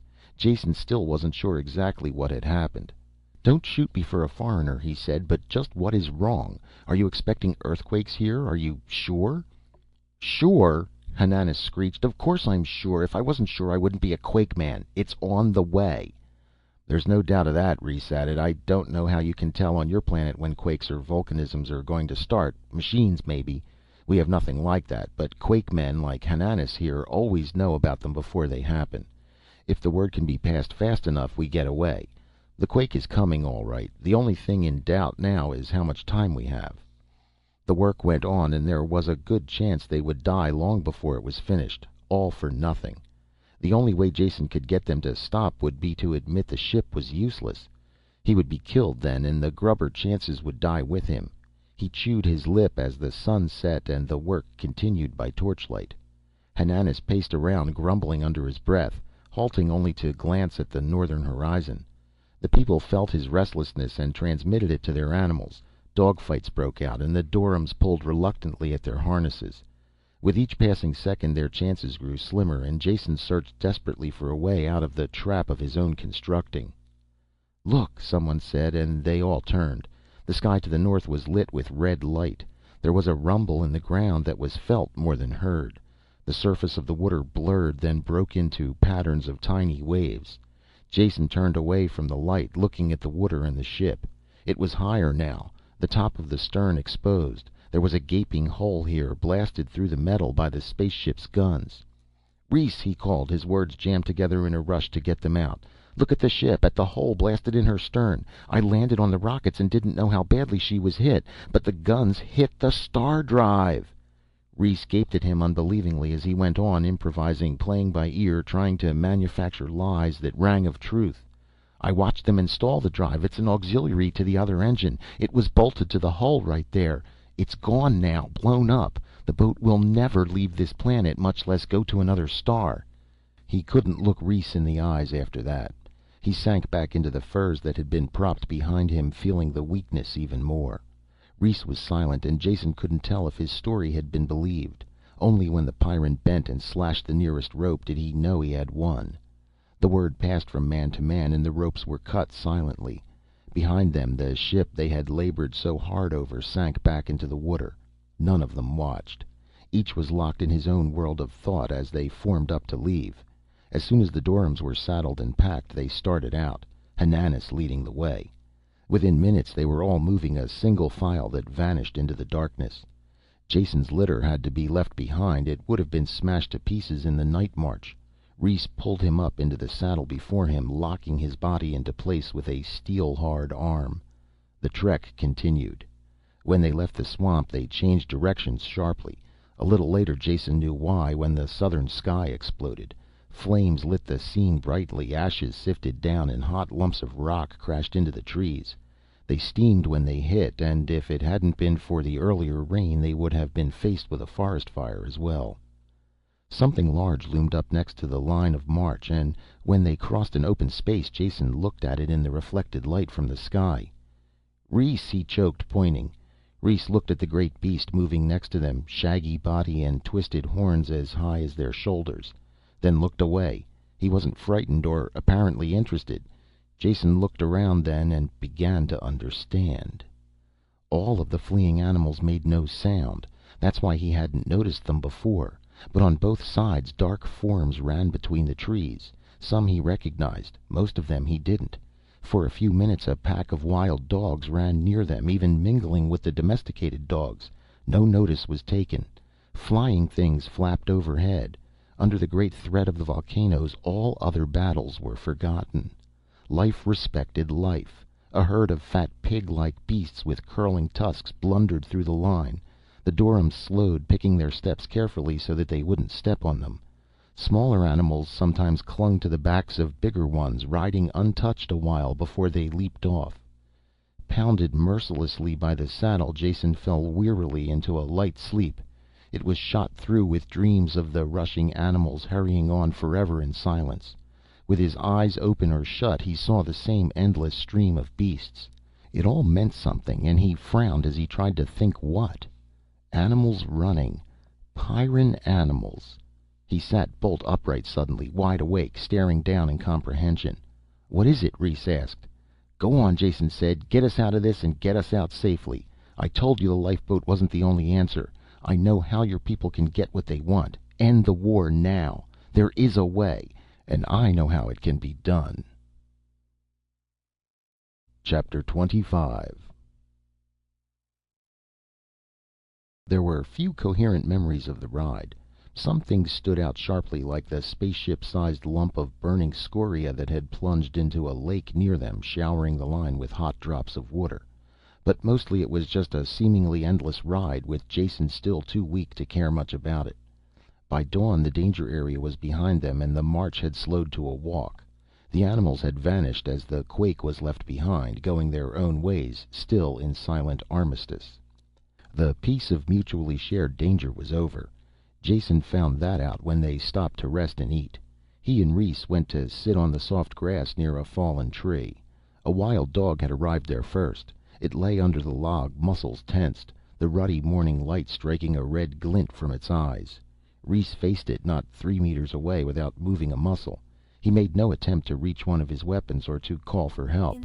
Jason stood still as well, hoping the Pyrran knew what he was doing. With no warning at all, the dog sprang straight at them. Jason fell backwards as Rhys pushed him aside. The Pyrran dropped at the same time, only now his hand held a long knife, yanked from the sheath strapped to his thigh. With unseen speed, the knife came up. The dog twisted in midair, trying to bite it. Instead, it sank behind the dog's forelegs, the beast's own weight tearing a deadly gaping wound the length of its body. It was still alive when it hit the ground, but Rhys was astride it, pulling back the bony plated head to cut the soft throat underneath. The Pyrran carefully cleaned his knife on the dead animal's fur, then returned it to the sheath. "They're usually no trouble," he said quietly, but it was excited. Probably lost the rest of the pack in the quake. His actions were the direct opposite of the city Pyrans. He had not looked for trouble nor started the fight. Instead, he had avoided it as long as he could, but when the beast charged, it had been neatly and efficiently dispatched. Now, instead of gloating over his victory, he seemed troubled by an unnecessary death. It made sense. Everything on Pyrrus made sense. Now he knew how the deadly planetary battle had started, and he knew how it could be ended. All the deaths had not been in vain. Each one had helped him along the road a little more towards the final destination. There was just one final thing to be done. Rhys was watching him now, and he knew they shared the same thoughts. "Explain yourself," Rhys said. What did you mean when you said we could wipe out the junkmen and get our freedom?" Jason didn't bother to correct the misquote. It was best they consider him 100% on their side.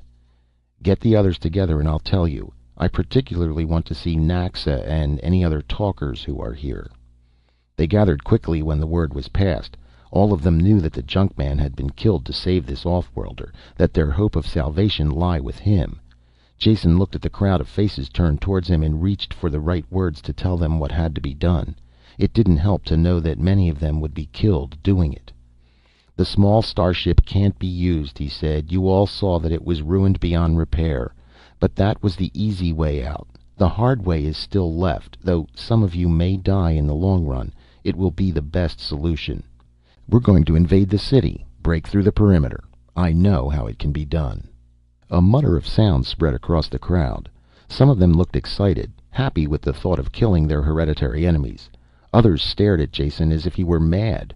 A few were dazed at the magnitude of the thought, this carrying of the battle to the stronghold of the heavily armed enemy. They quieted when Jason raised his hand.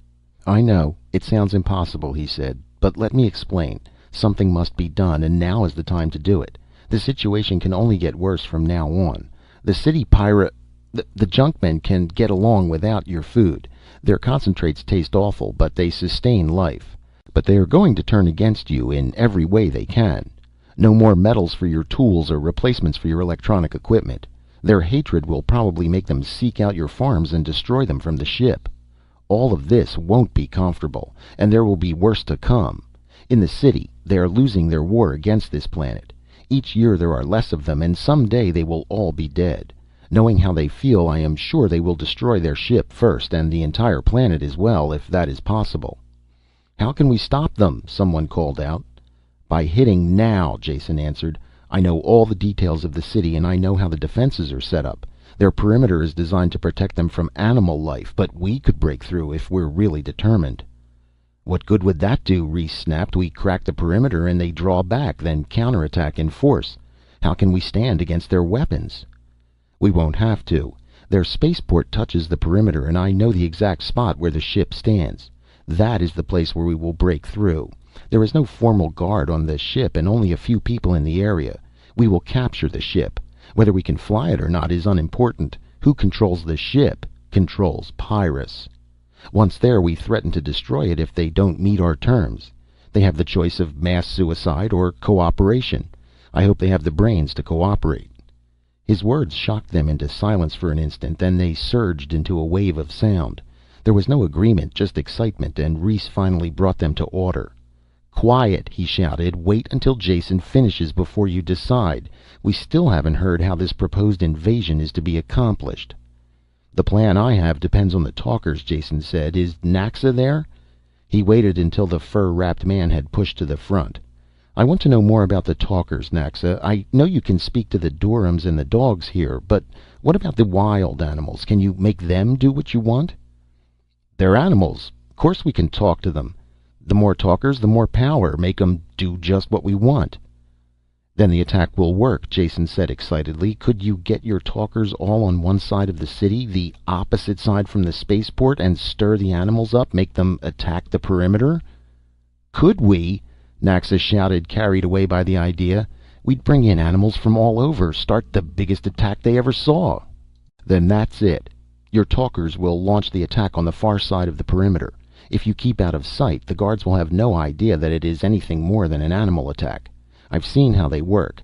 As an attack mounts, they call for reserves inside the city and drain men away from the other parts of the perimeter. At the height of the battle, when they have all their forces committed across the city, I'll lead the attack that will break through and capture the ship. That's the plan, and it's going to work." Jason sat down then, half fell down, drained of strength. He lay and listened as the debate went back and forth, Reese ordering it and keeping it going. Difficulties were raised and eliminated. No one could find a basic fault with the plan. There were plenty of flaws in it, things that might go wrong, but Jason didn't mention them. These people wanted his idea to work, and they were going to make it work. It finally broke up and they moved away. Reese came over to Jason. "The basics are settled," he said. "All here are in agreement. They are spreading the word by messenger to all the talkers. The talkers are the heart of the attack, and the more we have, the better it will go off. We don't dare use the screens to call them. There is a good chance that the junkmen can intercept our messages. It will take 5 days before we are ready to go ahead." "I'll need all that time if I'm to be any good," Jason said. "Now, let's get some rest." Chapter 26. "It's a strange feeling," Jason said. "I've never really seen the perimeter from this side before. Ugly is about the only word for it." He lay on his stomach next to Reese, looking through a screen of leaves downhill towards the perimeter. They were both wrapped in heavy furs in spite of the midday heat, with thick leggings and leather gauntlets to protect their hands. The gravity and the heat were already making Jason dizzy, but he forced himself to ignore this. Ahead, on the far side of a burnt corridor, stood the perimeter.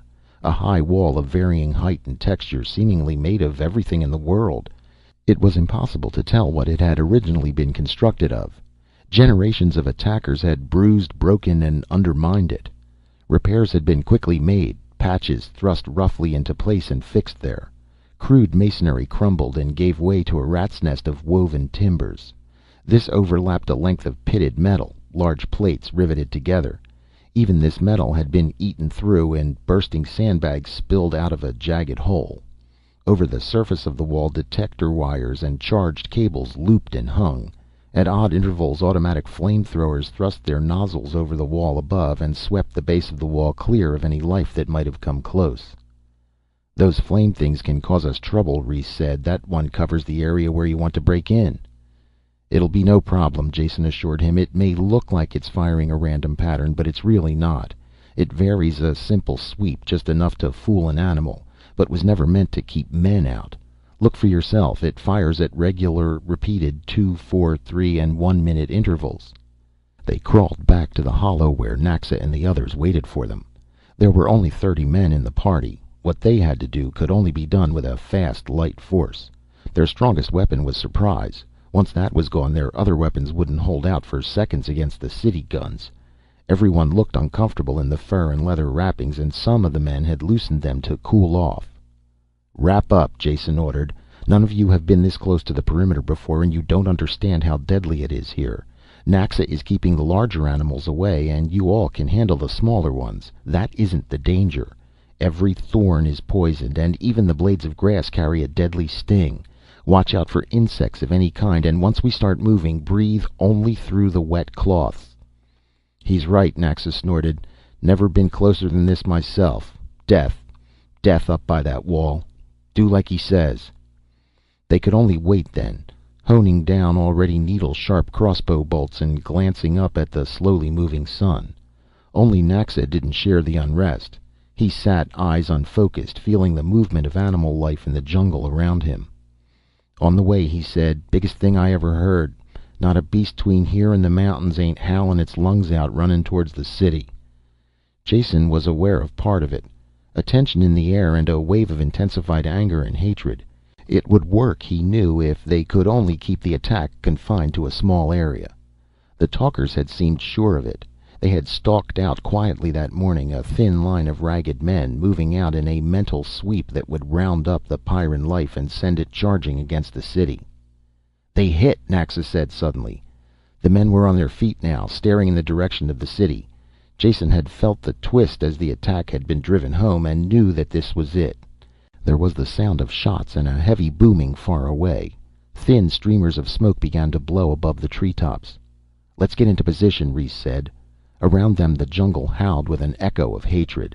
The half-sentient plants writhed and the air was thick with small flying things. Naxa sweated and mumbled as he turned back the animals that crashed towards them. By the time they reached the last screen of foliage before the burned out area, they had lost 4 men. One had been stung by an insect. Jason got the med kit to him in time, but he was so sick he had to turn back. The other 3 were bitten or scratched and treatment came too late. Their swollen, twisted bodies were left behind on the trail. "Damn beasts hurt my head," Naxa muttered. "When we go in?" "Not yet," Rhys said. "We wait for the signal." One of the men carried the radio. He sat it down carefully, then threw the aerial over a branch. The set was shielded so no radiation leaked out to give them away. It was turned on, but only a hiss of atmospheric static came from the speaker. "We could have timed it," Rhys said. "No, we couldn't," Jason told him. "Not accurately. We want to hit that wall at the height of the attack, when our chances are best. Even if they hear the message, it won't mean a thing to them, and a few minutes later it won't matter." The sound from the speaker changed. A voice spoke a short sentence, then cut off. "Bring me 3 barrels of flour." "Let's go," Rhys urged as he started forward. "Wait," Jason said, taking him by the arm. "I'm timing the flamethrower. It's due in there." A blast of fire sprayed the ground, then turned off. "We have 4 minutes to the next one. We hit the long period." They ran, stumbling in the soft ashes, tripping over charred bones and rusted metal. 2 men grabbed Jason under the arm and half carried him across the ground. It hadn't been planned that way, but it saved precious seconds. They dropped him against the wall and he fumbled out the bombs he had made. The charges from Crannon's gun, taken when he was killed, had been hooked together with a firing circuit. All the moves had been rehearsed carefully, and they went smoothly now. Jason had picked the metal wall as being the best spot to break in. It offered the most resistance to the native life, so the chances were it wouldn't be reinforced with sandbags or fill the way the other parts of the wall were. If he was wrong, they were all dead. The first men had slapped their wads of sticky congealed sap against the wall. Jason pressed the charges into them and they stuck, a roughly rectangular pattern as high as a man. While he did this, the detonating wire was run out to its length and the raiders pressed back against the base of the wall. Jason stumbled through the ashes to the detonator, fell on it, and pressed the switch at the same time. Behind him a thundering bang shook the wall and red flame burst out. Rhys was the first one there, pulling at the twisted and smoking metal with his gloved hands. Others grabbed on and bent the jagged pieces aside. The hole was filled with smoke and nothing was visible through it. Jason dived into the opening, rolled on a heap of rubble, and smacked into something solid. When he blinked the smoke from his eyes, he looked around him. He was inside the city. The others poured through now, picking him up as they charged in so he wouldn't be trampled underfoot. Someone spotted the spaceship and they ran that way. A man ran around the corner of a building towards them. His Pyrran reflexes sent him springing into the safety of a doorway the same moment he saw the invaders. But they were Pyrrans too. The man slumped slowly back onto the street, 3 metal bolts sticking out of his body. They ran on without stopping, running between the low storehouses. The ship stood ahead. Someone had reached it ahead of them. They could see the outer hatch slowly grinding shut. A hail of bolts from the bows crashed into it with no effect. "Keep going," Jason shouted. "Get next to the hull before he reaches the guns." This time 3 men didn't make it. The rest of them were under the belly of the ship when every gun let go at once. Most of them were aimed away from the ship. Still, the screaming of shells and electric discharges was ear-shattering. The 3 men still in the open dissolved under the fire. Whoever was inside the ship had hit all the gun trips at once, both to knock out the attackers and summon aid. He would be on the screen now, calling for help. Their time was running out. Jason reached up and tried to open the hatch while the others watched. It was locked from the inside. One of the men brushed him aside and pulled at the inset handle. It broke off in his hand, but the hatch remained closed. The big guns had stopped now, and they could hear again. "Did anyone get the gun from that dead man?" he asked. "It would blow this thing open." "No," Reese said. "We didn't stop." Before the words were out of his mouth, 2 men were running back towards the buildings, angling away from each other. The ship's guns roared again. A string of explosions cut across one man. Before they could change direction and find the other man, he had reached the buildings. He returned quickly, darting into the open to throw the gun to them. Before he could dive back to safety, the shells caught him. Jason grabbed up the gun as it skidded almost to his feet. They heard the sound of wide-open truck turbines screaming towards them as he blasted the lock. The mechanism sighed and the hatch sagged open. They were all through the airlock before the first truck appeared. Naxa stayed behind with the gun to hold the lock until they could take the control room. Everyone climbed faster than Jason once he had pointed them the way, so the battle was over when he got there. The single city Pyrran looked like a pincushion. One of the techs had found the gun controls and was shooting wildly, the sheer quantity of his fire driving the trucks back. "Someone get on the radio and tell the talkers to call off the attack," Jason said. He found the communications screen and snapped it on. Kerk's wide-eyed face stared at him from the screen. "You," Kerk said, breathing the word like a curse. "Yes, it's me," Jason answered. He talked without looking up, while his hands were busy at the control board. "Listen to me, Kerk, and don't doubt anything I say. I may not know how to fly one of these ships, but I do know how to blow them up. Do you hear that sound?" He flipped over a switch, and the faraway whine of a pump droned faintly. "That's the main fuel pump. If I let it run, which I won't right now, it could quickly fill the drive chamber with raw fuel. Pour in so much that it would run out of the stern tubes. Then what do you think would happen to your one and only spacer if I press the firing button? I'm not asking you what would happen to me, since you don't care. But you need this ship the way you need life itself." There was only silence in the cabin now. The men who had won the ship turned to face him. Kerk's voice grated loudly through the room. "What do you want, Jason? What are you trying to do? Why did you lead those animals in here?" His voice cracked and broke as anger choked him and spilled over. "Watch your tongue, Kerk," Jason said with soft menace. "These men you are talking about are the only ones on Pyrrus who have a spaceship. If you want them to share it with you, you had better learn to talk nicely. Now come over here at once, and bring Brucco and Meta." Jason looked at the older man's florid and swollen face and felt a measure of sympathy. "Don't look so unhappy. It's not the end of the world. In fact, it might be the beginning of one. And another thing, leave this channel open when you go. Have it hooked into every screen in the city so everyone can see what happens here. Make sure it's taped, too, for replay." Kerk started to say something but changed his mind before he did. He left the screen, but the set stayed alive, carrying the scene in the control room to the entire city. Chapter 27. The fight was over. It had ended so quickly the fact hadn't really sunk in yet. Reese rubbed his hand against the gleaming metal of the control console, letting the reality of touch convince him. The other men milled about, looking out through the view screens or soaking in the mechanical strangeness of the room. Jason was physically exhausted, but he couldn't let it show.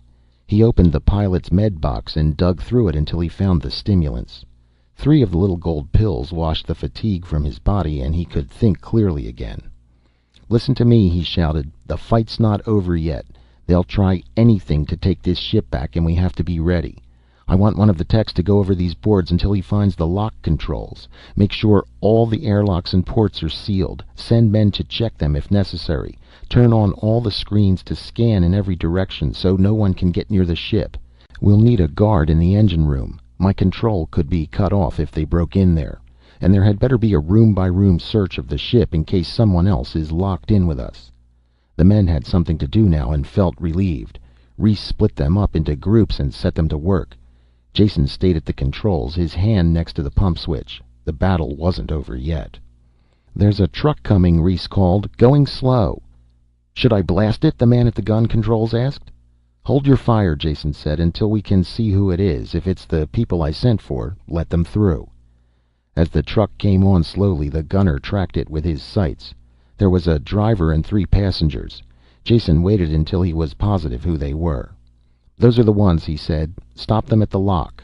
Reese, make them come in one at a time. Take their guns as they enter, then strip them of all their equipment. There was no way of telling what could be a concealed weapon. Be specially careful of Brucco. He's the thin one with a face like an axe edge. Make sure you strip him clean. He's a specialist in weapons and survival. And bring the driver too. We don't want him reporting back about the broken airlock or the state of our guns." Waiting was hard. His hand stayed next to the pump switch, even though he knew he could never use it, just as long as the others thought he would. There were stampings and muttered curses in the corridor. The prisoners were pushed in.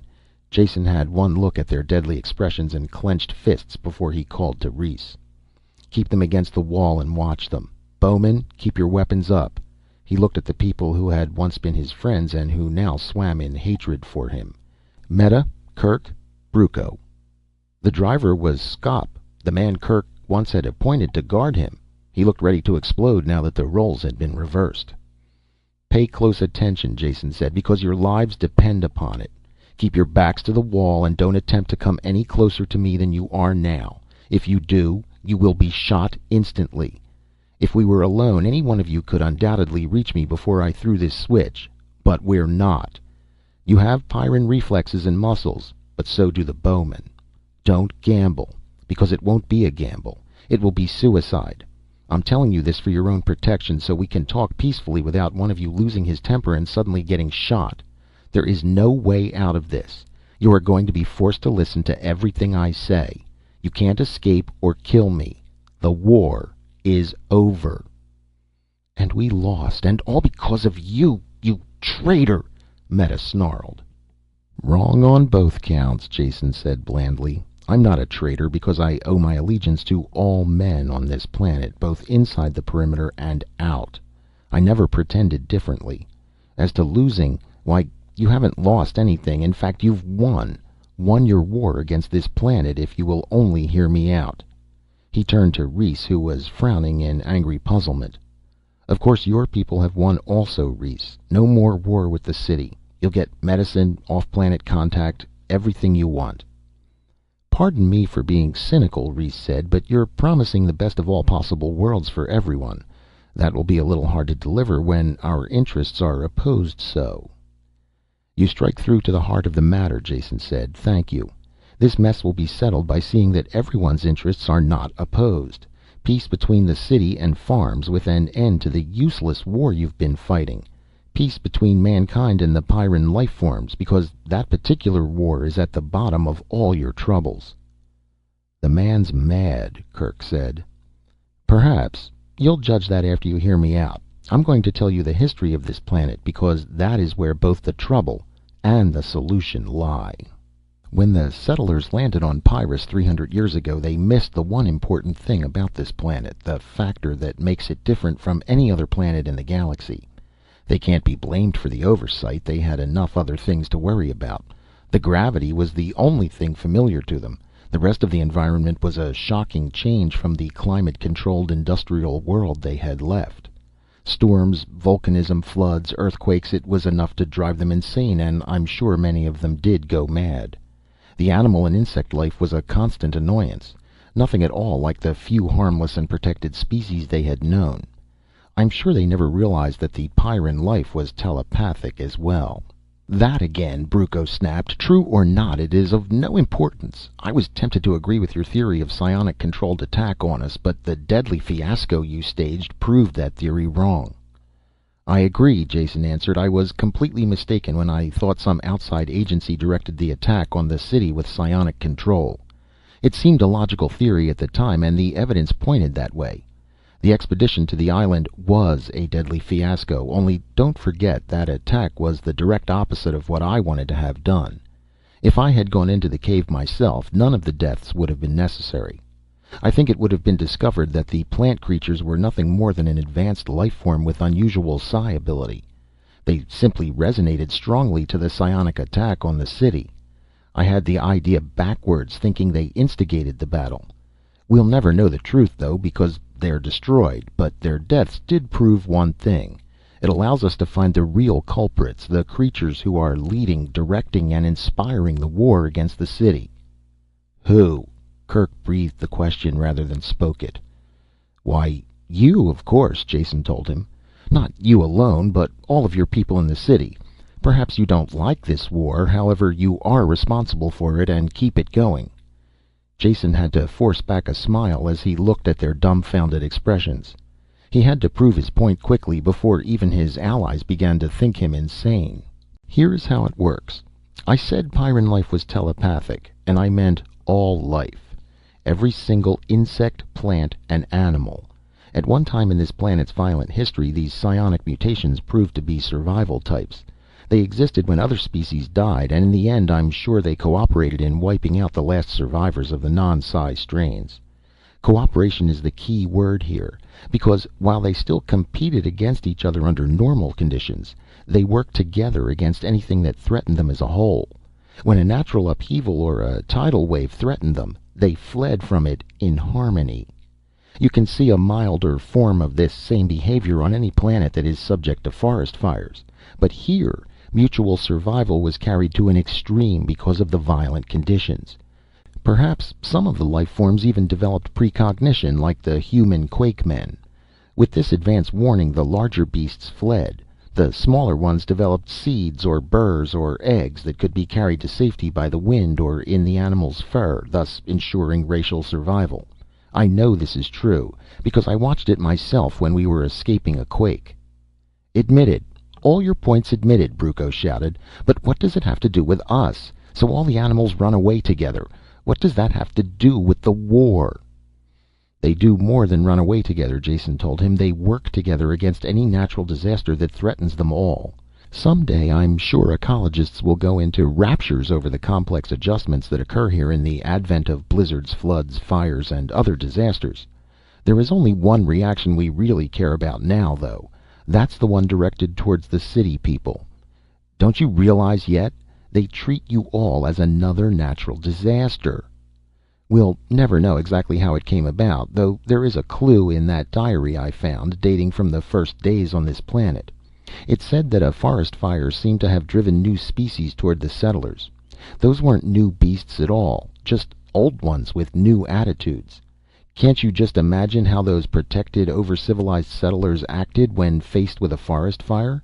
They panicked, of course. If the settlers were in the path of the fire, the animals must have rushed right through their camp. Their reaction would undoubtedly have been to shoot the fleeing creatures down. When they did that, they classified themselves as a natural disaster. Disasters take any form. Bipeds with guns could easily be included in the category. The Pyrran animals attacked, were shot, and the war began. The survivors kept attacking and informed all the life forms what the fight was about. The radioactivity of this planet must cause plenty of mutations, and the favorable survival mutation was now one that was deadly to man. I'll hazard a guess that the psi function even instigates mutations. Some of the deadlier types are just too one-sided to have come about naturally in a brief 300 years. The settlers, of course, fought back and kept their status as a natural disaster intact. Through the centuries they improved their killing methods. Not that it did the slightest good, as you know. You city people, their descendants, are heirs to this heritage of hatred. You fight and are slowly being defeated. How can you possibly win against the biologic reserves of a planet that can recreate itself each time to meet any new attack? Silence followed Jason's words. Kirk and Meta stood white-faced as the impact of the disclosure sunk in. Brucco mumbled and checked points off on his fingers, searching for weak spots in the chain of reason. The fourth city Pyrran, Skop, ignored all these foolish words that he couldn't understand or want to understand, and would have killed Jason in an instant if there had been the slightest chance of success. It was Reese who broke the silence. His quick mind had taken in the factors and sorted them out. "There's one thing wrong," he said. "What about us? We live on the surface of Pyrrus without perimeters or guns. Why aren't we attacked as well? We're human, descended from the same people as the Junkmen." "You're not attacked," Jason told him, "because you don't identify yourself as a natural disaster. Animals can live on the slopes of a dormant volcano, fighting and dying in natural competition, but they'll flee together when the volcano erupts. That eruption is what makes the mountain a natural disaster. In the case of human beings, it is their thoughts that identify them as life form or disaster, mountain or volcano. In the city, everyone radiates suspicion and death. They enjoy killing, think about killing, and planning for killing. This is natural selection too, you realize. These are the survival traits that work best in the city. Outside the city, men think differently. If they are threatened individually, they fight, as will any other creature.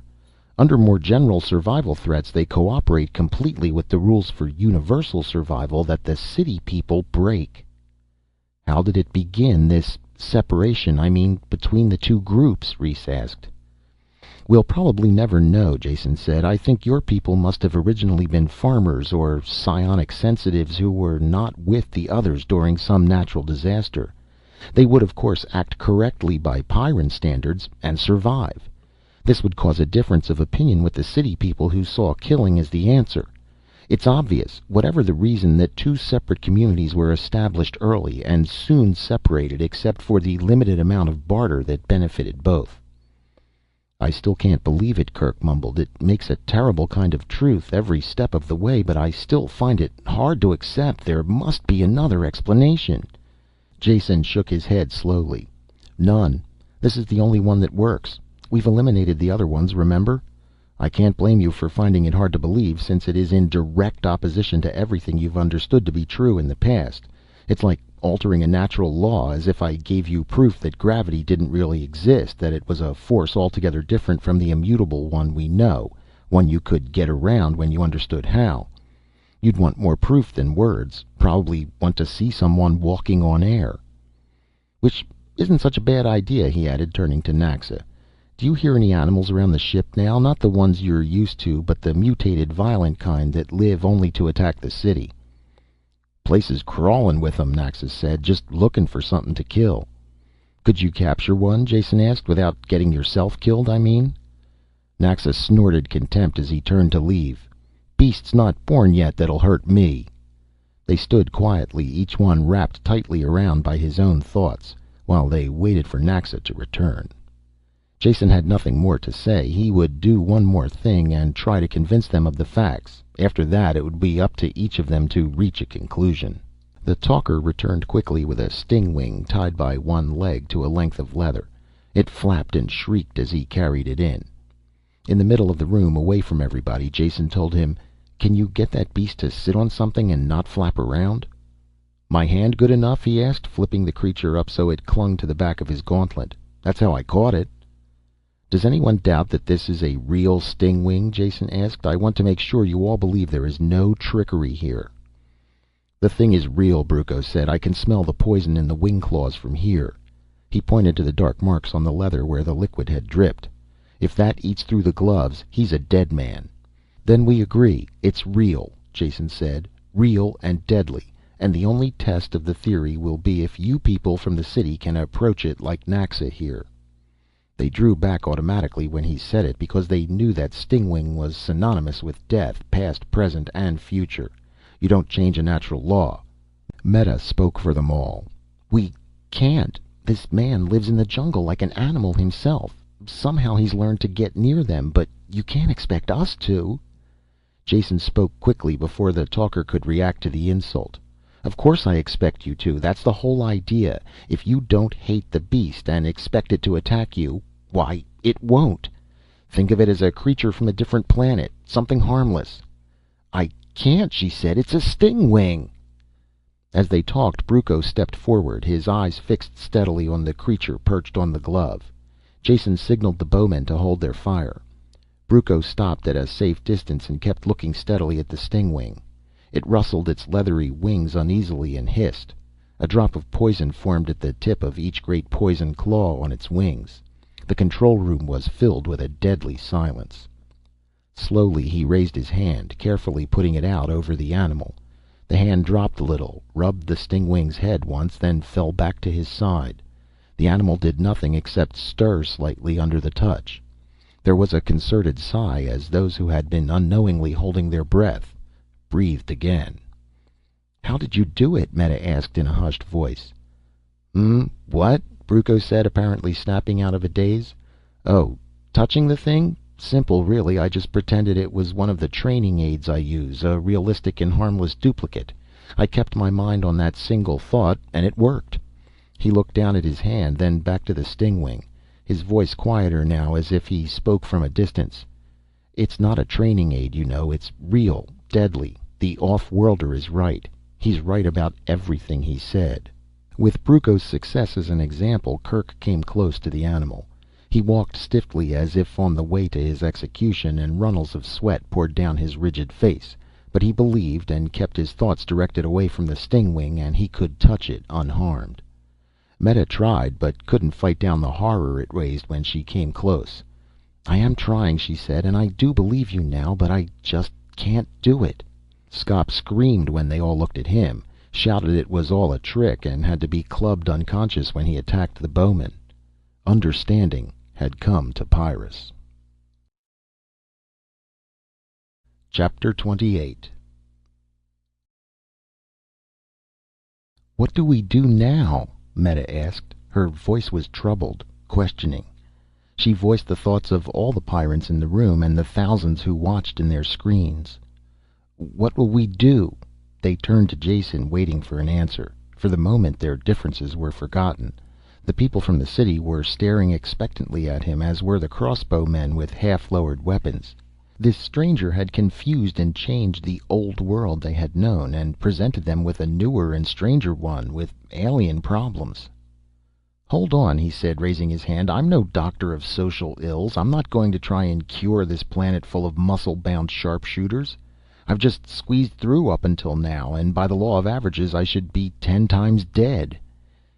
"Even if all you say is true, Jason," Meta said, "you are still the only person who can help us. What will the future be like?" Suddenly weary, Jason slumped into the pilot's chair. He glanced around at the circle of people. They seemed sincere. None of them even appeared to have noticed that he no longer had his hand on the pump switch. For the moment at least, the war between the city and farm was forgotten. "I'll give you my conclusions," Jason said, twisting in the chair, trying to find a comfortable position for his aching bones. "I've been doing a lot of thinking the last day or two, searching for the answer. The very first thing I realized was that the perfect and logical solution wouldn't do at all. I'm afraid the old ideal of the lion lying down with the lamb doesn't work out in practice. About all it does is make a fast lunch for the lion. Ideally, now that you all know the real cause of your trouble, you should tear down the perimeter and have the city and forest people mingle in brotherly love. Makes just as pretty a picture as the one of the lion and lamb, and would undoubtedly have the same result. Someone would remember how really filthy the grubbers are, or how stupid junkmen can be, and there would be a fresh corpse cooling. The fight would spread, and the victors would be eaten by the wildlife that swarmed over the undefended perimeter. No, the answer isn't that easy." As the Pyrrans listened to him, they realized where they were and glanced around uneasily.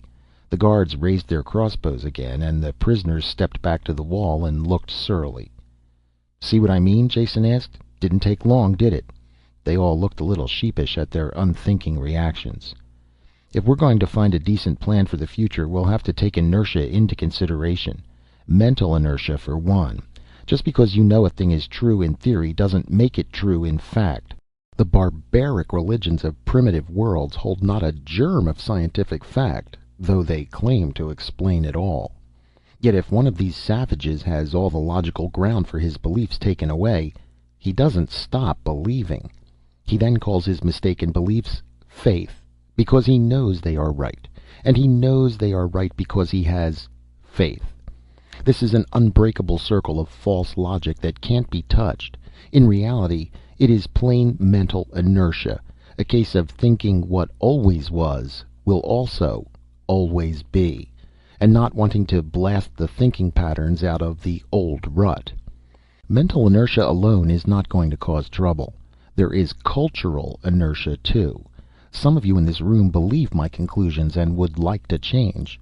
But will all your people change? The unthinking ones, the habit-ridden, reflex-formed people who know what is now will always be.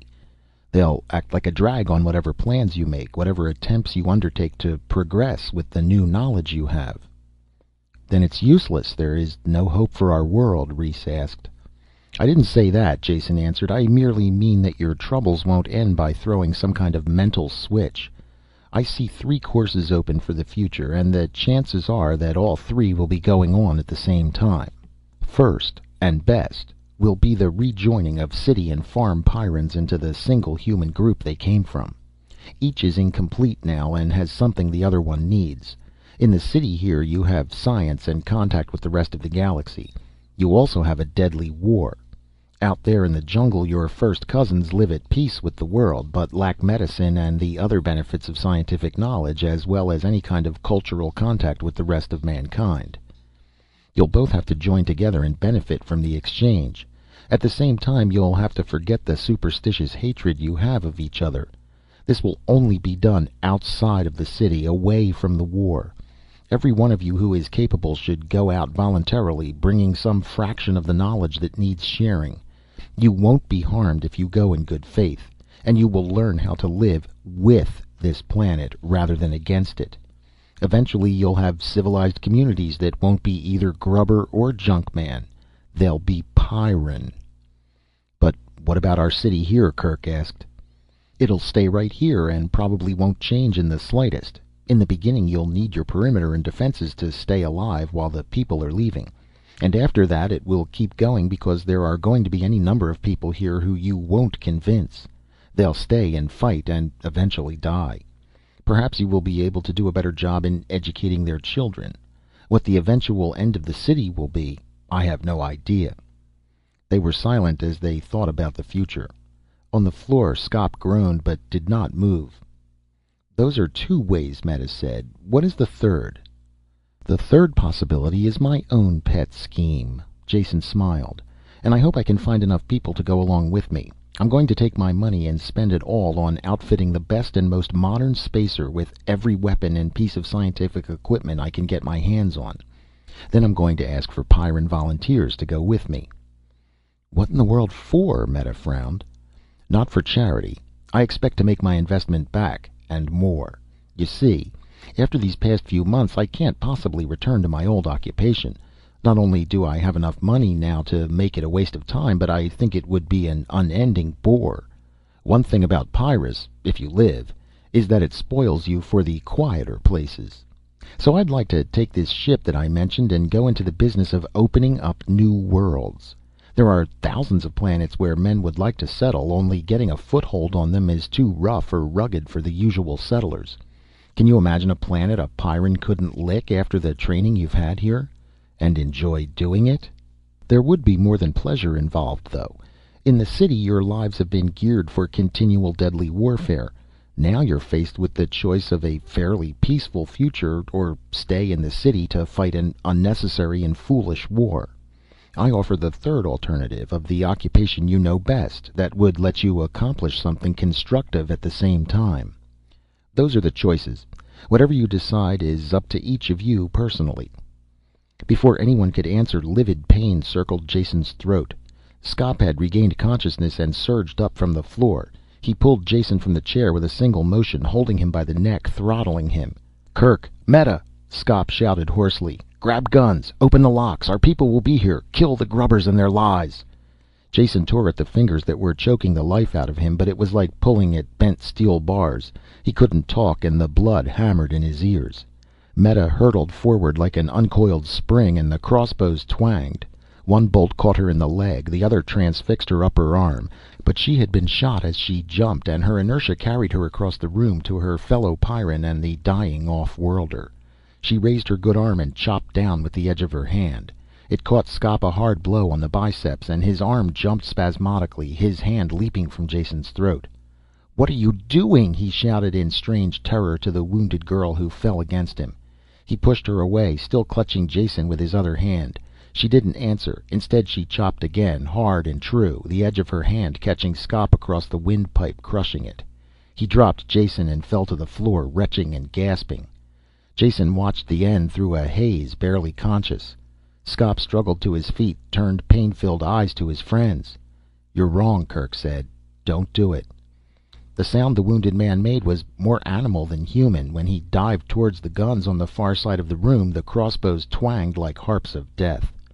When Brucco went over to help Meta, no one interfered. Jason gasped air back into his lungs, breathing in life. The watching glass eye of the viewer carried the scene to everyone in the city. "Thanks, Meta, for understanding as well as helping." Jason had to force the words out.